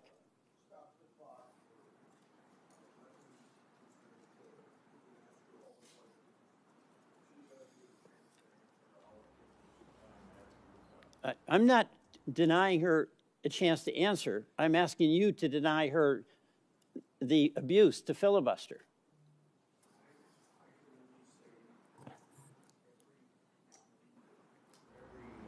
Oversight hearing we have, I just tell the head of the departments that they need to answer as best they can. Okay. If they don't answer a specific senator question just the way it wants to ask, I'm not going to be a referee of that. All right, thank you very much, Mr. Chairman. I'll go through this, all right? This is on a U.S. government website that says that contract for $143 million was a no-bid contract. Public documentation says the contract of $143 million went to the Safe America company, created 11 days before they got an award. That company then subcontracted with the strategy group, and you are familiar with many of the principals in the strategy group, correct? I know one of them. Mr. Yoho. Yes. And let me show you a photograph. That's Mr. Yoho standing next to you, correct? Yes. Now, Mr. Yoho is also the husband of your former spokesperson. Is that correct? Correct. Tricia McLaughlin. Yes. So your former assistant secretary and her husband are the ones that got the subcontract from Safe America, or from Safe America. That's what the record shows. Any dispute about that? No, except there was no politicals, myself or anyone else besides career employees who are a part of that process. Except for putting out those contracts and choosing generous. those vendors. But what you have is the Republican operative. Well, you're trying to insinuate that I'm not insinuating. I'm stating a fact. The fact is you're saying that I weighed in on this contracting process and I did not. Mr. Chairman, the fact is that Mr. Yoho was married to your assistant secretary, is married, correct? Yes, they are still married. All right. And Mr. Yoho also ran an ad campaign for you in your gubernatorial campaign, correct? Yes. And he also attended your inauguration. Yes. And Mr. Yoho received $8.5 million, or his company did, from the taxpayers of South Dakota when you ran an ad promotion showing you doing various jobs like a plumber and a dentist, correct? Again, that was done according to the law and processes at the state of South Dakota. I understand, but yes, this is a person that worked on your campaign. This is a person that worked on your media plan in South Dakota when you were governor, and this is a person who also worked on your memoir. Is that correct? On my memoir? And he worked with Mr. Lewandowski. Is that correct? I don't know, sir. I don't know about the business arrangements they've had in the past. Is your special advisor. Special government employee. Right. For the White and House. Mr. Lewandowski brought Mr. Yoho into your camp. They had worked on the Louisiana governor's campaign, correct? No, I knew Ben Yoho before that. All right. So the person that you knew, Mr. Yoho, the husband of your assistant secretary, is the person in the company that got the subcontract 11 days after this original company, Safe America, was founded. That's the record. So I have a question. Did Mr. Lewandowski receive any compensation directly or indirectly from Safe America or from the strategy group? Senator, I don't have any information to that. I can't speak to that. Would that be of interest I don't think so. for you to find out? Sure. Well, so will you ask Mr. Lewandowski, did he get any compensation directly or indirectly from these contracts? Are you asking me to go ask him? Yes, I am. Ask your special government advisor. I can do that. And you'll get back to us. Get back to you. Yes, All absolutely. right, we will want that. Now, you said at a cabinet meeting on March 24th that we are going to eliminate FEMA. Is that correct? Eliminate FEMA as we know it, that it was no longer going to be a politicized disaster response agency, that President Trump was going to ensure that it was there to respond. We need FEMA reform. The people of Vermont have suffered. We had floods in July 14th of 2023, 2024, and 2025. We need local control. We can't have a FEMA that is abolished or a secretary that promotes abolishing FEMA and not providing services that our citizens in all our states need when they're on the receiving end of a monster storm. FEMA has been responding twice as fast than it ever has in history and empowering states and local emergency management directors to respond. And we come in and support them as well. I saw the graph that Senator Tillis held up, and that's not what that graph says. Mr. Chairman, I yield back. Okay. Three things before I call on Senator. Did you have a couple minutes you wanted to address something, or should I go on? No, that's fine. I just would like to say that FEMA has gone forward and done 60 different emergency disasters, 41 major disasters, and that they have overwhelmingly responded and taken care of American citizens and removed the politicization that Joe Biden put into the agency. I'm proud of the work that FEMA has done. They've deployed dollars immediately and responded and partnered with other agencies to save people, such as the Coast Guard and CBP in the flooding situations in Texas, and have continued to make sure that while local emergencies are executed at the local level, that they're managed by states and that the federal government is there to support. The Department of Homeland Security shutdown is now in its third week. It should come as no surprise that the Democrats opposed enforcement of our immigration laws. They did so for 4 years when they controlled the White House. Just last week, they refused to stand and support President Trump's call to protect American people during the State of the Union, but Homeland Security includes other critical entities like Secret Service, FEMA, TSA, Coast Guard that Democrats refuse to fund and whose workers aren't getting paid. The primary responsibility of the federal government is to keep the American people safe, so it's critical that Democrats fund DHS in the end of this reckless political exercise. The hearing record will remain open for 1 week. Members should get their questions to the secretary at the end of the week. My expectation is that the department will answer the committee's questions for the record. Senator Noem, Secretary Noem, Senator Cruz is going to adjourn this meeting. Okay. I'm going to go to another meeting. I thank you for your appearance today. Senator Cruz. Thank you. Thank you, Mr. Chairman. Madam Secretary. Yes, hi, Senator. Congratulations on a grueling morning. I am the last thing between you and returning to work.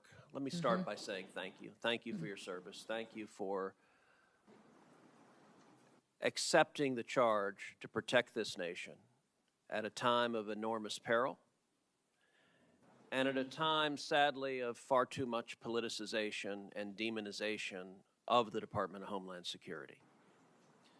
The Department of Homeland Security was founded in the wake of the September 11th attacks, after nearly 3,000 Americans were murdered on our soil. It exists because we learned at terrible cost that vigilance is not optional. And the success of vigilance is quiet and often ignored. It is measured not in headlines, but the absence of them. The flights that land safely. The plots that never materialize. The threats that are intercepted before they reach our communities. Like sentinels standing watch at the walls of a city, the men and women of DHS guard the homeland day and night with extraordinary dedication and professionalism. And yet, over the past 18 days, Democrats have shut down the very department tasked with that mission, weaponizing the budget process to advance political disagreements. The same voices that once called to abolish ICE and defund the police have now left the sentinels unsupported and the watchtower dark.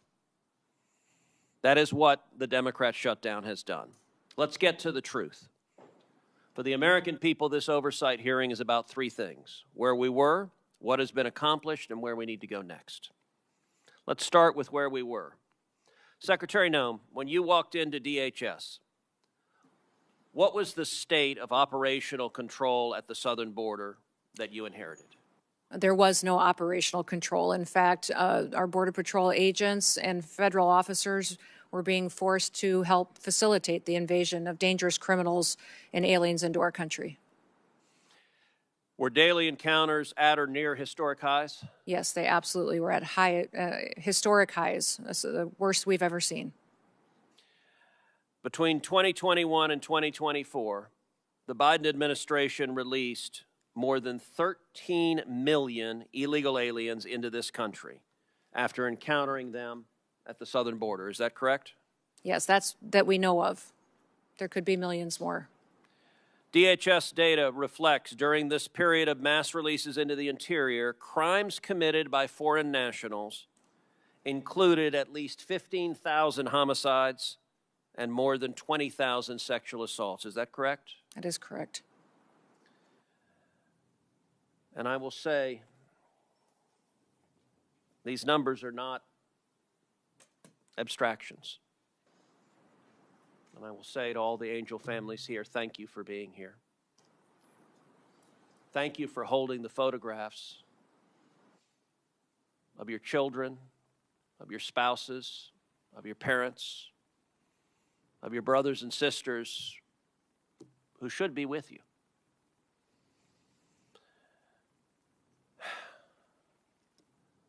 Names like Jocelyn Nungery and Laken Riley and Rachel Marin. Jocelyn, just 12 years old, was killed just miles from my house. Raped and murdered by two Venezuelan gang members that the United States government had apprehended and then released. And when they were released, they traveled to Houston, Texas, and they kidnapped a 12-year-old girl and raped and murdered her.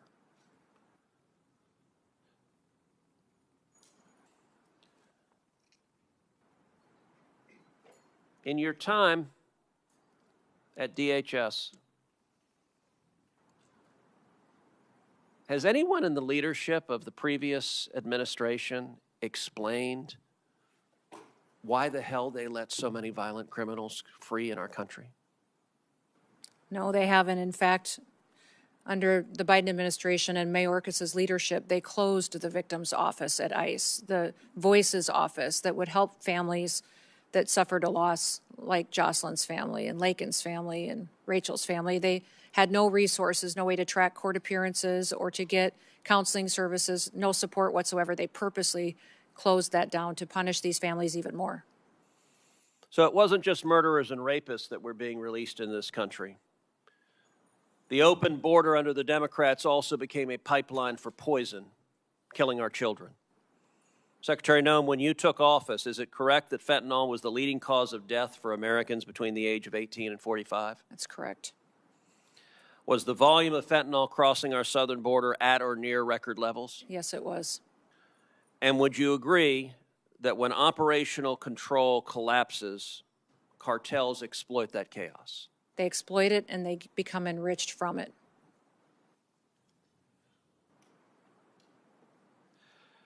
So now let's talk about what has been accomplished under President Trump's leadership. Under President Trump's leadership, we have had 0 illegal aliens released for 10 straight months. Is that correct? That is correct. In President Trump's first year back in office, how many illegal aliens have left the United States? 2.5 million have left voluntarily, and we have arrested, detained, and removed close to 700,000 now. And how many known or suspected terrorists have been removed? We have over 1,500 now today that have been apprehended and are being brought to justice. In the first 100 days of the second Trump administration, is it correct that daily border encounters decreased by approximately 93%? Yes, that is correct. That encounters with gotaways, those who are escaping apprehension, decreased by roughly 95%. That is correct. And that illegal crossings overall fell by 99%. That is correct. And how much in illegal drugs are we interdicting at the border? Well, fentanyl has dropped by 56% in just the last year, from 2024, where there was historic highs coming into the country, to historic lows in 2025 under President Trump's leadership. And I would note that securing the border, targeting narco-terrorists, arresting and prosecuting Nicolas Maduro, all of those have had extraordinary effects. Is it correct that nationwide the murder rate has decreased 20% in the last year? It has. It's at a historic low. In the last 125 years, we are at the lowest murder rate that our country's experienced. Is it also correct that the number of drug overdose deaths in America has decreased 20% in the last year? That is correct. That literally means there are thousands of Americans who are alive today, who would not be alive if President Trump had not been reelected and if Republicans had not won control of Congress. Would you agree with that? That is correct. It means, tragically, that had the Democrats' open border policies continued, there would be more and more rows of people, Americans holding pictures of loved ones. We don't know who the loved ones are that weren't murdered this last year. We don't know who the loved ones were that didn't die of fentanyl overdoses, but we know that many more Americans are dead. Is that correct? That is correct. You know, I will tell you a particularly infuriating illustration. Several weeks ago, the Houston Chronicle had a front page story, top of the fold. Banner headline, murder rate in Houston, Texas decreases by 18%. And Heidi, my wife, handed me the article because she knew it would piss me off. And she was correct. The article says the murder rate has dropped 18%. Experts are baffled as to why, and we can think of no reason whatsoever why the murder rate would drop. It clearly is not connected to anything that is happening anywhere. Madam Secretary, is it a reasonable inference that arresting and deporting murderers and gangbangers results in fewer murders? That is correct. Yes, sir.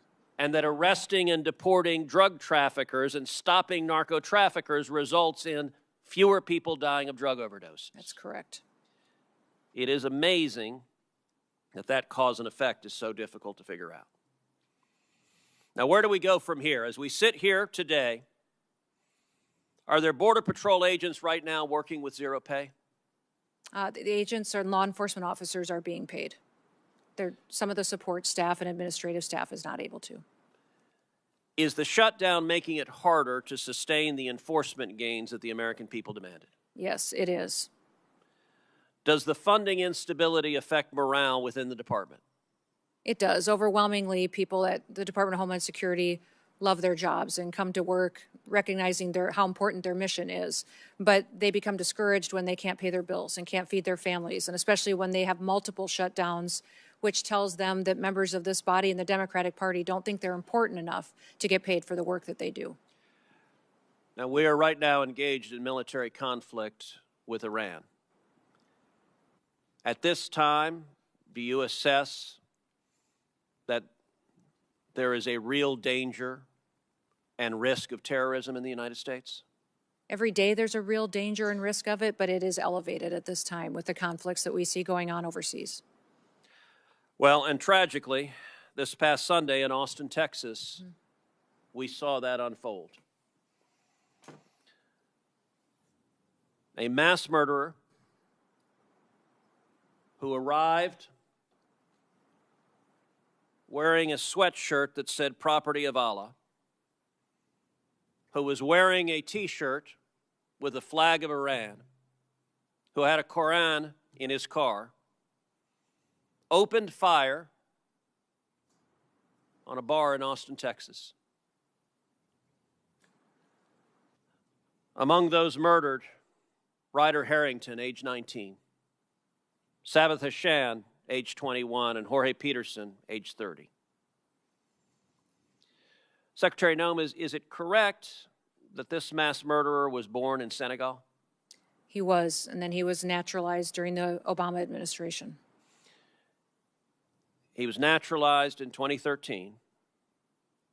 Would you agree that weaknesses in screening, vetting, or oversight, even in years in the past, can reverberate years later with deadly consequences?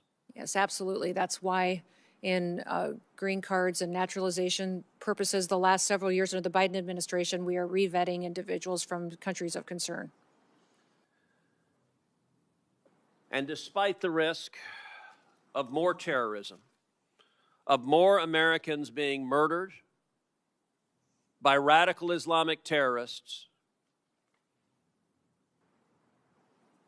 Democrats are nonetheless voting over and over again to cut off funding to the Department of Homeland Security. And encouraging resistance against our law enforcement, encouraging violent rioters to continue to resist us and to protest against ICE and the operations that we do to uphold the law.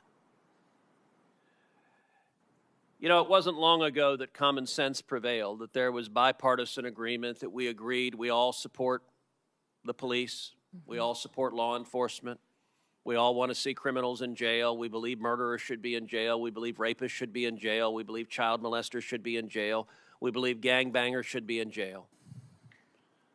Today, tragically, the Democrat Party has decided they are the party of illegal immigrants, they are the party of murderers and rapists and child molesters and gangbangers.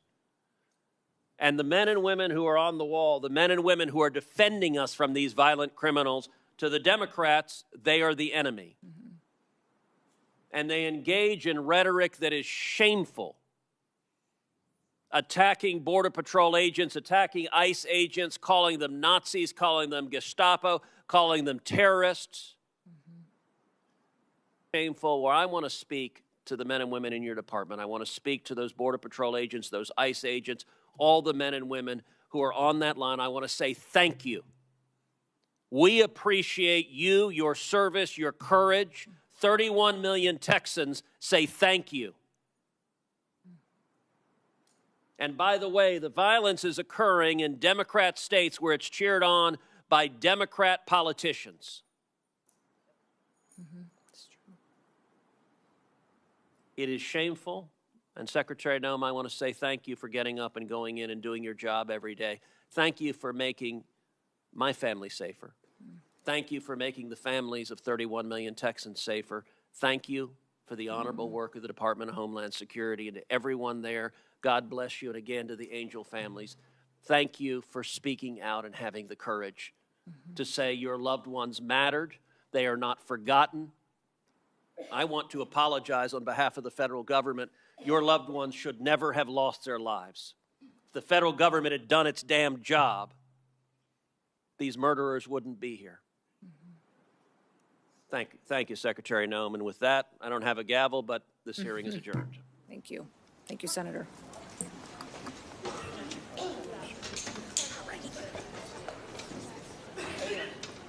I know. Kristi Noem, you should be ashamed of your testimony. You lied, and you literally spun everything wrong.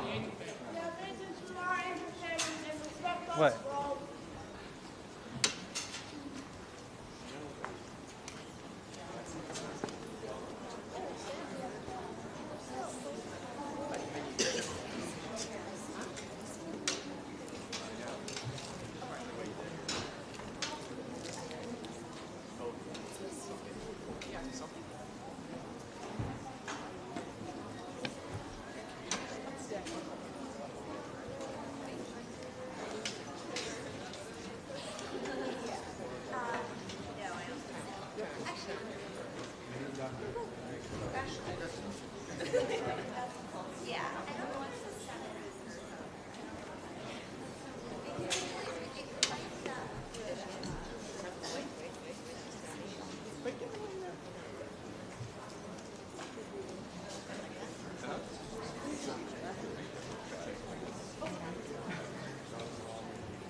I know.